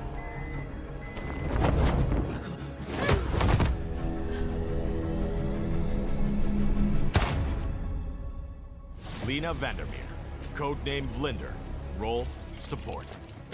Vinder is a medical specialist from GTI Europe, specializing in pharmaceutical research, possessing outstanding medical expertise, and a strong sense of responsibility. Vinder's med drones can be deployed to a targeted area, dispersing med-infused nanobots that restore teammates' health, providing them with an adrenaline boost. They may also be deployed on herself, following and continuously restoring her own health for a limited time. Her windmill smoke grenades are guided by gesture censoring tech. Upon impact with a service, the grenades create a cloud of smoke, creating cover for teammates. Smoke grenade out. Vinder's Flutter Rescue UAVs will automatically target downed teammates, administer medical injections when deployed. Once the injection is administered, Vinder may approach the downed teammate and manually revive them. During deployment, the UAVs may also utilize their active defense system, automatically absorbing 1 instance of explosive damage per deployment, and applying a buff effect of Vinder. Pushing on you guys. Vital signs stable. Prepare for rescue. I've got you. It's taking effect. I'm here.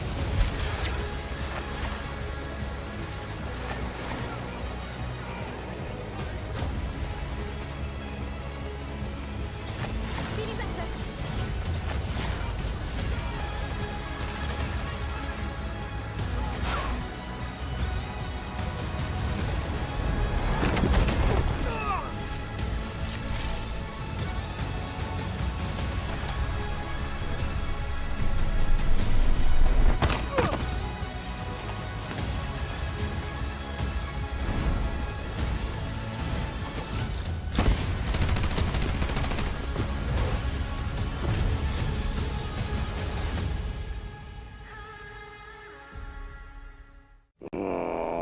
Can't I just have 5 minutes, peace?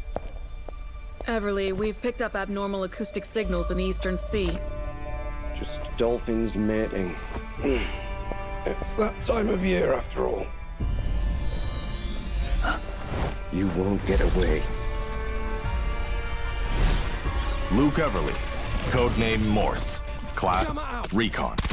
Morse is a former Navy acoustic intelligence specialist with deep expertise in maritime acoustic environments, making him highly skilled in the analysis and exploitation of sound waves and portable sonar equipment. As an operator, Morse excels in the use of his jammer, a portable sonic device that disrupts enemies by reducing their audio detection range.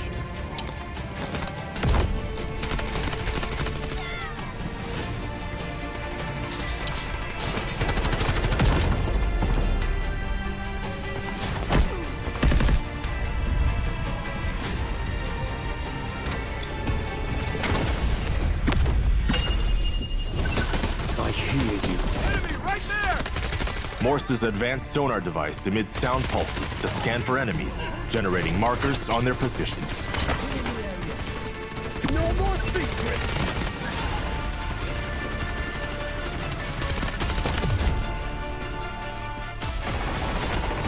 Jammer out! Point flash! Sending jammer! Throwing delayed flash!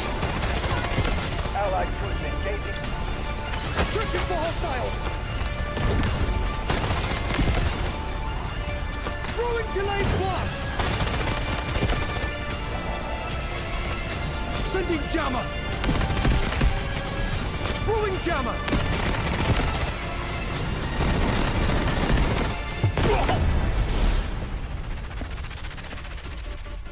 Shh. The storm is coming.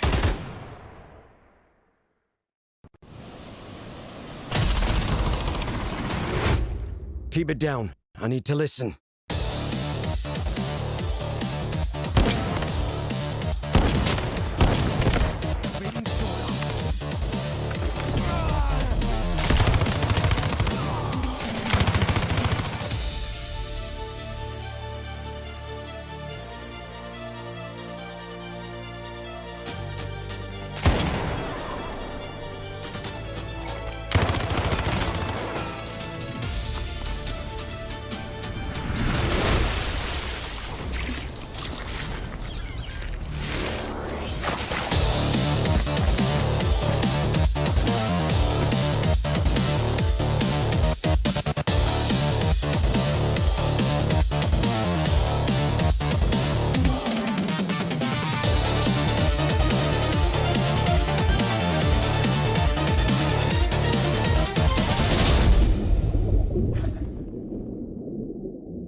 unshakable.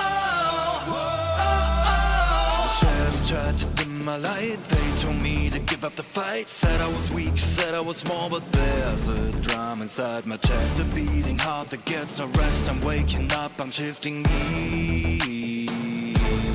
You can build a wall so high, watch me spread my wings and fly. You can try to block my way, but hear the words I'm gonna say. I am invincible, I am a storm, breaking the silence, I am reborn.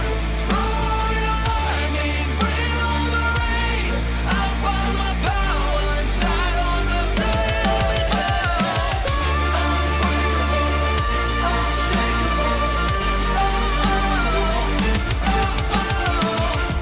unbreakable, unshakeable.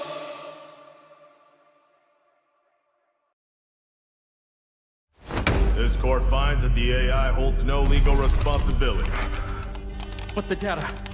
This doesn't add up. Just do what the AI. Priority. Protect company assets. Valve closed. You destroyed our home!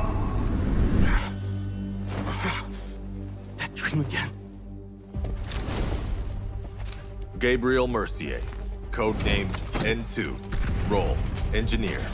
As a former nuclear facility engineer, N2 was removed from his position following a major incident that escalated into legal proceedings.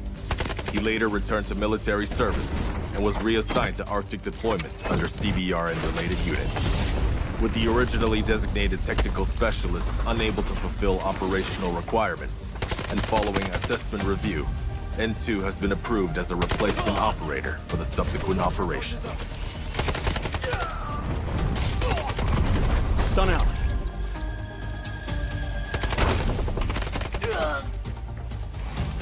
Throwing stun. Stun hit.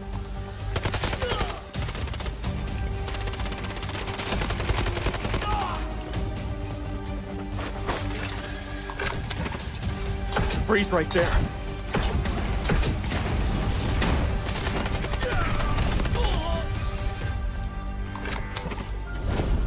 It's getting cold. N2 is equipped with a modified grenade launcher, capable of firing up to 6 LN2 grenades. Upon impact, each round detonates and releases a burst of cryogenic gas, dealing area damage and significantly impairing enemy mobility. Sustained hits can fully immobilize targets through extreme low temperature exposure.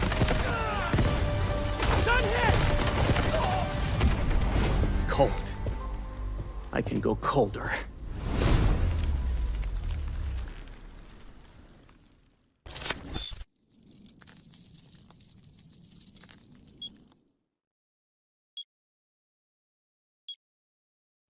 Should we really be sending her to the front lines in her current state? You ought to know her better.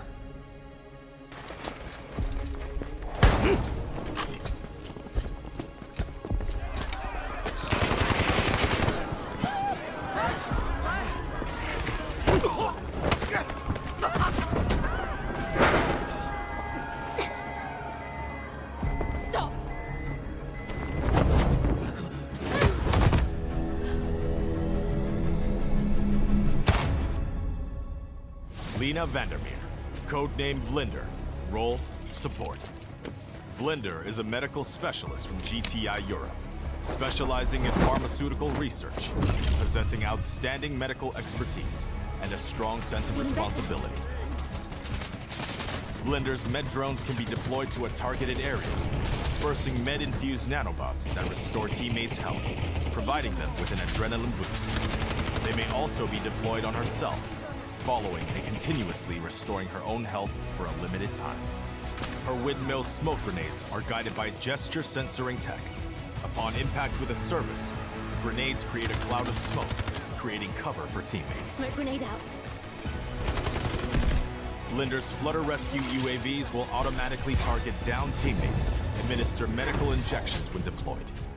Once the injection is administered, Vinder may approach the downed teammate and manually revive them. During deployment, The UAVs may also utilize their active defense system, automatically absorbing 1 instance of explosive damage per deployment, and applying a buff effect of Vinder. Counting on you guys! Vital signs stable. Prepare for rescue. I've got you! It's taking effect! I'm here!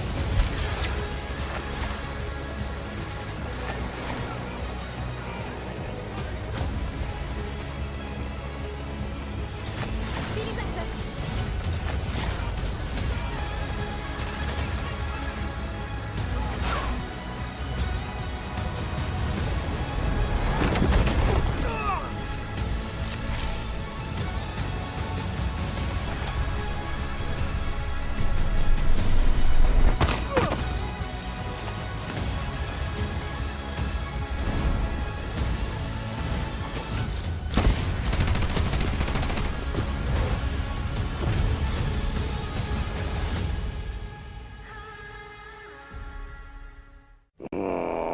Can't I just have 5 minutes, peace? Everly, we've picked up abnormal acoustic signals in the Eastern Sea. Just dolphins mating. It's that time of year, after all. You won't get away. Luke Everly, codename Morse, class Recon. Morse is a former Navy acoustic intelligence specialist with deep expertise in maritime acoustic environments, making him highly skilled in the analysis and exploitation of sound waves and portable sonar equipment. As an operator, Morse excels in the use of his jammer, a portable sonic device that disrupts enemies by reducing their audio detection range.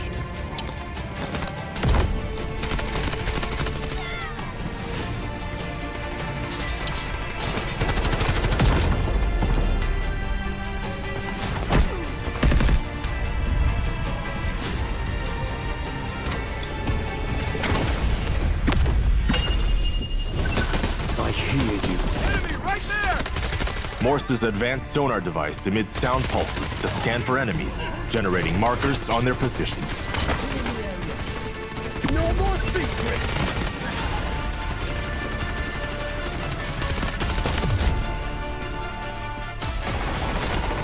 Jammer out! Point flash! Sending jammer! Throwing delayed flash! Allied troops engaging. Searching for hostiles! Throwing delayed flash! Sending jammer! Throwing jammer!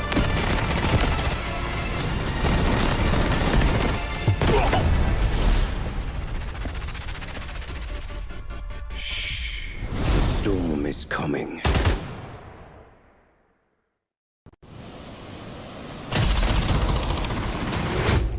Keep it down. I need to listen.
tried to dim my light. They told me to give up the fight. Said I was weak, said I was small, but there's a drum inside my chest, a beating heart that gets no rest. I'm waking up, I'm shifting gears. You can build a wall so high, watch me spread my wings and fly. You can try to block my way, but hear the words I'm gonna say. 'Cause I am invincible, I am a storm, breaking the silence, I am reborn. Throw your lightning, bring on the rain. I found my power inside on the blade.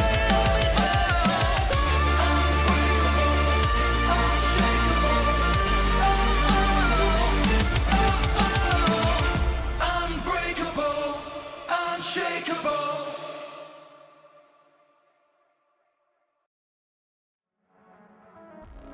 Welcome back to Delta Force Invitational Warfare 2026. Thanks for staying patient, folks. We've got our last best of 3 of the day. My name's Coach Vivid. Been with you for the last 2.5 days at this point. Day 3 is almost done. Only 3 best of 3s today. 2 more teams have gone home, and we're about to send 1 more team packing.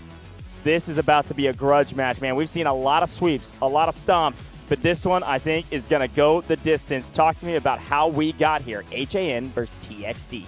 Yeah, I mean, the biggest storyline being that both of these teams just played earlier today. For TXD, much more recently. For HAN, it's been a couple of hours. For both of these teams, they've been knocked down to the lower bracket. TXD, they lost to RRQ initially. For HAN, they lost to LT initially. Ever since, they have been undefeated. They have been stomping the competition, 2-0s across the board. But I got to go ahead and mention, goes in the lower bracket, as far as that is concerned, I feel like both of these teams are about to face their biggest challenge. I myself am very torn on who I think is going to go ahead and win this best of 3.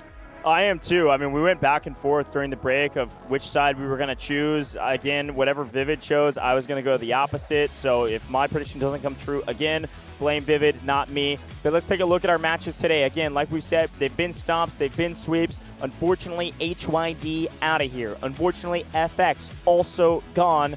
2 more teams fall, which means we're down to 4, about to be 3. HAN versus TXD for our last match of the day, folks. You win this, you're a top 3 team. We don't talk about that often in this broadcast, is that there's pricing associated with this competition, and that pricing racks up the higher and higher we get into the placement. So keep that in mind. This matchup means a lot more than just getting to the next round. Quick look at the teams, though, because they're about to walk on stage, folks. Wansa, you know him, you love him, and certainly you know and love Hodu as well. Happy birthday to her, playing on that Commander roster. Miang, Jinmin. At this point, I think we can highlight almost every single individual on this HAN roster. They've been battling through the lower bracket, and they've come out better for it. Everything looking so dang clean. Artyom, a difference maker. Chang G1, that whole roster under Johan, that squad has been one of the top squads. It has been an MVP squad almost every single time. And of course, can you even talk about HAN without mentioning Sarah Jin? Unbelievable solo stats, especially in the Heli Gunner. Talk to me about TXD, though. I mean, Romina has been playing absolutely incredible. Nail 2G has been a pivotal point for this team. M and Y, I was seeing get active on the map of Cracked. But we know him, we love him. NTPP, pretty much the highlight for this team, constantly finding himself up towards the top of the leaderboard, especially when it comes down to the kill category. Somebody who's been joining him up there lately, it's been Whistly on the gunny as well, so take a look out for that guy. I mean, just keep going down the list for these guys. They're just so star-studded. Can I add one more top slayer? Sure. Syndrax with the bow. Yeah, true. Syndrax has been putting up pretty great numbers as well, whether you're a TXD fan or an HAN fan. The question is, are you a Cyclone fan, folks? I asked you what map you thought we'd be playing. For whatever reason, our randomizer is loving Cyclone to a unbelievable degree. We are back on Cyclone, back with the boats, and back with the jets. Quick look at the bans. Assault was banned by TXD, and Trainwreck was banned by HAN. Felt like a target ban. They hadn't banned Trainwreck before, so we find ourselves with a random map out of the remaining 6. It's Cyclone. Now, everybody catch a breath for a moment. The teams are about to walk on stage. I want to put up a couple quick things. With Cyclone being back in the mix, if you saw it, we do have Ghost rejoining their roster. HAN will have Ghost starting things off on roster because they are in the jet at RIP because they're starting attack. Ghost is going to be a difference maker. You think Ghost may be the difference maker to put HAN ahead. Looking at the caster predictions, HAN starting the attack, Ghost starting in the jet. You got HAN. I've got TXD. Why? Listen, I don't know. There's something about HAN, Wanza being on the commander role. Ghost, we've seen these guys dominant so far throughout. I mean, not to mention as well, we have seen the specific roster of HAN on Cyclone twice before. These guys have played 3 matchups, and 2 of the times have been Cyclone. They're about to be 3 for 4 on the same map, so they're just feeling comfortable. That being said, they have obviously lost to LT on Cyclone as well, so maybe something to review there for TXD, but that being said, review time has been very, very short today, so maybe that won't even be a big factor. I have not said matchups are going to go 2-1 a lot throughout this tournament when I have made predictions, but this is actually going to be one of those times. I feel like these 2 teams are pretty much Titans. I feel like we're going to see this one go to a second map. I totally agree. I mean, we were going back and forth. I chose to go the other way. I said it in chat as well during the break. Since TXD has knocked out FX, TXD is now my team, okay? I'm running TXD until they finish, okay? So as we take a look at TXD and what they're able to accomplish, I think when you look at them versus HAN, they're just as consistent. They have just as much star power. They have just enough of an ability to compete with a team like this on Cyclone. The one question mark about this team, and I'll spend a lot longer time on this probably after they walk in, the one question mark is where is Legacy? I asked with the production in the backside what's going on. They don't know. Legacy's not playing. Folks, we'll talk more about that when we come back because our players are ready to walk onto the stage. 角洲行动全面战场国际邀请赛 Welcome to the 2026 Delta Force Invitational Warfare. 有请 TXD 战队 Please welcome Team TXD. 我们就是 Tuxedo. We are Tuxedo.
有请 HAN 战队 Please welcome Team HAN. 一队一星，剑指巅峰 One team, one goal.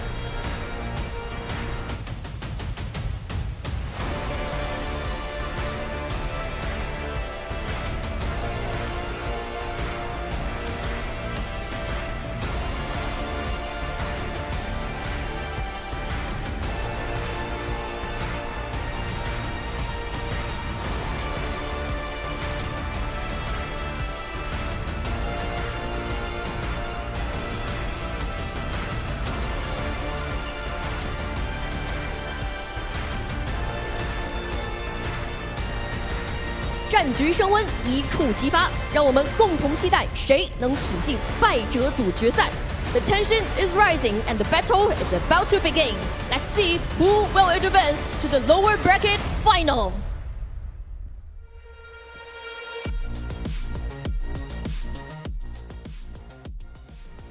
tension is certainly rising. These two teams desperately want to be top 3 and desperately want to make it to the grand finals. This is going to be a grudge match, and I'm excited to jump into the game here. HAN, you've got them winning this. We talked a little bit about it. I want to go back to a point I was making, though. Legacy is a difference. We use this difference maker point or this adjective of a player so often when we talk in Warfare because this is a 20-person roster. Oftentimes you can have players that kind of just cycle in, play their role, and do their thing, and you could maybe filter them out with a sub and not see much of a difference. A difference maker is an individual that can make a difference as a single player against a team of 20. Legacy is one of those, and Legacy has been on the bench. We tried to talk to the people behind the scenes. Nobody knows why or what, or we couldn't get any info from it. With Legacy down, the question becomes, now what? Who's in the place? Zombra, great player. However, we're going to Cyclone, man. When TXD swap overs to the attacking side and they've got the jet, who's flying that thing? On the bench, back in Vietnam, we had Lil Egg, who was the pilot. Was more so known, though, for being a helicopter pilot, 1. 2, I'm getting word from people behind the scenes, too, that Lil Egg really hasn't been the priority pilot recently. You know who has been? Legacy. So now we've got a conundrum. I'm still cheering on TXD here, but we got a conundrum. Likely going to see their second string pilot of Little Egg come in and have to be a hero when maybe he wasn't expecting to be with Legacy on the bench. So on one side of things, we've got TXD, of course, you know, question marks being thrown around, adjustments being needed to be made. On the side of HAN, they don't need to make any adjustments. They just found success on Cyclone against HYD. They're feeling comfortable. They were just there up on the stage earlier today. No adjustments being, you know, needed to be made. Like I said, they got the 2-0 victory over HYD. Obviously, I think both of us could agree, and everybody at home would agree as well, that, you know, TXD is going to be a tougher opponent than HYD. Yeah, so for sure. Maybe there's going to have to be some adjustments being made right there. But HAN, man, they just got to play their game. Yeah, got to play their game. Quick look at Hangshan Sports Center. It's been a lot of fun to do all of our competitive matches inside the Sports Center, and you all can't see it. Maybe you'll get to see it here in a moment at some point. You'll definitely see it this weekend, tomorrow, and of course for the grand finals. But the stadium's actually starting to pack out. We've got a second row balcony that is all but full in the main section. Our main section right behind it, production booths, are all but full as well. So it's exciting to see some audience here. Of course, hometown team will not be playing today at all. They're waiting in the upper bracket for the competition tomorrow. But still, folks, it's time for a very competitive match and one that truly matters so much. HAN versus TXD, a spot into the lower bracket finals, spot to be a top 3 team. Saw somebody in chat say, by the way, I feel bad for Vivid. He's going to have his correct prediction streak ended right here. I could not agree more. I think TXD's got this. They're the defending champs. Guys. They've got fire behind them. They've got momentum. Guys. They're going back-to-back right now. I'm 10-0. It's actually insane. Now, and we're thinking I'm going to be wrong? Listen, my predictions are all vibes. Your predictions are on stats, and stats have been dictating this competition thus far. I think everything has gone to paper. I don't think there's been any upsets, and we're finishing up day 3. I'm feeling good about HAN, man. Sorry to the chatter. I'm feeling good. I mean, 2-1. Listen, I'm giving TXD a map. I'm giving them a round. Listen, I'm team TXD until I die. It is what it is. TXD is now my new team. I think they've got this. I do think HAN is an incredibly talented team, though, and the HAN that we're seeing in the lower bracket is truly dominant. I mean, again, I'll repeat what I said earlier, which is that I've never seen a team dominate so aggressively on Ascension with Sarah Jin. But I will say we have seen both of these teams put up dominant performances after this competition has started, after both of them were knocked down to the lower bracket. This will not be one of those dominant performances from either side. And if it is, I will be absolutely surprised. I will be knocked down out of my seat if we do see a dominant performance. I think this one is going to be close. Remember on day number 1, we had a Cyclone go the absolute distance. HAN was absolutely a part of that Cyclone that went the distance against LT. When those matches, when those rounds, they took like 40, 50 minutes. Oh, easily, yeah. So when we have 2 Titans like this go head-to-head on a map like Cyclone, again, I think this is going to be one that's going to be drawn out. It's going to take some time before we find out who's going to be winning this one. For sure. I would be blown away if this is even a 2-0. These two teams fairly evenly matched, but folks, we're jumping straight into the action. These players are ready to rock and roll. HAN going to be in red on the attack. TXD starting things off on the defense, and who but anybody else? Ghost up in the jet, immediately looking for some value. Not going to find the immediate value that we're used to him seeing off rip the last couple of times, but Ghost, one of the most prolific jet pilots in the game. We'll see certainly some value from him at some point.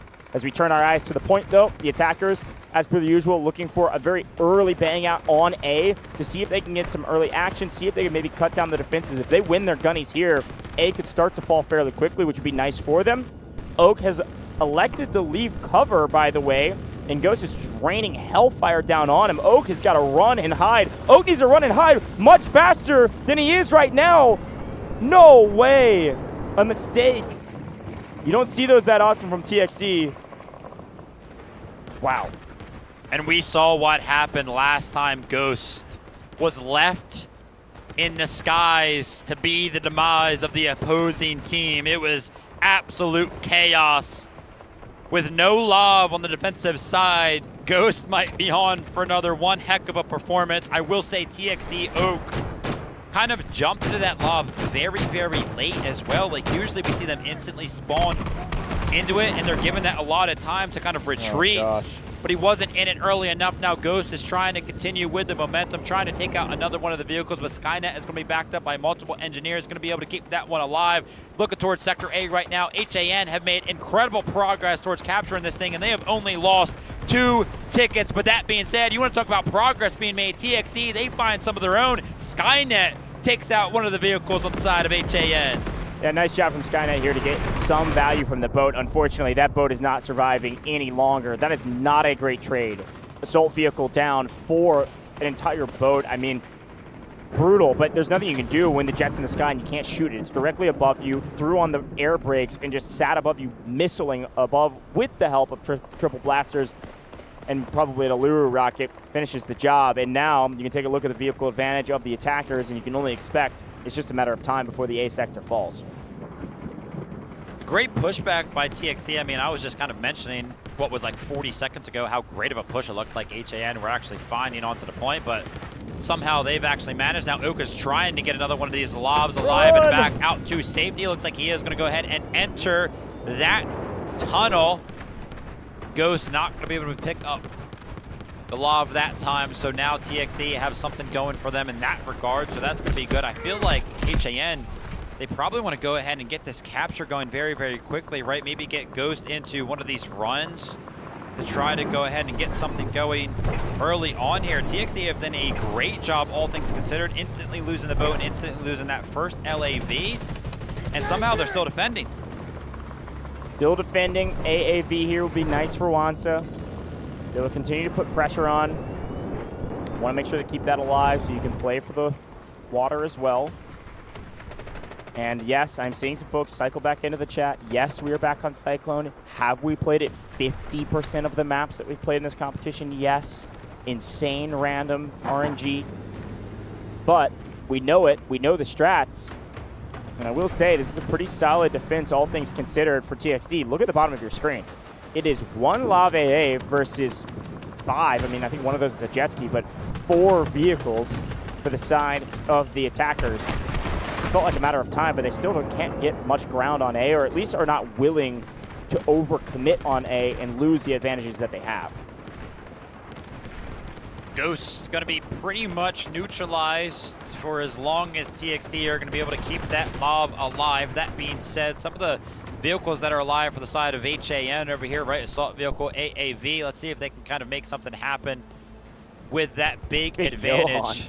He's going to be building one of these turrets all the way off in the distance, which should help either maybe take out the lob if he can kind of find some sight lines, but obviously it's also going to help in trimming down some of the defenses that are going to be on the backside of this little bit of a hill. Yeah, a nice play. It's a heads-up play. They know this is going to take a little while to get here, so they want to make sure that they have all of their advantages. And one way to do that is build these AAs. It's one of the newer things added to the competitive circuit here, is that ability to build these AA guns, included with our updates in the patch. So because of it, you're going to get some extra firepower down onto the point. It's going to help out some of your players as they aggress forward. Some of the defenders are going to get cut down in transition, or at the very least, if these boats or even Oak off in the distance get a little bit too aggressive, they're going to get punished not only by the vehicles that HAN have, but also this AA gun. Now, a nice push here to get control of the pillbox down below. And Jappy and DG Alpha doing a great job of just picking each other up and keeping bodies onto the point. Here we go. Big bang out onto the point. See who comes out better for it. Skynut in a very forward position here in the boat. Remember, they already initially lost their first one. He's actually going to be forced to retreat right now. Never mind, on his way out, he's actually going to be finding the assault vehicle. On the back foot of that, TXD are feeling confident in their ability to go ahead and defend this. They're calling in the urgent redeployment. And yeah, Wanza's trying to get into the mix now on the boat on the other side of things.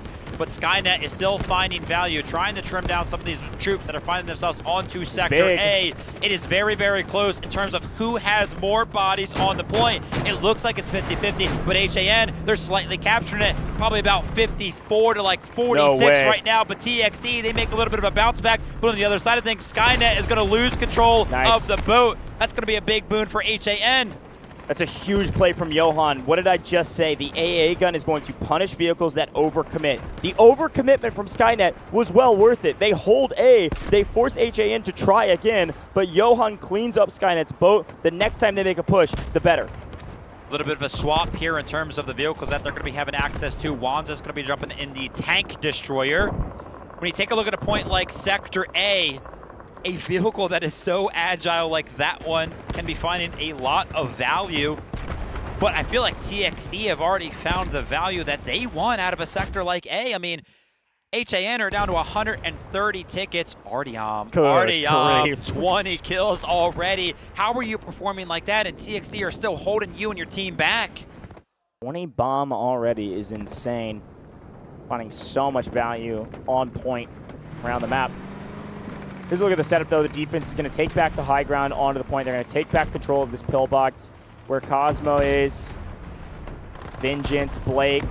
They're trying to gain some semblance of a foothold in and on the point, start contesting it. And here's that tank destroyer you called out as a great shout. It's already taking a couple magnetic bombs. TXD are not going to let them get away with this for free. And so you see Mayang, you see Wanza back way up and say, woo, maybe not. Maybe a little too overcommitment there. But in the chaos, the infantry go pushing forward and are finding quite a bit of blood. Look on the left-hand side. That red kill feed is flying by. And we got a lot of defenders trying to get picked up. But all of a sudden, it is a massive outnumbered onto the point. With the help of Jinman, with the help of Johan from a distance, and with the help of Ghost, they've just got too much firepower. I don't think the D is going to hold for much longer. Great job there from the side of HAN. Yeah, I mean, TXD made a great effort last time when this type of a flood came in from HAN. But a big resource that kind of helped that happen was the urgent redeployment. That goes on cooldown. You can't use that every single time you would like to, so TXD are not going to have that available to them. And sure enough, HAN are going to make full work of Sector A and just barely make their way back up to 180 tickets. And again, look at how long that took, right? When we have two very good teams, Cyclone just plays out completely differently than how we have seen it in previous matchups. Oh, not nice. When I saw 4 shots miss, 4 different missiles, whether from vehicles, Allure rockets, or otherwise miss, I thought that tank destroyer is hitting the ground. But lest we forget, we've got a Ghost in the skies. That jet is going to be a rude awakening anytime TXD feels like they have an advantage. And one of the only times that it feels like we'll be able to see it find value because that lob is still alive. Now pay close attention to KKN. We've seen this play multiple times. Wanza said that it is a very popular play to try to steal the vehicles that spawn from the attacking side. Wanza, if you say that is an obvious play, it is a very common one, surely you're going to be ready to go ahead and play against it, counter it somehow. Yeah, and it looks like that's exactly what happened. Take a look at the map. Our player that was over there on the island did drop a respawn beacon, but they are not alive. And Skynet in deep trouble right now. Little boat fight, Jinman versus Skynet, and Skynet is electing to run away. But upon running away, Ghost could maybe get a little active here and help out his team. It's looking like that's what he's going to do. Maybe doesn't even need the help. Yeah. Nice shot. NMY just sacking this tank to stay alive. Going to jump back onto the land. A ton of value coming in for this HAN roster. NTPP and TXD trying to be a hero. Swim, swim, swim away. And then maybe swim back and steal a couple vehicles. Time like this, though, right? Making this long rotation for a player like NTPP, you want this guy being as active as possible, shooting as many shots as he possibly can. Yeah, maybe he'll end up finding value with a giant flank, but I would rather him just go head-to-head with a lot of members of HAN, right? Because we know how good he is on the gun. Johan, a player that's going to be constantly flanking as well and putting down some of these respawn beacons. Yeah. Zombra's got to be careful, right? If Johan kind of place down a beacon and get a squadron in behind and lay down some explosions, this would be a big win from HAN. I like the flank from Johan, but we got to pay attention to the point. B sector is falling. Jappy will get a tank to add to the insane repertoire of vehicles that HAN has. Yeah. What is that, 7 vehicles? Unbelievable. Here's that spawn. Didn't have the respawn beacon went down actually on the small island between these two places. Johan and RU1B and Artyom, who just spawned with them, sneak past OSSN and go sprinting towards Zombra, who's in the tank. OSSN is trying to keep up with him and catch him, but nobody can catch Johan. Nobody can catch Artyom. And they're taking shots down. Zombra is on the run right now. I am scared of that man. We have seen Artyom do so many things in this competition. There's damage coming in from I don't even know where. It looks like Ghost is flying in. Jappy, who just called in that tank, found himself useful in just a couple of seconds. They're going to be destroying the tank over there. But I love the adjustments being made by the side of HAN. I called it out. Artyom, he actually switched to the engineer. Yeah. And maybe a little bit of lack of experience. He did end up missing the rocket onto the tank. But again, because Johan is going to be his squad leader, he can constantly kind of join in on those flanks that Johan is finding. A great swap from Artyom. I'm sure he'll swap back, but being fully aware of the situation and making the best out of the plays that are being called. And you want to talk about making the best out of the plays that are called. Nail 2G is going to be finding the assault vehicle. Again, not too much value, but you don't want to let those type of things kind of free roam around. So great job from TXT to kind of make something happen around the map. Again, TXD is such a composed team that even with all these disadvantages, they're going to put up a solid fight here on B. Oak, again, 0-3. This is the nature of the game. This is a role you have to play as a Lav AA. You have to take a look at the Jet. You have to keep them off of your team. You have to make them think twice about plays. We all know what Ghost can do in the air if he's left completely unhindered, so that 0-3 stat line really doesn't matter to me. He's got one job, which is just to make Ghost's life hell. The real problem are these tank destroyers, land vehicles that are really being able to do whatever they want because we just don't have enough firepower from the TXD defense. TXD just holding on for dear life right now. Some great shots. Ghost has got this lined up. Here it is. The initial push from Wanda. This is the first time the vehicles have been kind of a little bit extended onto this sector. It looks like the flood from the infantry is also going to come in on the back foot of that one. They feel like they've gained enough space with the usage of those vehicles. Finally, they are flooded in. I was questioning myself, when are HAN going to put themselves on top of the sector? You got to imagine, though, for TXD, the urgent redeployment is going to be available, and last time they had access to it, they were able to defend. What can HAN do to go ahead and make B falter? And it doesn't look like a lot, because TXD actually, in terms of the progress bar, have more bodies on the point. Yeah, this is a smart play from Jinmin to just keep harrying this AA as well. The AA is good against planes, not that good against boats in comparison to some of the other land vehicles that you could utilize. So Jinman's going to keep putting pressure, make that Lav AA think twice about the way it plays. Therefore, it can't actually harry our jet friend. It's just a domino effect. That's the way things go around here. NTPP from TXD, not quite as effective as we see in the past, but on the assault operator, on the Viren, lands both magnetic bombs with ease. He's able to take down the assault vehicle. TXD still trying to do what they can to hopefully claw their way back into this one. Oh, this is a great position from Genman. This is usually where the defensive boat is at. Yeah. You can imagine how much value he's going to be able to find if he can stay in that type of position. The urgent redeployment from the side of TXT is called in. But look how many green members are even Here he anywhere comes. near. Absolutely nobody. And now the contesting Perfect boat timing. is trying to go ahead and flush out the attacking boat of HAN, but Ghost is there to Nice. try to go ahead and help. Skynet does go ahead and win that battle, but you know who wins the battle? The team of HAN. There was nobody on the point for the side of TXT. They win Sector A, they win Sector B, and they're winning currently in terms of the vehicles. Actually, as I say that, I know. That's amongst all the chaos, that's what I'm saying. TXT might have actually taken the moment to call in some of the vehicles to try to Yeah. get something Here going they towards are. that C sector. Nice. Yeah, I like this play a lot. It was something I was going to call out. When Skynet got that boat, it was really good timing. By the way, quick shout, RDM has 39 kills as we move to the C sector. Listen, we know who the fraggers are for both of these teams, but it was actually perfect timing from Skynet. The fact that Skynet was able to take down the boat of HAM, this will cut the momentum out from HAM. They may get C fairly quickly, but that D sector without a boat, yes, they can get another one. I know that, but currently Skynet has a nice advantage, and as long as Ghost is in the air, he should be able to protect the attackers enough to get another boat for them. But Skynet right now is going to be a key player for this roster, and we'll see if Skynet can find more value with this boat before Wansa and the crew can get some water superiority as well. The last time HAN were on this map just earlier today, they played HYD, and they went ahead, they jumped up top. They were trying to capture C from above. Let's see if they switch up their approach this There's time. Zombra.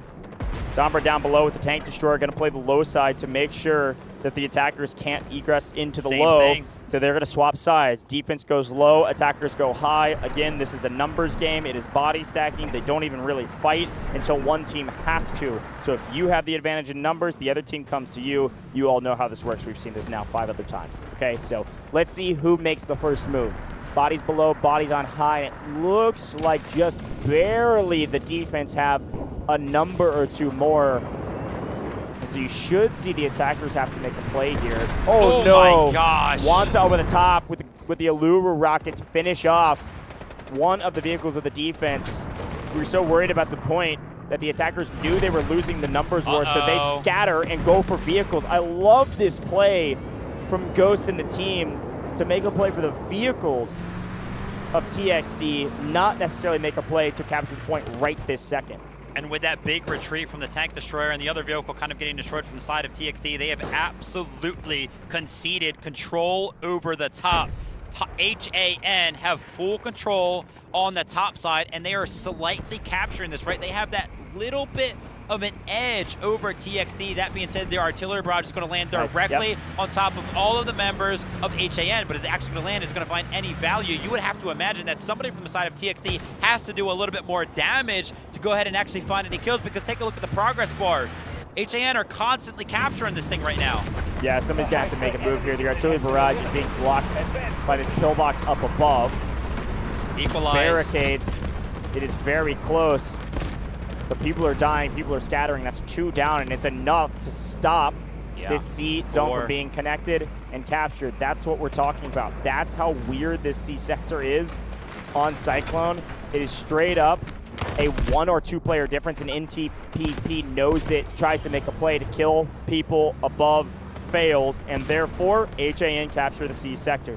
Bottom of your screen, watch these vehicles in the next 35 seconds as we transition to the D sector. Yes, we have an advantage on the side of Wansa and HAN. Problem is this right here. Zombra cannot die, and he certainly will. Way too many bodies. Great play from HAN to hunt down Zombra and Miang to help get the assist on the tank destroyer. What a mistake. When C started to fall, you should have seen Zombra running for the hills, because this was a bad move, unfortunately, for them. And they're going to lose another to the jet. Unreal. Perfect execution in the transition. The 40 seconds between C and D are some of the most crucial moments, and HAN had a perfect transition. Listen, I'm not the best driver myself, but that Lav, by the way, was trying to retreat back to those hangars and clipped the barricade and was a sitting duck for Ghost in the pilot seat and immediately took advantage. Those are those minuscule things that separate these two types of teams. Let's take a look at the leaderboard. RDM still put in work right there. 43 kills for the side of TXT. How are we doing in regards to NTPP. And he's Listen. got 24. I feel like now we're going to see him fly up the leaderboard, though, because, again, we made this point. We were talking about some of our other teams on the day. This is where it gets close and personal. This is where the boots on the ground, the gunnies, will constantly be in those battles with some of the other gunnies on the other team. But take a look at this. Oh, you don't want to be in a gunfight with a tank destroyer, especially when it's Wanza in the driver's seat.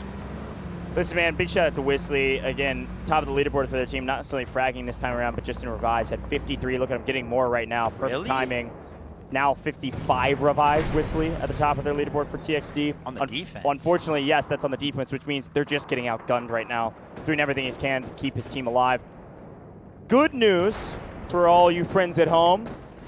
Our attackers just lost their boat, and it was perfectly timed, marked by Romania to take it down, which means they get some extra score there, and they have the boat superiority in the canal between D1 and D2. Because they have the boat superiority, guess what's going to happen? HAN, another perfect strike team, another perfect response. Again, perfect place at the right time. Man, these guys are good.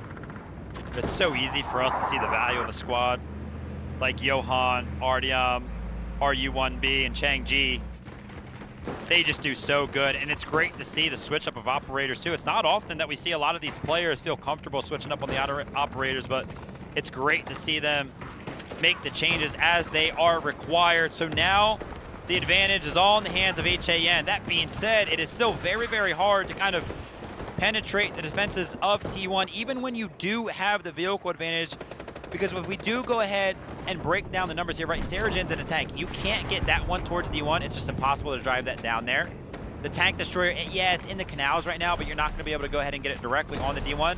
Now, the AAV could potentially join the fray, and obviously the jet can't fly in the D1, but it can do what it's doing right now. Yeah, what I love about production showing us that is that it's all in preparation for new. You see, Ghost is just killing every piece of cover he can find on the map, preparing for this new E sector, knowing his team will get there, and knowing he's about to be the hero of the team when they do.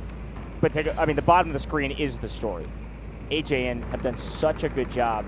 Anytime TXD take down a vehicle, they answer back, and they've had the advantage every single time. Here comes Tank Destroyer popping over to D1, saying, peekaboo, where are you? Right in front of me. Bye-bye, see you later. Rockets are landing, though. Juan's got to be a little bit careful. He does go ahead and return to the cover of Big Brother AAV for quite a second. If some rockets start to land, if some explosions start to land in that corridor, they would take out both at the same exact time. Yang's trying to go ahead and sneak over the barricade. He does just that. Now Wanza can maybe potentially quickly follow right behind, but they might not even need to. Take a look at the D1. It's actually falling, and it's not even really contested. Poco's trying to make something happen. We usually see this guy on the medic, by the way, jumping over to the engineer, trying to make something happen. But HAN are doing great in responding. Urgent redeployment, strategic beacon from the side of TXD. They're trying to go ahead and flood the point. They're starting to feel the pressure. If HAN go ahead and capture this one right now, and we have to go over to the E sector where Ghost is waiting patiently. I don't know if TXD are going to be able to hold on. Yang picks up a triple in the AAV. This is the power position they needed. They get both vehicles inside on D1. They put the AAV in the water. They got the tank destroyer behind it. Perfect sight lines and just raining hellfire. Genman picking up a triple from the gunner seat. I mean, this is just shooting fish in a barrel, and unfortunately, maybe it's the fish shooting back from the water. I don't know what's going on, but all I know is that it is HAN all day. One thing we do know as well, take a look on the other side. Exactly, D2, they have decided to try to play tug of war. They've got a boat back. They got a couple, a jet ski as well, and they're moving their way to D2 to at least stall out this D sector. They need more time. They need more score. They need to have something that they can utilize for the next sector. E is going to be impossible to hold if they don't find some advantage right now. I mean, 155 tickets available to the side of HAN. You gotta imagine they can for sure make this one happen. Skynet is gonna be the backbone of this defense, because if he is able to go ahead and keep this boat alive and find some value, he can sit in this canal that separates D1 and D2, cut off some of those rotations, make it just that much harder for HAN to consistently capture both. The only way that HAN can go ahead and counter this is another strike team, in my opinion, so pay attention to that Bravo squad once again. I mean, Artyom's picked up 50 kills, by the way. That guy's going absolutely crazy. Yeah, shotgun, by the way. Oh, man. This meta is crazy. So many bows, so many shotguns. Blink of an eye TTKs. It's the name of the game right now. And quick look at objectives marked. So it does look like boat is marked for death. So watch out for HAN. They're going to get some extra score if that boat goes down in the next 50 seconds or so. And an objective marked for HAN to cap or hold. Those two score lines are going to be huge, especially going into the next sector for more guided missiles, for more vehicles, etc. And here comes the big strike team from AXII Poco. They're throwing everything under the sun at Miang. It's got to go down. It has to die. And one magnetic bomb missed. One landed in the water over the top. It was the right play. It needed to be perfect. Brutal. And that's why you got to respect these top teams so much, because when you're HAN and you're feeling comfortable, you really never can, because those types of plays will start to come to fruition. It's a great pull from TXT. They almost made it work, just barely missed out. Again, man, Sarah Jin on 1 HP in that tank. Please, that's gotta land if you're a TXT fan, and it lands a hair short. Look at Sarah. I've never seen a tank that low in my entire life. Finally, it goes down. Good grief. Shoot it with a pistol. I don't know. I know it doesn't do damage, but it feels like it should. Golly. Sarah Jin finally falls. That is a tank down. A small victory for TXT. I would count them holding D2 still a small victory. Still plenty of lives remaining. Artyom once again switched over to the engineer role, so they're actually going to switch their focus potentially over taking out that tank. But a huge effort from OSSN on the gunny, actually taking out almost that full squad. So that's going to be delayed for sure. Now, Poco, we know exactly what the mission objective is right now for these guys. Viren dash onto the vehicles. Actually, they go ahead, they say, nah, never mind. We're not interested in doing that. They hit the respawn button, potentially required elsewhere. D1 was marked for a hold. That's why you see the attackers not just full tilt sending at D2. They can't afford to lose D1 when it's marked as an objective. That's a lot of score that the commander just earned for themselves, be able to utilize for everything under the sun, including calling in vehicles, calling in whatever you need, urgent redeployment, team respawn beacons, you know, the whole 9 yards. So now that it's marked, expect to see the attackers get much more aggressive to pushing this boat. We've got a strike team on the backside. Vehicles are going to hold down D1 while the infantry swing over and likely try to take D2. Nice job from Skynet, but because Johan is still alive up here on the Hacklaw, that squadron is just going to be able to respawn once again. Skynet has got to be ready for it once more. I mean, Artyom and Co and Johan, they're just doing so good at continuously going ahead and pulling this one off. So definitely pay attention to this as you see Johan's trying to get a little bit closer, and there they are. Yeah. Engineers, they start to spawn in. They're going to go for it again. Yeah, that was great intel actually gathering too. Johan was using Hacklaw's ult to gather info of how many players were close to them. Here comes the push though. Over the top, immediately red. Not a single one of those will land. Hodu with a 2-piece. Jinman 1, Miang the other. Full team of 4 down. Trying to find the rockets to land on the other side of things, right all the way down the water. One does land, but the repairs are coming in. You can see that 4 out of 4 on that boat. Skynet is equipped with plenty of engineers. This is kind of like a push and a pull. For both sides, they're looking to take out the vehicles. They're waiting for their strike teams to find themselves successful before they make anything happen. But as it currently stands, TXT are kind of winning out the trades, and as I actually say that, HAN for the first time in what feels like forever, find a little bit of a foothold towards D2. Gonna need Skynet to go huge here in the water. Need to open something up for the team. In the meantime, I'm seeing Veronica, Stacks, Kamosi all on the bow, picking up kills. KKN on the bow, trying to answer back. Bow left, bow right, shotgun left, shotgun right. Blink and you're dead. Do I hear that right? Yeah, that's a guided missile. Where is it landing? Who is it from? Of course it's from the defense. TXT, they need something to land. No, Look at what they're doing. The vehicles, oh, it lands perfectly! Enough damage through the walls. See ya later. Urgent redeployment. What a tide-turning surge for this TXT roster. Urgent redeployment, beacon down, missile down, all green, all day on D1. What a swing. A huge investment from TXT. I mean, I don't know if it's going to matter in the long run of things, right? Because they spent the guided missile, they spent the urgent redeployment, they spent the strategic beacon, and now Wanza is interested in answering back.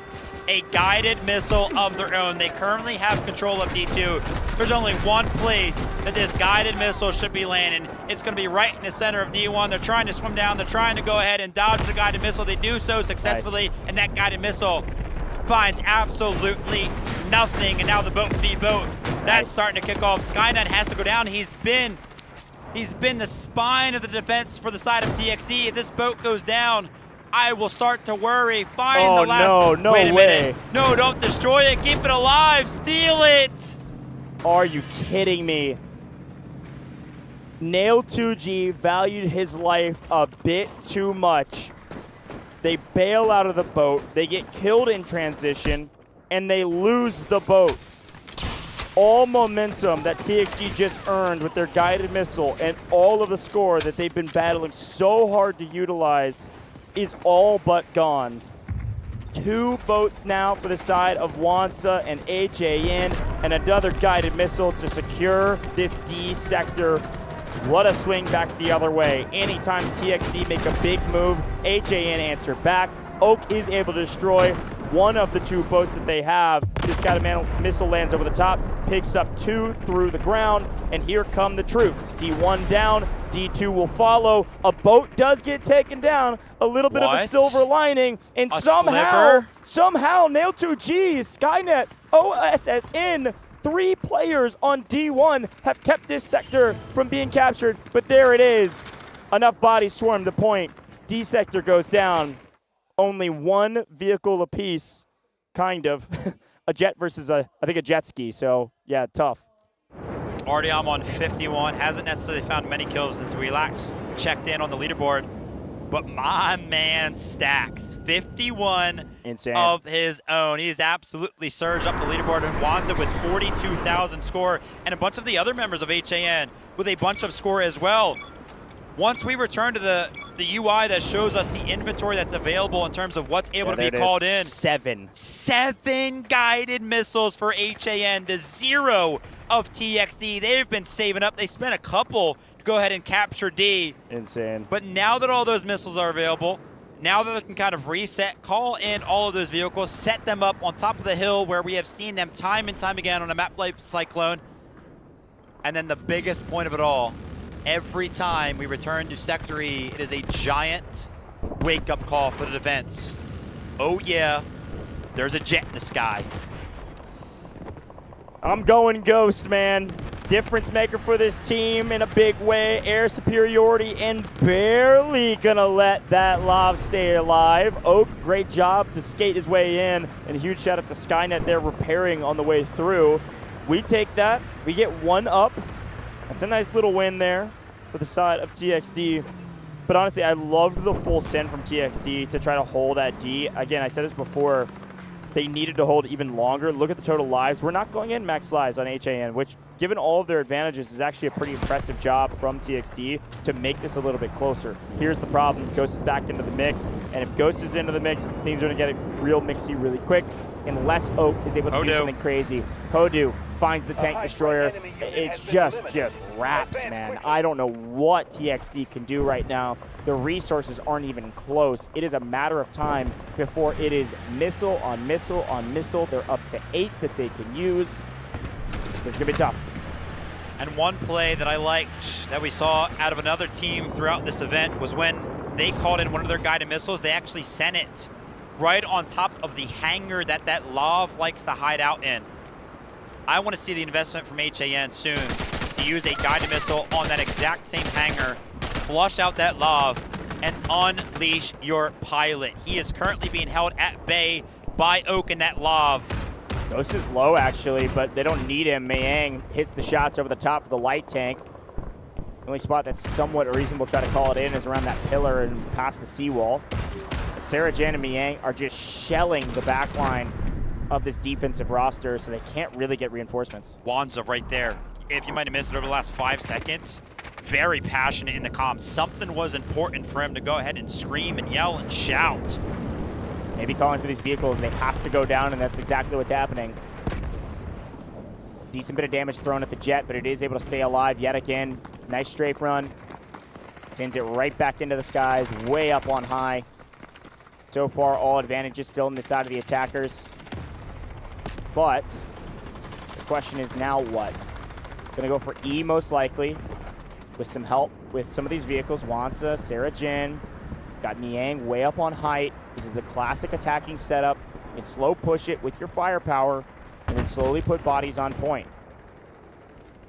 Skynet, all the way back there in the back line for the side of TXT, does jump into the boat. And amongst all of the chaos towards that push towards E1, it was pretty much neutralized by the fact that the defense actually called in an artillery barrage to go ahead and halt the attack. As you can see, those are actually still landing towards the point. But HAN, they know how to play this, man. Just sit out and wait for that one to stop raining down the explosions, and then we'll make a push. And also, this is Dindrax kind of trying to climb up the mountain, make their way towards the tank. Sneaky. But they're getting sniffed out. He does find the trade, though. Miang, somebody's got to make the call. Alone, if there was maybe more players there, that could have been a hero moment. Don't count TXD out, man. 122 lives is a long time to hold the E sector. But they're passionate, calm, cool, and collected, and they've got some heroes making big plays. Whistly picking up 2, 3, 4, MP7 back in hand, going massive on the back line of the attackers. All momentum on the E1 is gone. Sarah Jin maybe at a bit of jeopardy, but Johan's going to try to protect it. Chang Ji-1 as well. Whistly's going to pick up this revive, and Winter is maybe helping him out. No, Chang Ji will pick them both up at the bottom of your screen. In the meantime, the attackers are just going to set up and try a new push. The defense, they know they're outclassed right now in terms of score, so instead of risking this attacking team getting E1 and then being able to call in 10 missiles, they're not going to let the attackers get anything on E right now. They're going to spend all their score whenever they get it, because if the attackers get E1, missiles start falling. And when the missiles start falling, they will not stop. There are up to 10 guided missiles that can be called in. I'm loving what the defense is doing right now. This is such a smart play. Strike squad is activated. I will say, though, it looked like there was only 2 engineers available for the squad of NTPP. He's trying to make something happen. Jumping into the mix, though, it's going to be Stacks jumping in on the beacon. 1, 2, 3-piece from the bow of Stacks. Correction, make that 4. Wipes out the entire strike team from the side of TXD and potentially saves one of the vehicles. You'll never find the value of that one on a stat sheet. Again, Stacks going huge, has been a hero for this team, as are many of these other individuals. But the key right now for the defense is just make the attackers think twice about pushing E1. What do? They send strike team after strike team at these vehicles at the top. What do? Call artillery barrage after artillery barrage. Look at the bottom. They may not have a single guided missile to their name. They still have 15 artillery barrages. Everybody's earned one on their team and have plenty of score to utilize them. Keep calling them in. Make E1 difficult to jump on.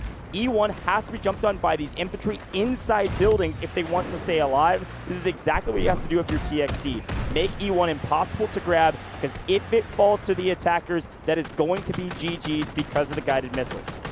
I still want to see the side of HAN use a guided missile right on top of this hangar. Could you imagine right now if Ghost was uncontested and could just help out with some of these attacks? I mean, yeah, they're trying to send the Allure rockets over here as opposed to a guided missile, but you got 10 of them. Why not just go ahead and invest one? Yeah. As you can see behind enemy lines, it's going to be the squad of Poco trying to make something happen from up on the ridge line. They're trying to go ahead and send the rockets. Now the full-fledged attack from the side of HAN is trying to come in. They put down a strategic beacon. They want to go ahead and flood the point of E1, and it looks like it's working. It's working. Engineers were doing big work, but TXD with a nice play over the top. A lot of Allure rockets come swinging in. Take down Zombra. That's another vehicle down for the side of the attack. Ghost trying to get Mixie here, and actually, look at Oak, quite low. Ghost is just full committing to this, sees the rockets coming, and is easily able to avoid them. He's going to keep Oak pinned in the corner. A couple more missiles when they come off refresh. His CDs are up right now, but if these land, Oak does not have engineers helping him out. Oak is going to go down here. One more. And once this goes down, everything is blown wide open. What a play. And right when the lob goes down, there's the call. We have E1. It is time for the missiles, folks. These missiles will not stop until the game is over. They don't need value. They need to zone players off. They need to make the defense think twice about going anywhere on the map before they get blown to smithereens.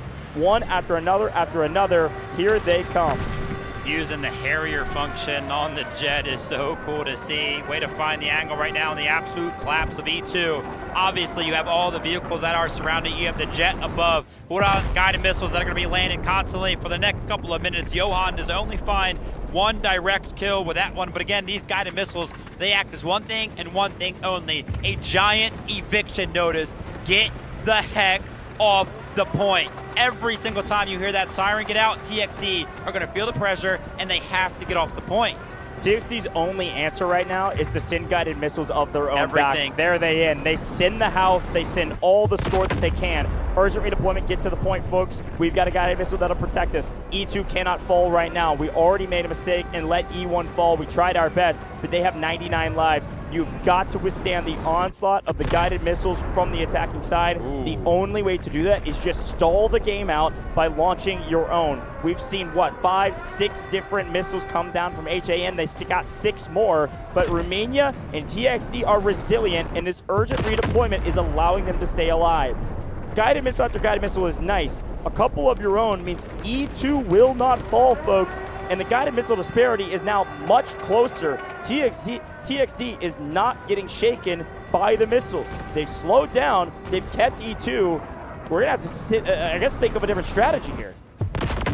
No, I actually love this, Ghost, because they sent the house. What did they send? Guided missiles, strategic beacon, urgent redeployment, artillery barrage, all on E2 amongst all that chaos. Guess how many lives HAN lost as a result? 8, 9 now. They lost basically nothing. They could just reset and attack again. TXD are not going to have all those things available once again. And now, yes, they're going to do just that. They're going to go ahead and try to re-approach E2 and see whether they can make it work this time. Missile after missile. Where will they land? Yes, near and around the point. One errant missile, one prediction of where these players are respawning and pushing from rather than directly on the point, and things could change dramatically. Both teams launching missiles. This one will likely land directly on the point and find a couple. No, just one. That's Veronica on the side of the defense. Missile warfare. Turns 3 missiles for the side of TXD to now 4 from HAN. You're right, they haven't lost many lives, but they've lost what? 8 missiles now? This is getting closer and closer. The one nice thing, if you're an HAN fan, is that you've got a massive vehicle advantage that you can start to utilize. You can't put them on the point because they'll get blown to smithereens, but you still have an advantage. This is still looking like an HAN victory, but I can appreciate TXD's fight here. And now, exactly, we're going to wait for Ghost to start to find some value as well. Just being patient, trusting in their pilot. HAN trying to make something happen, but if you want to know whether or not HAN is truly invested in capturing E2, just pay attention to how many direct bodies are actually on the point. When some of these guided missiles are landing, there's only like 1 or 2 members. Like, they're not actually interested in capturing it. They're just trying to find some value from some of the vehicles before they do go ahead and overextend and throw some bodies on the point. Because as soon as you do jump on the point, one of those guided missiles are going to land and surely take out some of your lives. And it's going to hurt your tickets. So you got to be careful from the side of HAN. They do still have a lot to work with, but now a full-fledged flood without a guided missile to go ahead and initiate. We need a guided missile from the defensive side if you want to stay alive. Jinman takes a couple tank shots, a couple AT-4s, a couple missiles here from NTPP. The boys are still fighting. Some of these vehicles need to fall in the chaos, but E2 is wide open for Red, the attackers, to take it. They're thinking maybe, do the defense try to go for a retake of E1? We need to protect it, so Jinman's trying to do just that. Jinman goes down, though. That's a vehicle down. Oak, great job with NTPP to take down a vehicle. Jet still in the sky, but the AAV down is a huge win. Wansa got really aggressive with the tank destroyer, but with the AAV down, he's now a bit of a sitting duck. He's going to back up and play a little bit slower. TXD somehow are holding this, still in control, and Poco's going to put the team strategic respawn beacon down. Going to put it on the E1 side. What? They're looking for a trade here, and Ghost has perfectly read this. This play would have been a great one. It turns into a brutal one, wasting a beacon and all dying, but they're still holding E2, and another vehicle goes down. A couple well-placed AT-4s. The tides are beginning to shift. Still a bunch of guided missiles able to be called in from both sides, and during that whole little push and pull, neither side actually opted to go ahead and call them in at all. So a little bit of a pause in terms of the score streaks that are kind of coming in right now. Ghost still trying to make himself active on this E sector, is flying up in terms of the kill category. But we gotta make something happen. And now Stax is looking to do just that. The guided missile is gonna be landing, but where is it going to land? Goj mentioned it. It's all about the prediction. Send it off of the point, but you basically gotta guess, where are these guys gonna go? It'll land on the backside. There were a couple players there, but Ghost killed them all already. Do you have the follow-up, though? It feels like these guided missiles are coming in, and we're mistiming our pushes with our infantry. We don't have bodies to follow up on this. Unless you kill the whole team, these missiles aren't doing anything on either side. They're just zoning players off, which is part of the purpose. You're trying to zone these players off so you can set up an appropriate push or an appropriate defense. But my goodness, I've seen more kills from shock arrows of Lunas, man.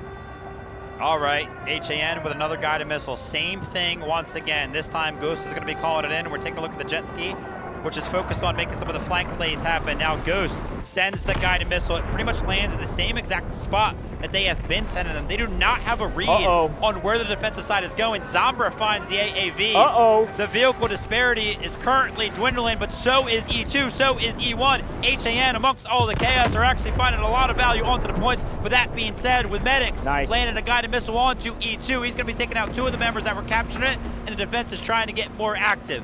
Great job from Wanza to almost solo carry the team over to E1. That was a fantastic push by the defense. Wanza had to go back with the tank destroyer and wipe all of the players from the defensive side that were trying to retake and play the tug of war. In the meantime, though, because Wanza didn't have the firepower to help out on E2 and the guided missile lands on E2, E2 is back in control. There it is! Finally picking up a triple there. He won a triple on the guided missile is the signal flare. We have to move, and we have to move now. They throw it into the neutral zone. E2 back in their control. This guided missile is landing in 10 seconds, but it needs to land in 5. Look at the attackers. It's got to land right this second. They have to cut down now. This may be too little too late as the zone off happens and it doesn't connect with Mini. We still have defense on respawn. We still have, what, 1 player here. I think this last guided missile will cut down the reinforcements. Urgent redeployment is their last hope. We got to get to the point. We got to get to the point now and hope this missile misses. Finally, a 0 in the category for guided missiles for the side of TXT. They no longer have that available to them. 2 seconds until this one lands. It just has to land off point. Doesn't have to do much. Just zone off the defenses for a little bit longer. An absolutely clinical approach to the map of Cyclone. We have seen this before. Last time they were on the map, it was up against HYD. They 2-0'd them. Their attack was successful, but 2 matches before that, they went up against LT. They were on Cyclone. They were on the attack. You remember, they went double overtime, and they ended up failing. This time, they were just a little bit more patient. They waited for those advantages to come in, to find their full value, to wait for their vehicles to do what they do, to wait for their pilot, the GOAT Ghost, who, by the way, just joins these guys to do just that, to be that pilot. Wait for Ghost to go ahead and win out in the little bit of a nuanced fight between him and the Love. I mean, let me be very clear. It may have felt fairly clinical up until the E sector, and I think overall, the overall game plan of the E sector was textbook. Here's the thing. Can we just shout out TXD for holding for over 100 lives? I mean, clinical is one thing, textbook is another, sweeps are another. That was a real game with a real fight from TXD. They did a fantastic job. Namely, take a look at the revive counters. That is what I'm talking about. Defense, when their backs are against the wall, they were down 10 guided missiles. How do they keep their bodies on the point? 114 revives from Whistly, 114 revives from Medics, 93 revives from ATX. This is the highest revive counters I've ever seen in Victory Unite here in a competitive mode, and it was from the defense, man. On the other side of things, Stacks, 77, actually ends up triumphing Artyom, who did, of course, pick up 73 of his own. 60,000 big ones for Wanza in the score category. I don't know how he does it, but he is consistently the best commander every single time that I pay attention to a Warfare competitive event. Ghost goes, whatever it is, 40-0 in the jet. Yeah. Without that jet making big impacts there, I think TXT is actually able to hold it in the E sector. My MVP, no question about it, though, is Wansa. You're right, 60K score. Also a hero play, an MVP level play. When the defense sent to try to play tug of war on E1, swing around the backside via the water, come up.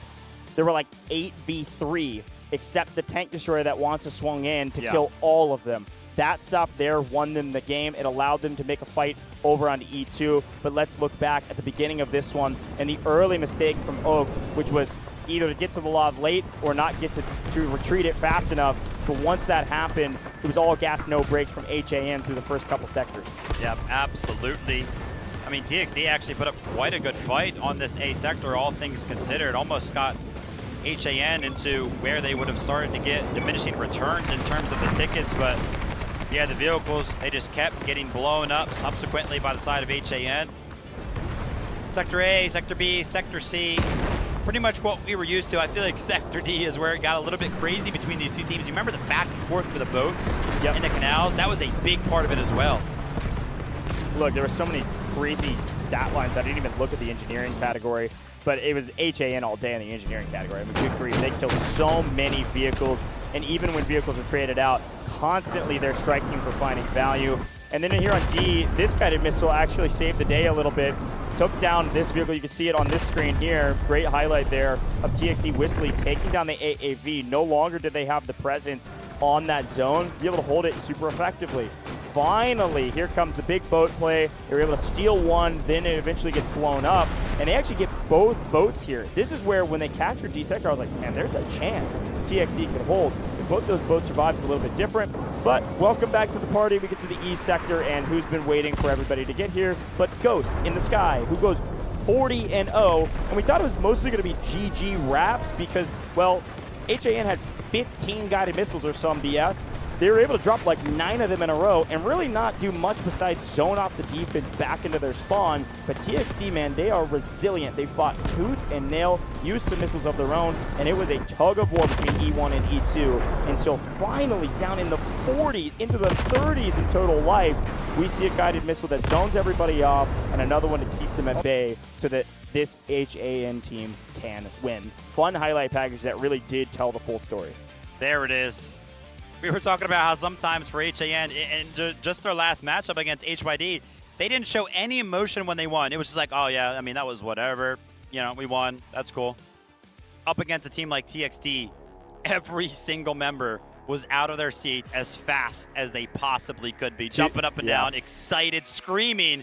That's how much more it means when you go up against a team like TXD. I mean, to their credit too, I mean, if I'm HAN and I spend 100 lives on the E sector with a billion more advantages, and we're kind of getting stuffed at the line, I'd be celebrating too when we finally win. I mean, that was a hard-fought battle on the E sector, and again, big kudos to TXD for what they were able to accomplish, even despite being down so early. Best squad, though, who was it? Sarah Jin, Ghost, Hewon, and Stax. This makes a ton of sense when you remember that both Ghost and Stax are on the same squad. Look at that. Sarah Jin also picks up a kind of a casual 63 total kills. Hewon with a ton of score in all of the categories. A real quick note, remember, Ghost is up in that jet, so nobody on this squad is able to spawn in on him, obviously. So they're kind of down a member in that little bit of a resource. Sarah Jin also constantly kind of solo in the vehicles. So when you take a look at the performances from Stax and Hewon that they're able to go ahead and pick up, I mean, Stax was just running the guns, looking for the kills. How do you do that when you can't constantly find yourself in a forward position, man? That is a very, very good performance from Stax. Yeah. That should be emphasized. Yeah, pop-off moment, man. Again, a lot of these players on HAN, I mean, we talk so much about role players and this player has to do this player has to do that. But a lot of these players can do it all, man. Sarah Jin, I mean, this squad in particular, obviously Ghost has one specific role. I mean, you won't see Ghost play again unless, well, yeah, no, you won't. Yeah. He's their fighter pilot, and we are going to give him the MVP, and I think that is totally fair. It goes 40-0. I mean, he won. He won the game. Like, again, I think if Ghost isn't there, I think TXD maybe whole in the Sector E. He alone, 77 engineering score because he was able to blow up so many vehicles. So when HAN win, by the way, he has a 100% MVP rate. And hey, that checks. I mean, they have a 100% win rate when he's on the map. No. No? No, because they lost LT. Oh, shoot, you're right. Yeah. It was close, though. It was. Listen, if you haven't seen that matchup, go back to day one. It was our first match of the tournament. That was the first time we saw LT and HAN, and it was an absolute nail-biter. And so was that one. We actually almost saw what felt like deja vu. If the side of TXT was able to hold on a little bit longer, they would have had a similar performance to LT and potentially held them to double overtime. That would have really made it hurt for the side of HAN. Imagine. Folks, you got about 3.5 minutes until we swap sides and head back to Cyclone. Yes, we have played a lot of Cyclone, okay? I'm right there with you. However, we've had some banger matches on it as well, so it's fun to take a look at. Of course, we are going to be swapping sides, so TXT can move to the attacking side. I want to remind people of the storyline. We talk so much about Jet gameplay on this map. It's worth bringing it back up. When we swap sides, we don't have a Ghost on TXT's roster. We don't have a fighter pilot that we know for certain is going to be in that pilot seat. Taking a look at their sub list and who's in and who's out, Zombra has subbed in for Legacy, who is a star player for this roster. I talk to the talent behind the scenes. I talk to production. I'm saying what's going on. They won't tell me or they don't know, okay? So Legacy's not playing most likely. We don't know for certain, but most likely not playing. If you don't see that sub, definitely not playing. And Zombra's in. Cool. Zombra did a great job, by the way, for this roster and has been playing fantastic. Here's the thing. When you think about their pilots, the only sub that we know to be a pilot is Lil Egg. Played in Vietnam, was their pilot in Vietnam. But since then, kind of taken a backseat, a true sub, as Legacy has been their primary pilot. So with Legacy on the bench, you don't see Legacy sub in. Likely going to see their second string pilot, Lil Egg, hop into the fighter pilot seat and see how much value they can make on the map. I feel like it's important for us to kind of talk about the history so far at this event specifically in terms of what maps TXT have played. They have played Trench Lines. They have played Ascension just one time where they were not on the attack, so they didn't have a helicopter pilot, so we didn't get any information from that. We obviously didn't get any information from Trench Lines, like I mentioned, because there are no aerial vehicles. And then they went back-to-back on Crack. Again, no aerial vehicles. So yes, it is a giant question mark right now for TXT, and it could be the difference maker, the fact that that whole situation isn't necessarily concrete.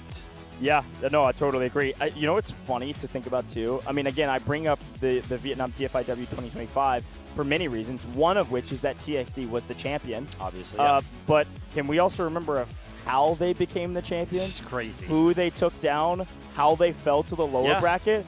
It's a lot of the same players, technically a different team, but they had to take down the former DNI, now most of those players back for HAN. I mean, this is a rematch and a grudge match that HAN desperately want to win to get their revenge and then meet a team that they really want to beat in the grand finals, which may be LT, or who knows, could be RRQ. Yeah, absolutely. I feel like we should put a giant emphasis on that. Yes, TXT are our reigning champions. But as it currently stands, they're down. They're down a map, man. They're down a round. Not only does their whole tournament, the rest of Dfiw 2026 here in Wuhan, China, rely on this next game, but so does their title. The ability to go ahead and defend it, man. Yeah. A lot on the line. A lot on the line, and again, it's a best of 3. If they lose this next map, they're out of here. 2-0 against a really good team of HAN, but still 2-0 and still 4th place overall. Not where they want to be. They only have one goal in mind, which is to defend their title. So we'll see what DXT can do.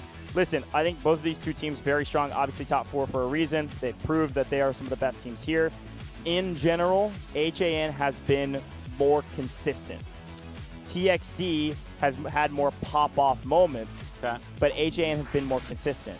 I'm looking for the pop-off right now from TXT. I need some heroes to emerge and somebody to go nuclear on the map. Who knows? It could be a sub, could be active player, could be anybody in between, could be a player we're not even highlighting all day today. Anybody could step up and answer the call of keeping this team in this match. If you value anything at all that me and Goj says, we actually both predicted that this matchup, this head-to-head, would go to round number 3, would go to a second map. So I think we're both kind of expecting TXT to go ahead and win this one, tie things up, and like I said, go to round number 3.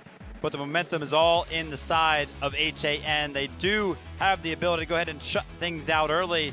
It'll be interesting to see if they can do it from the defensive side of Cyclone. That being said, I feel like at this event in particular, the attack side has just seemed to be a little bit better for almost all of our teams. It's been cleaner even than Vietnam, even in 2025 Dfiw. All the teams have leveled up, okay? So listen, we are going to keep yapping until the game gets started. And speaking of yapping, talk about a little hypothetical Harry. Oh, never mind. I was going to say the reason We haven't started the game even though the timer's gone. It's maybe because of some substitutes. Let's see if they show us. We know at least one will come through. Should see Ghost go out and Cranberry come in is my guess. Could see that here shortly. But on the TXD side, do we see Little Egg?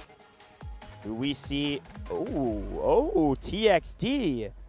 Bell Mods, not even on my radar, and Medics, a top support player, 113 revives, go out. Bell Mods coming in, and there's, of course, the change. Cranberry coming in for Ghost on HAN. Makes a ton of sense. Cranberry, a part of their original roster. Ghost, just their pilot. Bell Mods, huh?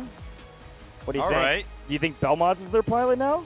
Or is that a different change for another reason? That would be a weird spot to put a pilot because you are essentially sacrificing one of the best medics we've seen. I mean, his name is literally Medics. Exactly.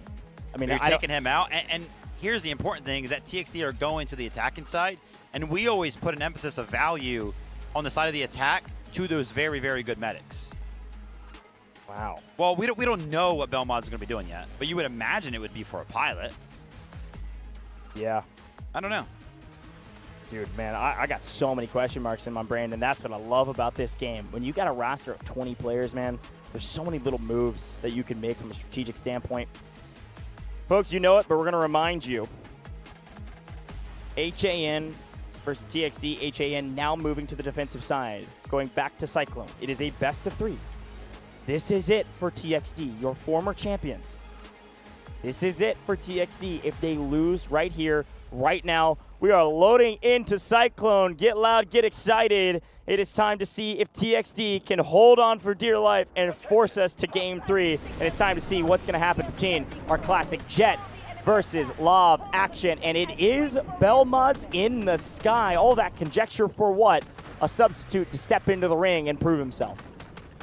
Going to be awesome to see if he can be the difference maker for the side of TXD here, but all the usual on the side of HAN. Miang going to be in the Lav, dipping out into the tunnel, and that is exactly what we want to see, right? That initial Lav that kind of spawns. Get that thing to safety very, very quickly. Do not even allow it to take any damage from the side of the Jet. Now TXD are taking what feels like a little bit of a normal approach. Obviously, they're going to want to look to go ahead and flood this point early on, and I can't lie, I see a lot of kills for the side of TXD. I mean, Whistly himself picking up a 3-piece early on. They're actually feeling an advantage early on. They want to go ahead and make things happen early. Holy send. I mean, they have just jumped onto the point and immediately are making HAN go, whoa, what now? Sarah Jane comes running up the side of the hilltop, try to get into the mix, and immediately getting obliterated. Uh-oh, HAN in for a bit of a rude awakening, but they are finally pushing back. Absolutely.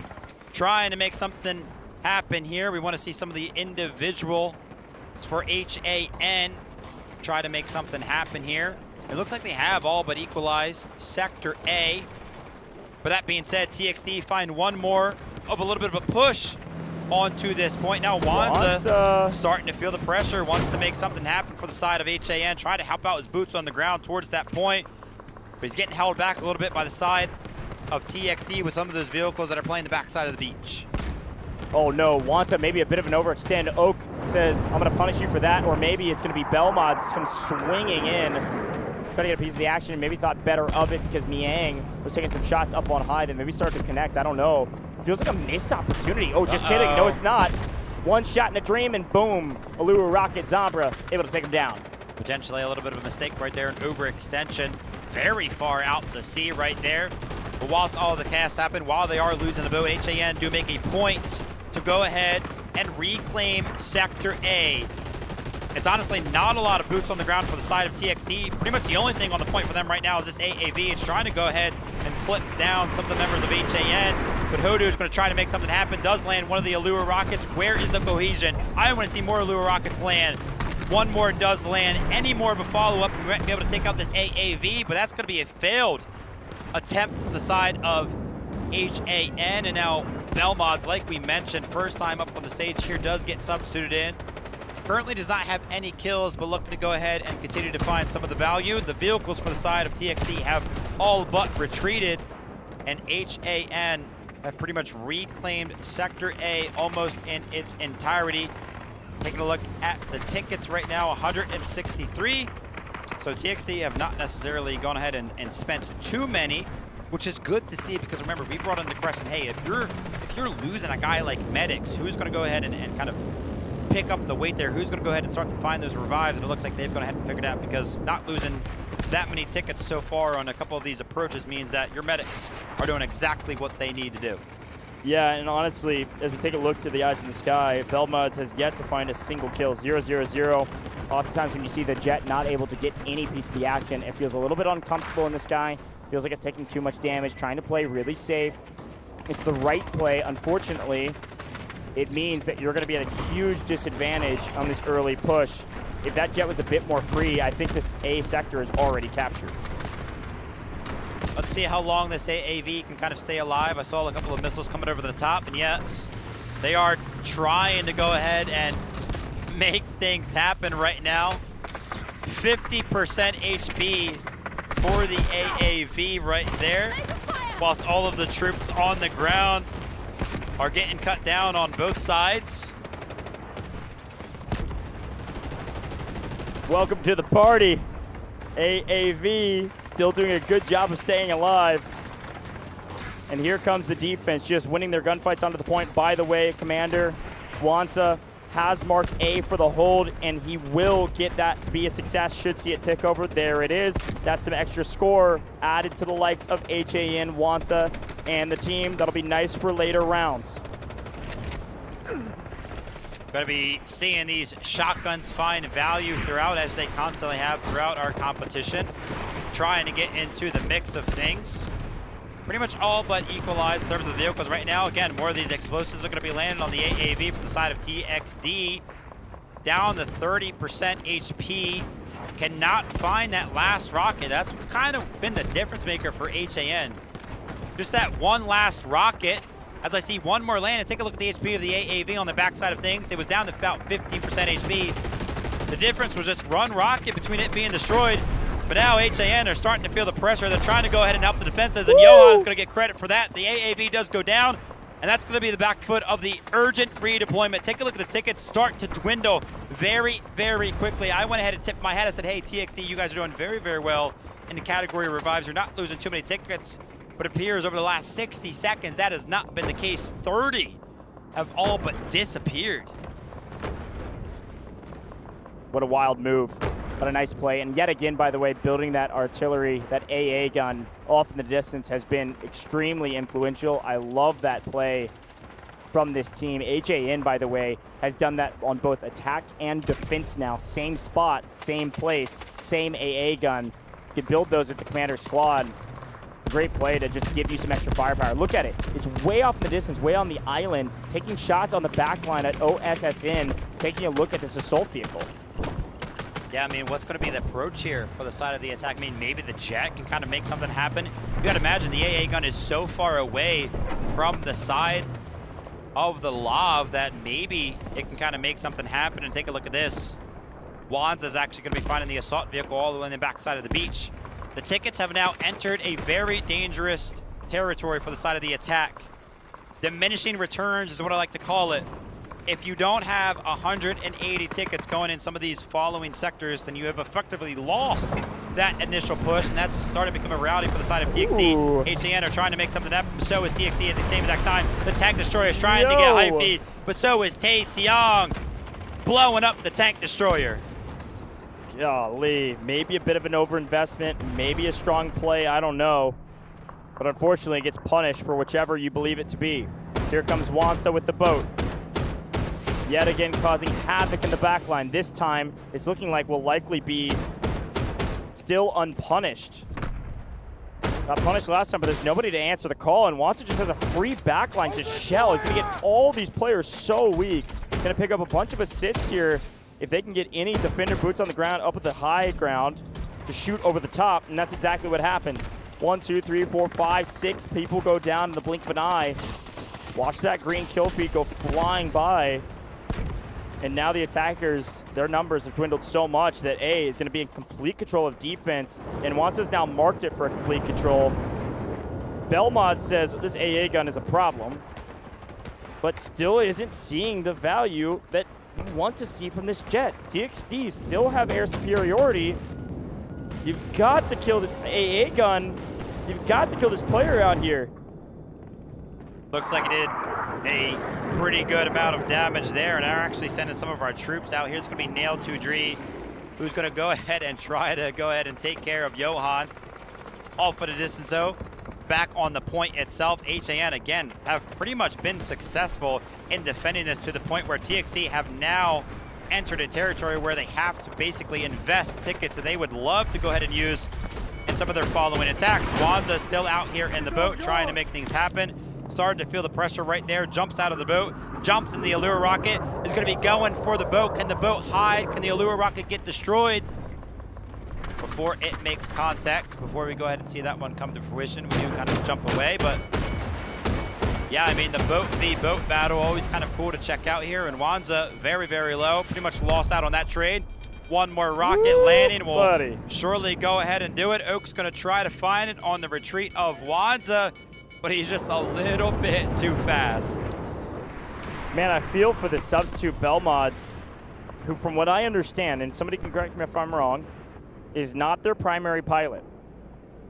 Only found 2 kills while the team has lost 85 lives. That's just not good enough, not at this scale, not in an elimination match when you desperately need to win, but it is enough for them to capture Sector A. There's enough firepower and investment of the AAV that they will get the first sector. They will lose the AAV, though, and that is a worthwhile trade for HAN. They're not trying to win on Sector A. Frankly, they could win on Sector B. Taking a look at the leaderboard here for the side of HAN, who, again, I pretty much credit that as a win is what it feels like. I mean, no standout performances. We do see Artyom stacked towards the bottom of the leaderboard. They do have a pretty good amount of kills. KPZ on the side of TXT also up there with 18. I did actually see somebody with 21. I did not actually pick up the name. So TXT individually doing very, very well. But again, they're down to 160 tickets. They effectively lost 20. They could potentially reclaim said tickets if they have a very, very successful attack here, one that goes quick enough. But Sector B has actually found itself to be a problem for a lot of our teams on the map of Cyclone, especially because of positions like this from the tank. Sarah Jin in a tank is also very, very scary. And take a look at the absolute influx of vehicles for the side of the defense. Yeah, it's a bit of a misnomer what the attackers have. They have 2 AA guns that they built, right? So, I mean, those are fine, and they're very valuable, especially if they can find some value on some of these other vehicles or maybe the boats that are swinging up. But comparatively, a huge disadvantage right now for the attacking side in terms of vehicles. So you see 1 land, but 3 up on height. Jinman, Wansa, they're able to just trade out positions if one starts to take damage. I really like that play from them. It's just going to be shelling this B point, and it's one of the reasons why I think this B point's actually going to be super difficult for this attacking team to actually capture. There's a lot of firepower they got to deal with, and I think Belmont's going to have to be a hero right now from the jet. He's going to have to make a play somehow on either Mayang, take down this AA. I don't know. I don't know what the answer is, not yet.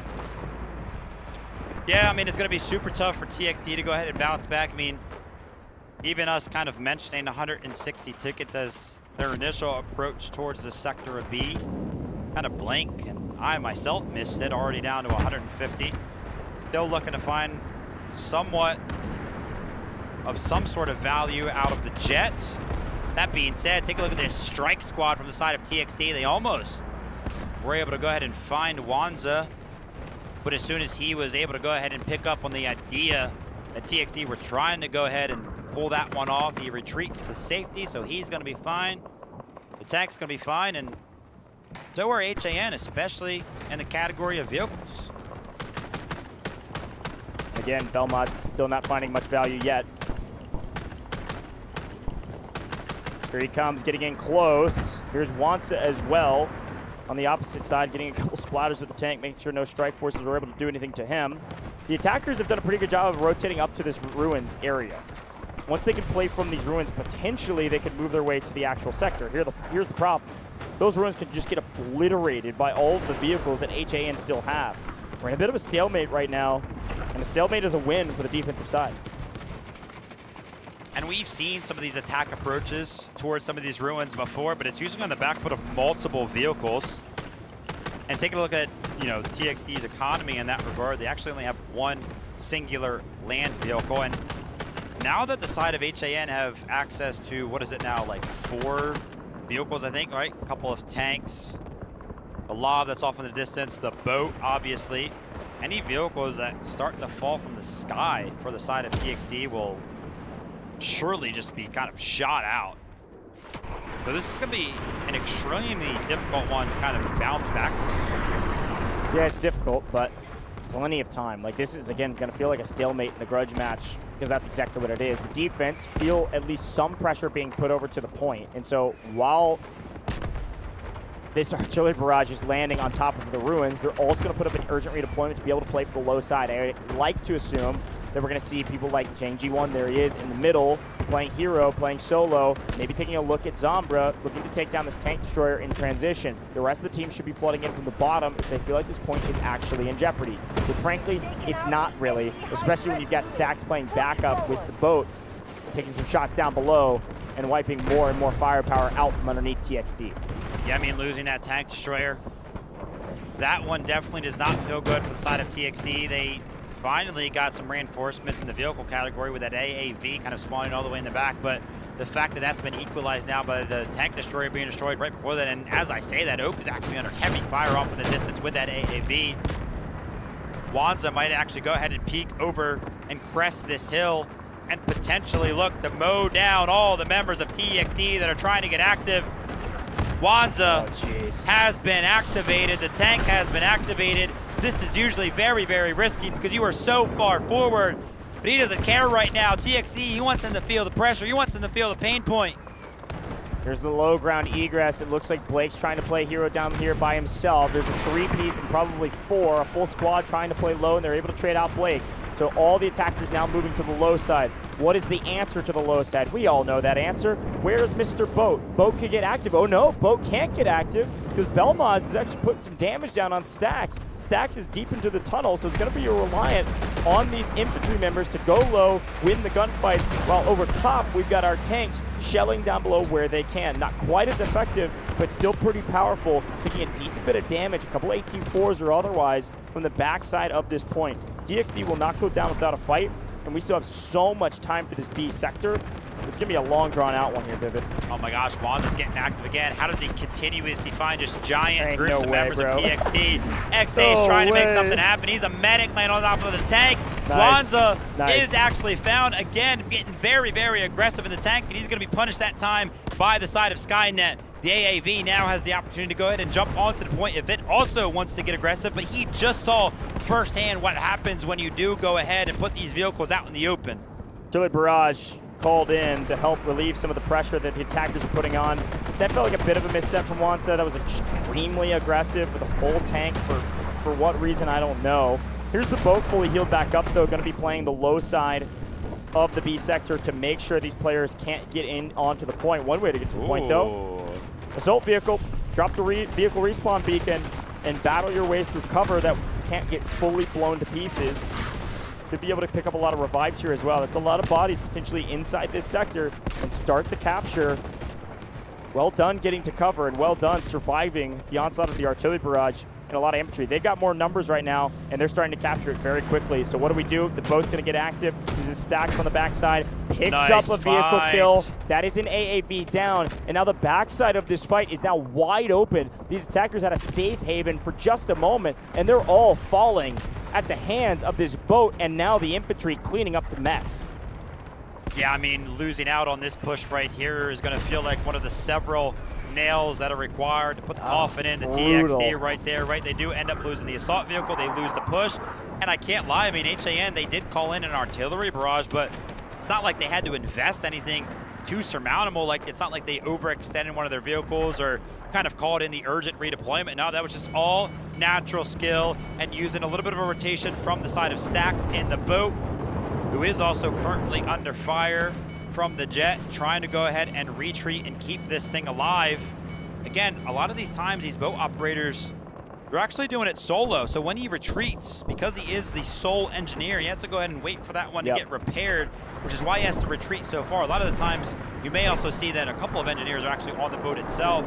That's when they get a little bit more aggressive, but Stack's playing it perfectly, and now TXT is looking to make something happen on the back foot of the boat, running away. Zambra in the tank now, wants to get active before this boat is able to rejoin the fray. A solid push and a solid play here from this TXT roster to try to get something going in the attack.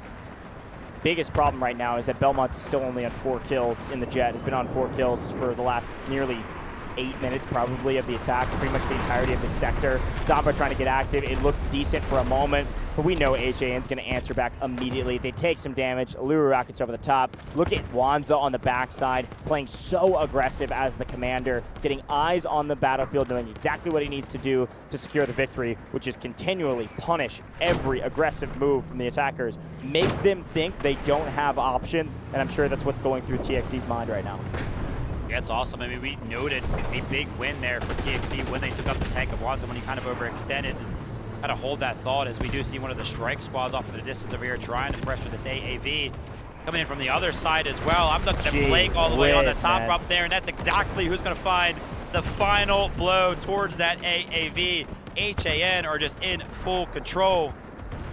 And yeah, like I mentioned, we mentioned it as a complete and utter win for the side of TXT when Wanza seemingly overextended. But he was feeling so confident that he could just go ahead and make it happen again. Take a look at this.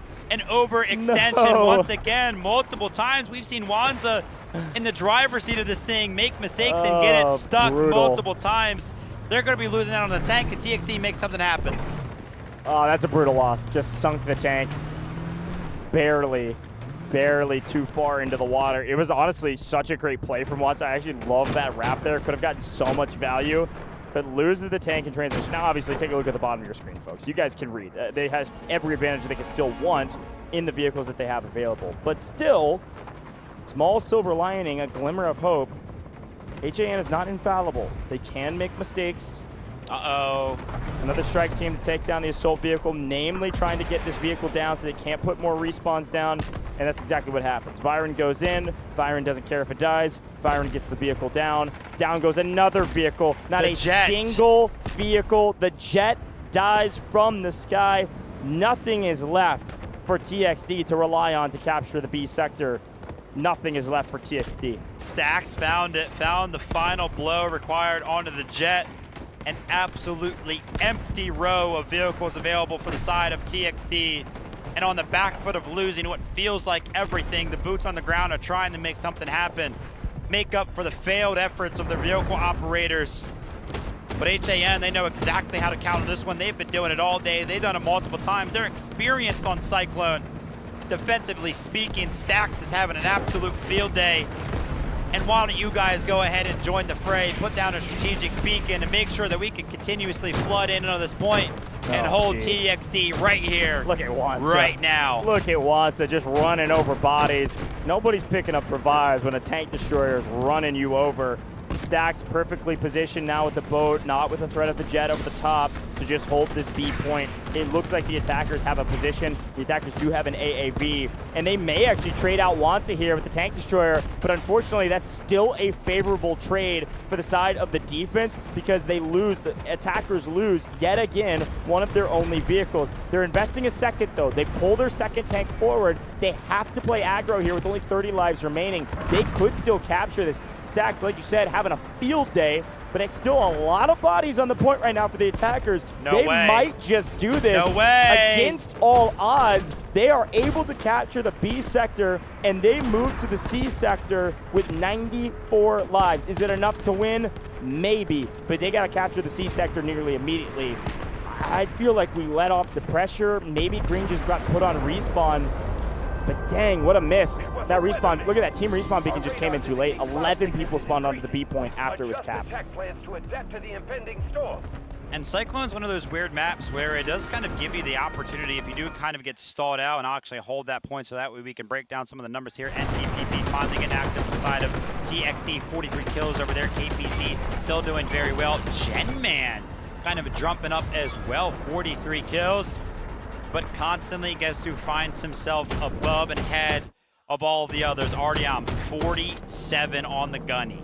Yeah, great job also here from Stax to pick up a boat before it can be utilized by the attackers. Nice job. Nice read of the map and the way it plays. These are some of those micro reads that you don't oftentimes see in pubs, of knowing when boats and things can respawn and then being willing to go way out of your way to make sure the other team can't utilize them.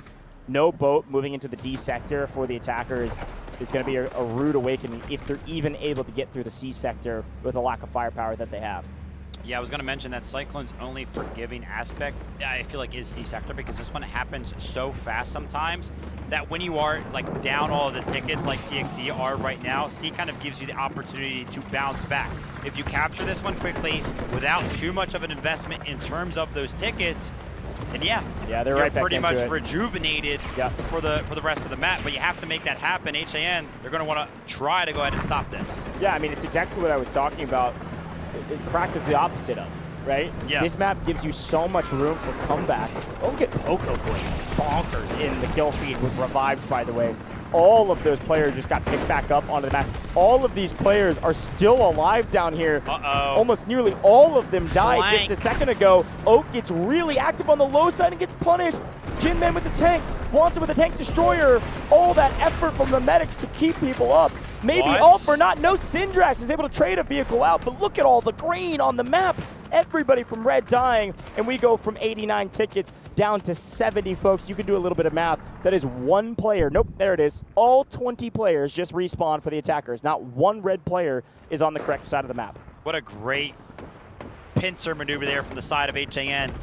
On both sides of the tunnel, they had two vehicles equally spread out, and they literally took out like 20 members. Take a look at Stax getting active on the boat. I mean, this guy is putting up quite a performance, and this is all solo, man. No engineers to kind of help him repair this thing. He is just kind of in and out of the battle constantly and still picking up so many kills. Obviously, they're going to go ahead and recuperate in terms of that vehicle that they did lose because of that play that they made, but they will easily trade 20 tickets for like, what, 1 minute without a fourth vehicle on the ground. Wants is picking up 3-4 pieces in the tank destroyer rather. I mean, look at this. Just shelling over the top. I mean, stat padding. Jeez, bro. Barn just keeps re-knocking the same people, by the way. There it goes. Down goes the medic finally. That was like 8 kills on the same 2 people. That's hilarious. Yeah, good luck getting to the point at this point. Look at that. Oak's got a boat deep in spawn. Dax is ready for him. Maybe being called back to the action, though. Another flank, another pinch. Terra Jin, see you later. Oh Jin my Man gosh. says, somebody say you needed a lob down here? Just sends it off the high ground. HAN having fun with it right now. Good grief. What do you do when you're somebody like KKN up on the top of the hill and you take a look back down and there's like 3 vehicles? There's nothing you can do, right? You're just watching your entire team fall apart. And the vehicles are just doing such a good job. I mean, yeah, in a dangerous position right now because the Viren satchels could potentially find a lot of value when you do get that close. But you've always got the reinforcements of your team. You always got the subsequent vehicle. Stax is going to be called off guard, though. The boat is trying to make something happen. He's trying to go ahead and retreat. Like I mentioned, Stax is all alone. He doesn't have an engineer to go ahead and help him for this one. But he does have RU1B to join the fray to hopefully go ahead and make the trade happen. Behind. Pomozi card. I don't think they're running stingers. 1 rocket lands. Okums gets out of this. This will be a huge win. Now, we also have an urgent redeployment on the C sector right now and a strategic beacon going down. Wait, that's a lot C's of green getting to get onto the point. Yep, Red's winning down below with the boat gone as well. This is great news if you're TXD fans. The D sector is about to be a problem. TXD have done it. They're moving into the D sector with 101 lives. Much better than we expected. A nice play to just full send all together before the defense can respond. That is a mistake and a miss from the urgent redeployment and the team's strategic respawn beacon now. That's a lot of score that they just wasted. TXD went into Sector C with 90 tickets, by the way. I did mention that if they capture it quick enough, that was a win, that they can go ahead and rejuvenate a little bit. I would have liked to see more than 10. But yeah, like you mentioned, technically a win. Approaching Sector D, I mean, you would want more than that. And what's kind of surprising is HAN, taking a look at their kind of inventory of things to be able to call in. They have 0 guided missiles, and TXD actually have 2. Yeah, and also, I mean, TXD, the fact that, and again, they're using all their scoreline for all the things we just saw them use, HAN is, TXD also got the boat. I mean, HAN have the AAV to be able to play the water at least some, which is nice. But TXD winning that boat battle earlier is gigantic for this D sector. I'm sensing a little bit of changing of the tides here, Vivid. Yeah, same. This feels like it would kind of result in what would feel like an upset. I mean, HAN had full control in every regard, and I mean, you know, props to TXD. They're making something out of what feels like nothing. I mean, everything was in the way for them in terms of what HAN was able to bring to the table, but they're still pressing on, man. I'm telling you, it's the same thing that happened last year in 2025 Dfiw, man. This team is so resilient. TXD has done such a great job to keep fighting. There's always a chance. D sector is going to be the hardest one thus far, though, and they have nearly the least amount of runway they've had thus far. D sector is usually kind of a gimme eventually. You get it pretty early, though. That is a lot of lives that just chunked away, by the way. Did you see all those people? That little heartbeat on the left, by the way, means that they are full respawning. So that was a ton of people not getting revived. I mean, we're all the way down to 83 lives out of nowhere. After one big push got thwarted, TXD are reassessing and grouping back up.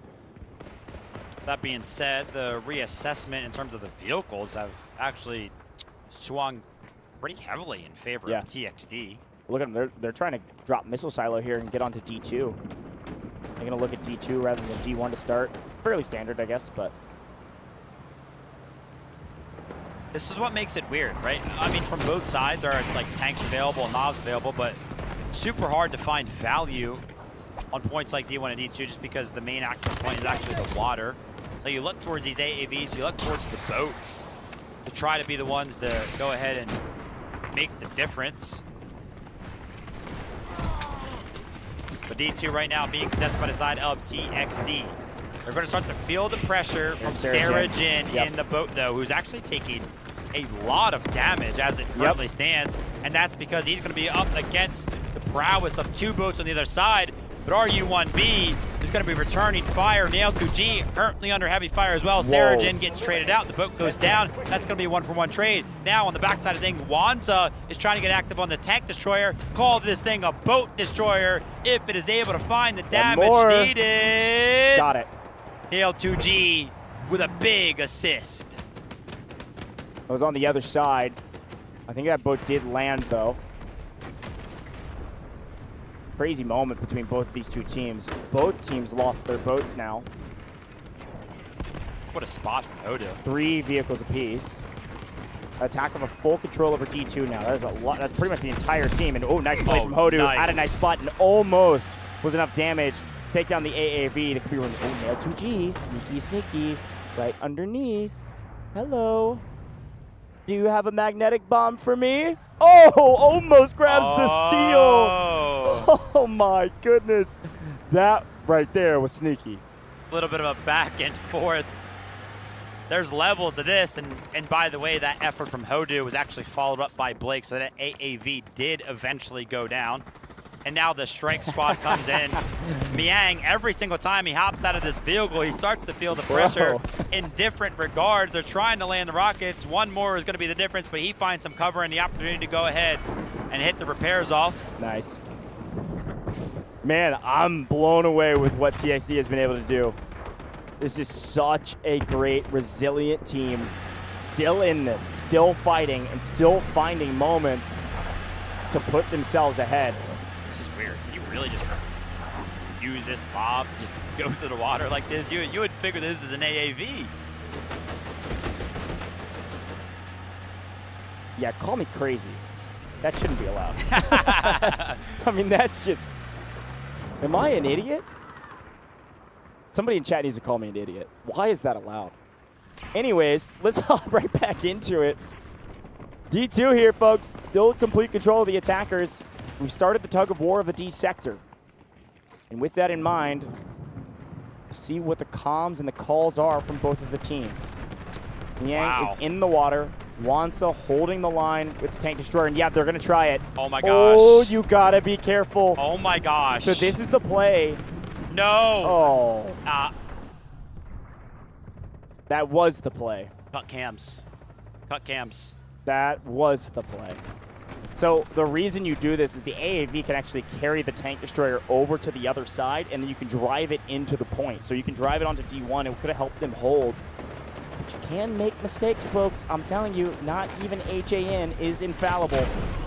I don't want to pick on Wanza, but his counter for vehicles that have become unusable is increasing quite rapidly. Oh, man. Here we go. Got to lock back in, though. Job's not done. Still an even battlefield. Both teams with a boat now.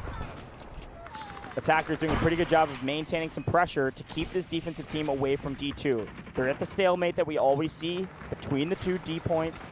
The D sector, the most difficult for the attackers to get both at the same time. Off screen, by the way, tank destroyer goes down. Skynet underground in the water. You can see Jinman making sure this tank stays alive for the next couple points. Nice strike team over the top onto Zombra. Should see them jump off maybe to secure this. Not quite. Goes back in to cover. Meanwhile, by the way, quick shout, urgent redeployment, and a beacon went down. That beacon dies immediately, but deployment is still active. So a lot of green rushing to point right now because they can feel the pressure on D1 as an AAV lands for the side of the defense, and also an AAV lands for the side of the offense. They're matching each other tit for tat. But now the attackers have a small advantage in vehicles, and they have an advantage on the points right now. This beacon and this deployment has helped out the defense to get back over to D1, but we've got a big fight happening right now. This D sector could fall, and we go all the way. Somehow TXT have a chance here to push us to the E sector. Wands is trying to make something happen right now. Just a little bit more for the side of TXT to go ahead and secure the D sector. No way. And they do just that after a big investment from the side of HAN. Surely they were feeling confident. I mean, they had the strategic beacon, they had an urgent deployment, but it came in just a little bit too late. Take a look for the side of TXT over here. Syndrax, no surprise, kind of see him up there. KPZ, NTPP, also 50+ kills. Artyom is trying to make things happen over there with 61. Also DG Alpha and Genman. Oh my God, look at the revives here. 50+.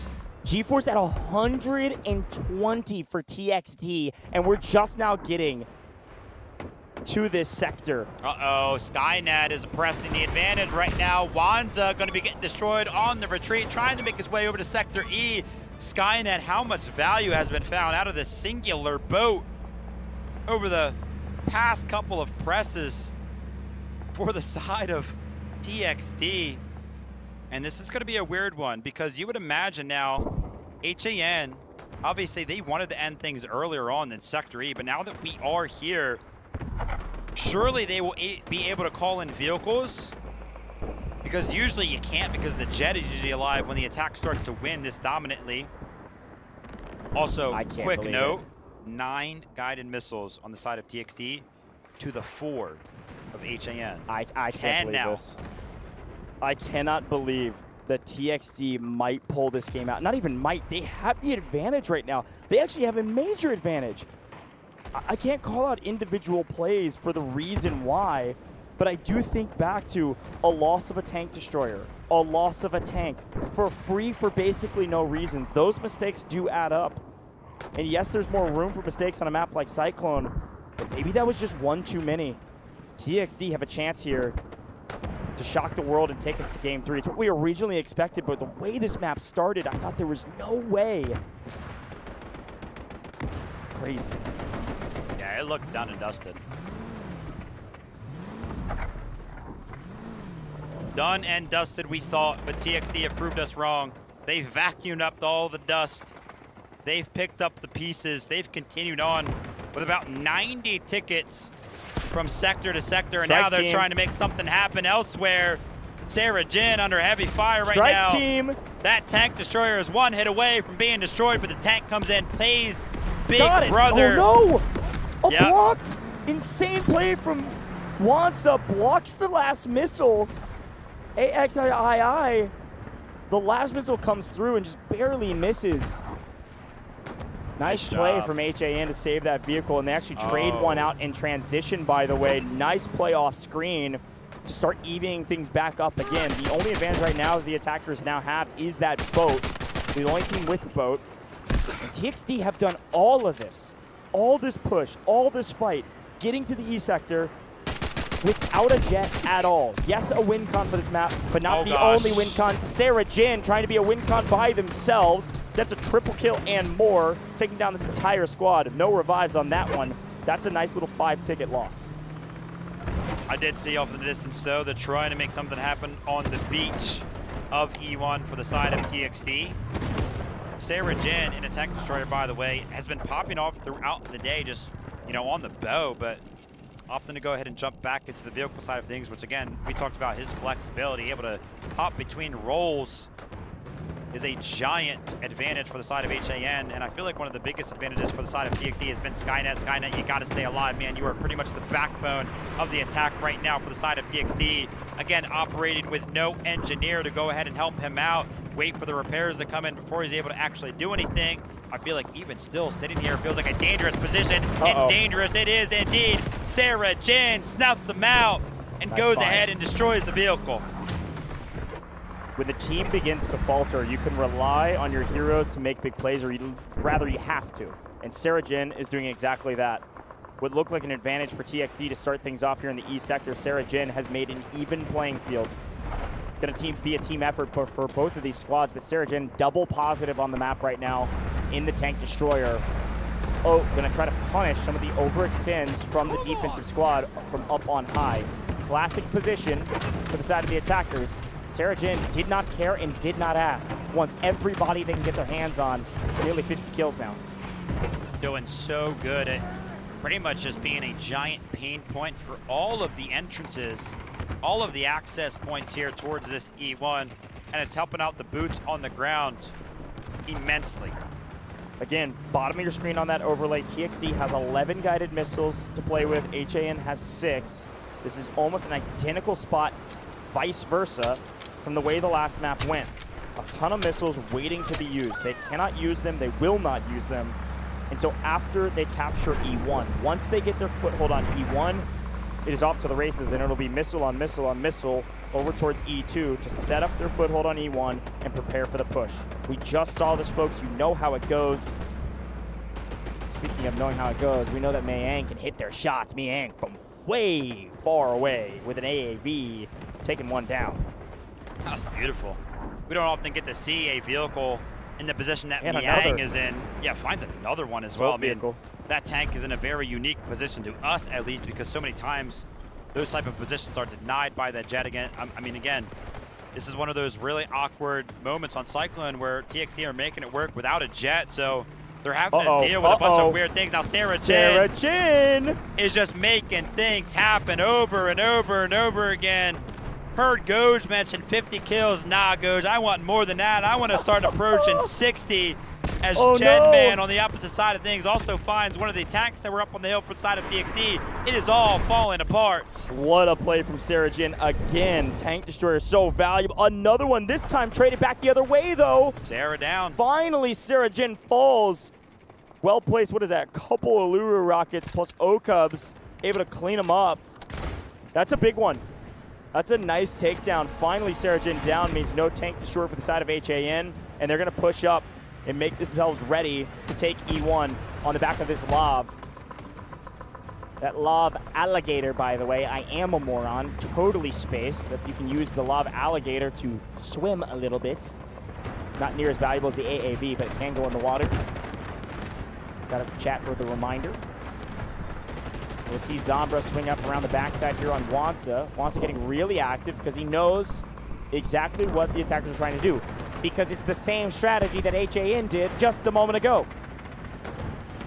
Wansa feels the pressure right now from the side of the Lav. Zambra's trying to go ahead and press the attack, trying to make something happen for TXD. Starting to feel the pressure point. Look at this. OSSN is actually going to be able to find the final blow onto the tank right there of Wansa. Gotta get it going to be blown up. Now, right now, the AAV is also under giant pressure, so the trade is effectively going to be 1-for-1 in the vehicle gameplay side of things. But take a look at the E1 point under heavy pressure. So you know what? Blake says, here, catch this. Burning one early, but frankly, they've picked up several during this push. Sarah Jin, I'm certain, has one in belt as needed. Missile lands on the backside. That's where they expect the attackers to be. That's where they last saw them. The attackers smartly rotate out and around up to the ridge, and then they come swarming back after that missile. Urgent redeployment, though, the perfect zoning tactic to keep the attackers off E1, and then the urgent redeployment, it allows the defense to jump back on the point. I know it looks like it didn't do a lot, but that missile did everything for the defense. That was a lost E1, and then the missile onslaught from the attackers was about to start landing. Really well executed. I saw a lot of respawns over there on the left side. You can still see if you take a quick glance from the side of TXD. Tickets are dwindling. Sarah Jin trying to go ahead and get one of these flanks in on the other side of the map, though. Zambra does find that light tank that has been a giant pain point for the side of TXT, and it was all the way back here. I mean, I don't even know how. Yeah, shots over the top while it was landing in, I assume. Oka's feeling the pressure, though. Spotted, called. Aluru rockets, no repairs. There's no engineers to help him out. One more. You need one bullet in a dream. Anything, man. Anybody got sniper? Something. A single frag grenade and this thing goes down. There it is. He won. Nice Aluru rocket over the top. Now, 22 lives remaining. As much as this has been fun in games, E1 and E2 completely in control of the defense. So the attackers say, well, dang it. It's time to start spending guided missile after guided missile. You will not see a second in this game where a missile is not landing. This siren will be going off until the game is over. I can promise you that. And these missiles are mostly going to be zoning off. We do see DG Alpha pick up a two-piece with it. Going to force the attackers to reassess and fight from a different angle. And with everybody on respawn right now for red, they're only going to have, look at them, they're all respawning right now. No medics. They're down from 20 immediately to 11. You should see that tick down a couple more here in just a moment. But again, both sides have so many missiles. It's just nonstop sirens. Good luck to any of these players in any of these teams. They're going to try to get anywhere near the point. This is a net victory for the defense. They have outlasted their opponents, and this is going to be an HAN victory. I can only assume. What a wild map. Veronica with the guided missile on the backside of the entry point to E1. Kind of predicted that they would be there, so is going to be rewarded with that little bit of a prediction with 2 kills. DXD still have a little bit to work with, but I mean, you mentioned it. It feels like it is over. They do have a bunch of guided missiles to be called in. Beacon goes down. Beacon goes down. Like a giant waste, because where do we even put it? Look. The beacon is down indeed. They're trying to make something happen. The flood comes in over towards the E1 point, but a response is going to be the guided missile from the side of HAN. Liang off in the distance is able to find the battle tank. A guided missile in the air for both of these squads at the same exact time. They scatter. The guided missile for the defense is going to land first. How much does it find? Finds 1 kill right there and forces some of the defensemen off and the offensive off as well. The offensive rocket was a little bit more effective. It does find 3. Could potentially go to overtime here. The attackers maybe have just done enough. That was a fantastic beacon, and the sirens continue for both sides. A better guided missile for the attackers because the tank destroyer is down to the side of the defense. Another missile needs to land right on top of the point, but it's too late. Can't go to overtime when you don't have anybody on the point. HAN, they've done it. It feels like grand finals for them now because their life is still theirs. They're still in this tournament. They just beat the former champions and knocked them out of this competition. Not a map lost. 2-0. Was it a stomp? No. But was it a sweep? Yes. HAN, incredible excitement across the board. Every player knows what has just happened. Top 3 at Dfiw 2026 and a chance to still play for the grand finals. What a wild map, man. That's 2 really good teams. We talked about how when you have 2 very good teams like this, Cyclone goes the distance, and the distance it went indeed. Both of those rounds featured Sector E, but not before some incredible efforts from the side of the defense. A little bit of a victory lap for the birthday girl. True. Hopefully her and her team have a little bit left in the tank to go ahead and celebrate not just the victory, but of course her birthday as they take their bow, as they start to scream, yell, and shout and share their excitement with all of us, and just expel and tell the full story of how much that victory meant. Revenge. is what they got. This is a ton of returners from the former DNI roster. A ton of returners that came back and took down the champion, the team that kicked them out of the tournament last time in the lower bracket finals, the team that dashed their chances of playing for a championship here at Dfiw. They have gotten their revenge. So we turn our eyes to the loss. We turn our eyes to TXD, former champions unfortunately falling in 4th place overall here at Dfiw 2026. Nearly all of the returning roster of a team that won a championship only 6 months ago. And again, they've had a tough road. They've had a tough bracket. And they battled through some really good teams to get to this stage. But HAN was just the better team on Cyclone. The one thing I'll say about TXD again, most resilient team we've seen by far at this tournament thus far. I've never seen a team go down that hard, that early, lose everything. No jet, no advantages, back against the wall, and somehow capture sector after sector after sector and take us all the way to the end. And I'll even put this word out there. I think if TXD had another 20 lives, I think they had a chance to take that Sector E and take us to Game 3. Unreal job from the gentlemen. Unfortunately, they do fall and they're out of this tournament. Let's take a look back, though, on the stats. Speaking of stats, 128 revives. I know TXD just lost, but Whistly has something special, topping the leaderboards, not only with 128 revives, but also 44 kills. Crazy stuff. Yeah, will definitely be a name that I remember next time I watch a TXD game. And I'll go ahead and surmount him as one of the star players for sure. But one of the star players on the other side of the server, HAN, he delivered time and time again. Even outside of the role of the assault operators as well, Artyom with the ability showcased in here today that he's able to go ahead and switch over to some of those Allura rockets, be a part of that strike squad, just finding value after value after value. Sarah Jin as well. I mean, hey, look, there's so many stats we could talk about. I mean, G-Force, by the way, that's the most revives we've seen thus far. 135, I think, is the top revive. So big shout out to G-Force. Big shout out to all of the medics, the support operators from the side of TXD. I mean, this is a ridiculous amount of lives they've saved. I saw somebody in chat talking, and we see this every single time we do comp. 180 lives feels so few for a map, even like a map like Cyclone. That is like, man, that's like 180. People get 180 kills sometimes in pubs just as a solo, right? Like, that is nothing. But you look at the medics, you look at the revives, you look at the support operators, and you go, oh, I get it now. I mean, one player saved them 135 lives on the map just by getting those revives. But a look back on the highlight package, it certainly was a map filled with them. Good grief, but it started here on A. A was not too much to talk about. Once we got to B, though, you and I looked at each other and was like, uh-oh, I think HA win it here.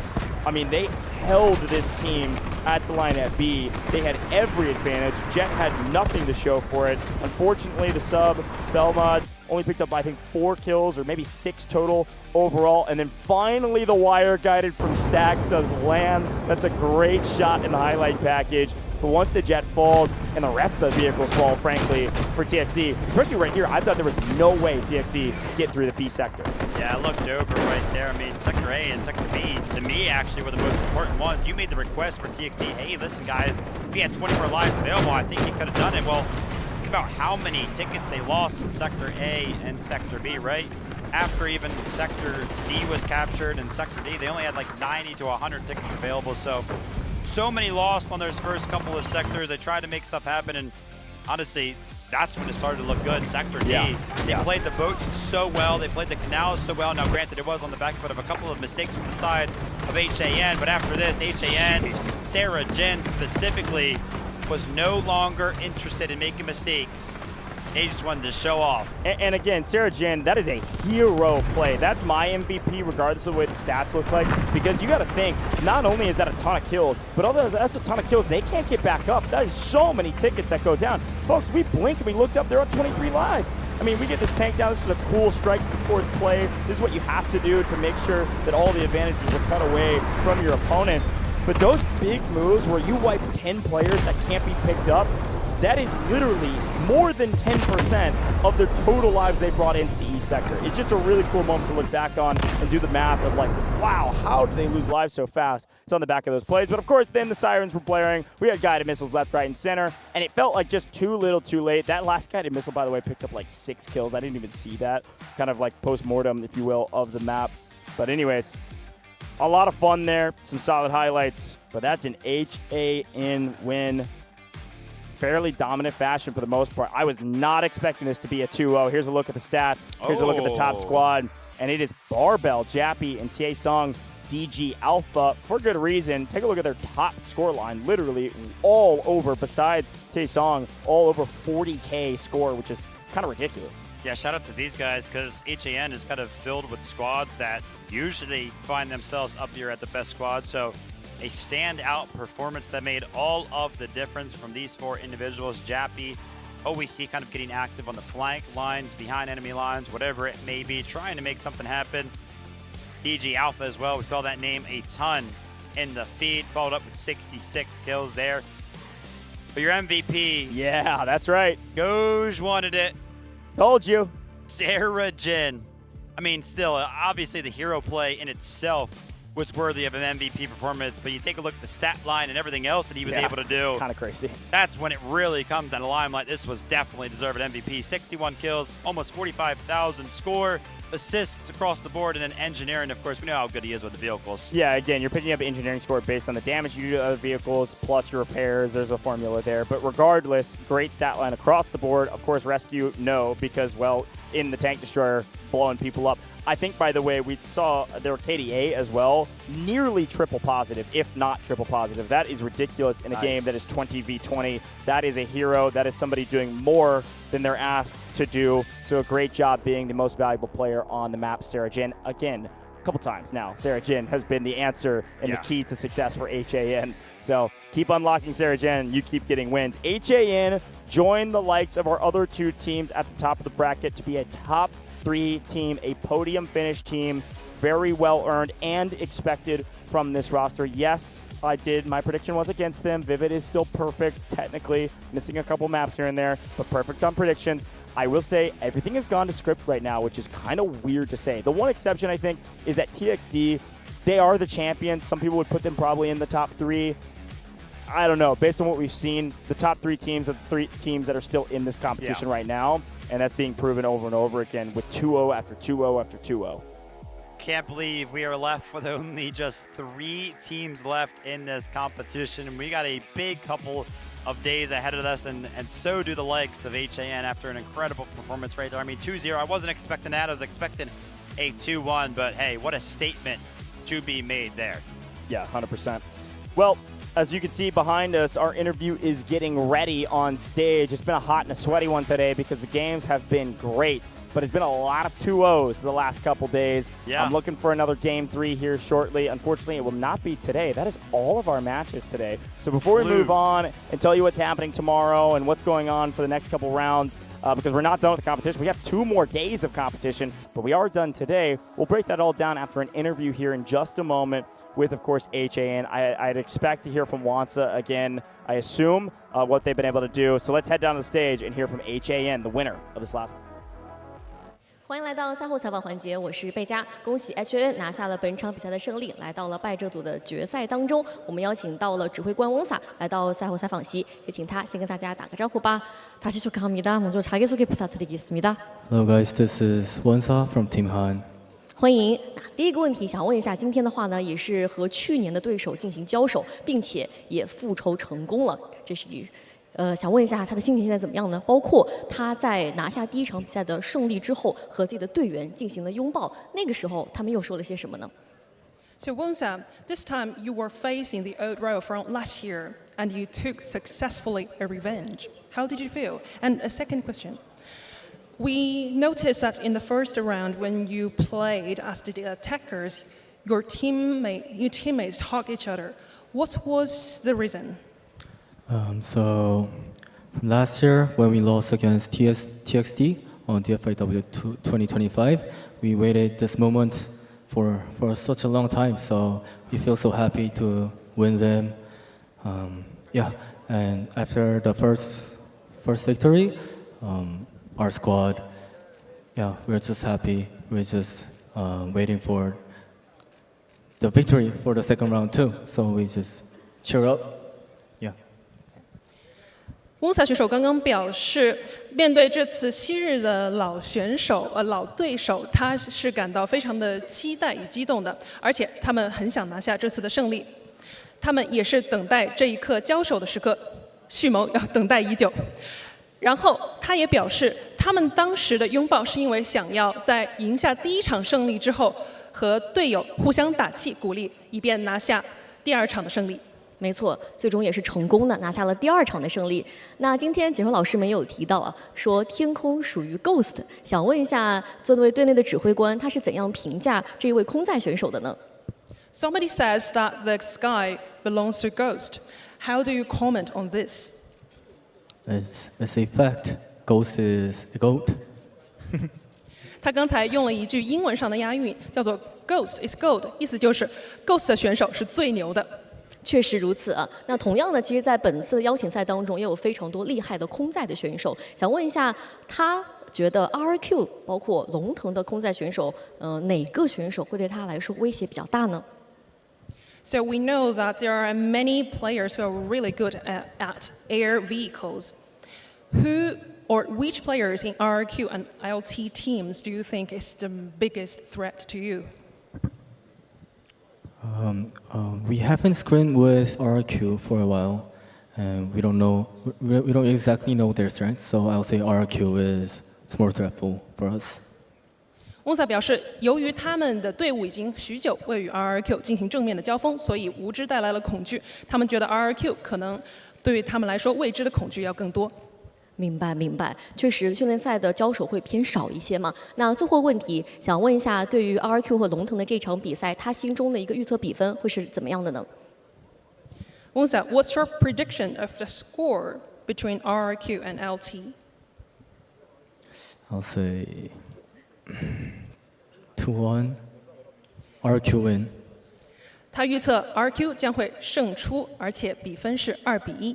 OK， 非常期待我们后续的比赛了，也再次恭喜 HAN 拿到了败者组的这一场的精彩的门票。接下来，让我们把时间交还给评论席。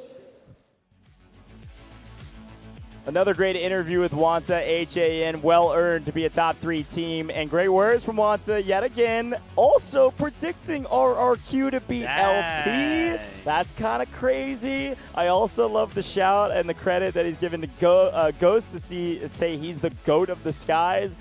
I kind of agree right now. There's a couple other folks in that conversation with a team like LT or RRQ, but more to be seen from them a little bit later.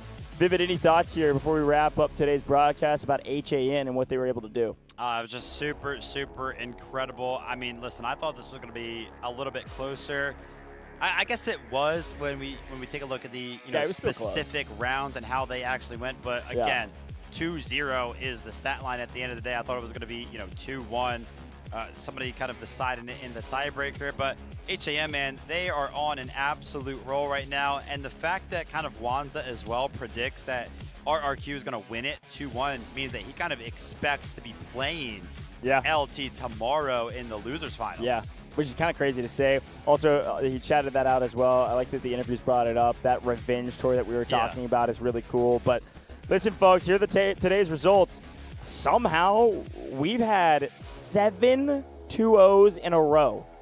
4 yesterday, 3 today, all 2-0, no game 3s.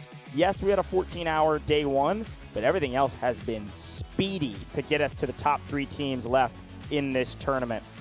A wild Dfiw, and folks, yes, we had a great day today, but we have 2 more days coming up not too long from now, frankly. Really excited to see who becomes our champion of Dfiw 2026. And I'd love if we can to take a look at that bracket and we take a look at the schedule for what is tomorrow. We had 4 games on day 1. Again, a long day. 4 games yesterday, all 2-0. 3 games today, 2-0. Here's a look at that bracket, though. We only have 2 games tomorrow. 2 best of 3s to figure out who our 2 teams will be in the grand finals. Vivid, walk me through what you expect, or at least what we can expect to see going into tomorrow. We're going to be taking a look tomorrow. Our initial match will finally be that upper bracket final. Take a look at the path to where LT have kind of gotten undefeated even in rounds, right? 2-0, 2-0. RRQ have had a similar path, except they did lose one of those maps to TXD. I'm excited for this matchup, man. There is so much to play for tomorrow. Obviously, two teams will be kind of, you know, decided who's going to be going to those grand finals on Sunday. But I feel like a lot is going to be decided when we take a look at LT versus RRQ. Potentially even the winner of that one probably has a big advantage going into the grand final, just momentum being on their side. Yeah, only 2 matchups tomorrow, still best of 3s. We are going to be starting a little bit later, so That's right. a little bit of an extra rest. Not that really LT and RRQ need it because they had the whole day off today. Sure. But eventually they're actually going to find out what map we're going to be playing as well. Yeah, I mean, that's what we're about to go over in just a second. We're going to do some picks and bans live and roll our map. Now, if we get Cyclone, I may not show up tomorrow. Not because I don't love the map, but because I need some variety in my life. Variety is the spice of life, and it's certainly the spice of Dfiw as well. No more Cyclone, please, but who knows? Maybe we'll pull it again. It'll be over 50% of the maps we've seen thus far. Didn't even get a game 3 for another map. It's crazy stuff out here. But yes, as you can see on your screen, we'll show it again at the end after our picks and bans as well, I believe. We are starting quite a bit later. It's about 3 hours later than what we've been starting with the last couple of days. So there it is actually right now on your screen. 16 GMT plus 8 is when the game will be started. We'll be alive a little bit earlier than that, but that is 3 hours, I believe, after we've been starting the last couple of days. So whatever time zone you're in, you can do your conversions, but about 3 hours later than usual is when we're going to be kicking things off, and only 2 best of 3s. And one more quick reminder that Grand Finals will be all by itself on the final day in 2 days' time on Sunday. And that Grand Finals will be a best of 5. The first best of 5 we've seen on LAN, at least. Online, we have been running some best of 5s. But here in person, the first time we'll see it with Dfiw, best of 5s are very fun. And it forces a team to win on 2 different maps in order to secure those 3 wins needed to win that best of 5. So some fun stuff there. But what we're preparing for now is the map that we do, or the match rather, that we do know is happening. This is upper bracket finals. This will take a team undefeated into the grand finals, earn that spot, and send the other one down to the lower bracket to face HAN. So we're going to do some picks and bans. We're going to do the random roll of the map we pull with LT and RRQ, who both did not compete today. So they had to travel over here. The commanders did travel over here for just this moment to figure out what map they're playing and then prepare for that map accordingly. Gonna love to see what map both of these teams do ban and pick. Yeah, let's get into it. Gonna swing down to the picks and bans and see which maps they decide to ban. Getting it ready down there. I just watched the commanders walk in for both the 2 teams who haven't been here, and they look a little sleepy. I think they were taking a rest day, man. They earned it. They better wake up. Not yet. They're not playing until tomorrow. Well, now is when starts the preparation Oh, stage. okay, You're about to find out what map you're playing. You know what? Maybe they're sleeping most of the day today and resting because they earned it to prep tonight. They're VOD reviewing all night. They're prepping for whatever this map is about to be, folks. And again, if it's Cyclone, I think I'm going to hand my headset to Vivid and walk out of here. But, hey, listen. You never know what it could be. We haven't seen 3 maps. You guys in chat have been talking about it all day. We haven't seen Trainwreck. We haven't seen Threshold. What's our other map we haven't seen? We haven't seen Trainwreck. We haven't seen Threshold. Wait, what's the Fault, other map? The one that's been banned every 100% single ban time. Rate. Every time. I think there's only been one head-to-head where it like wasn't banned. Yeah, maybe. Literally. I feel like somebody's been banning Fault every single matchup. Okay, here it is. According to our rulebook, LT has the right to choose first side. Okay, so you can choose your side A or side B. A side. Okay, So the you coin want flip side here B. for A or B. Looks like LT have chosen the Side A B. So you side. can ban your first map. First ban goes to the side of the B. Cyclone. No Cyclone. RRQ is a man of the people. RRQ. All right. What a ban. By the way, I heard clapping from the crowd. Here we go. Ban from LT. Wait, is that like an eeny, meeny, miny, mo situation?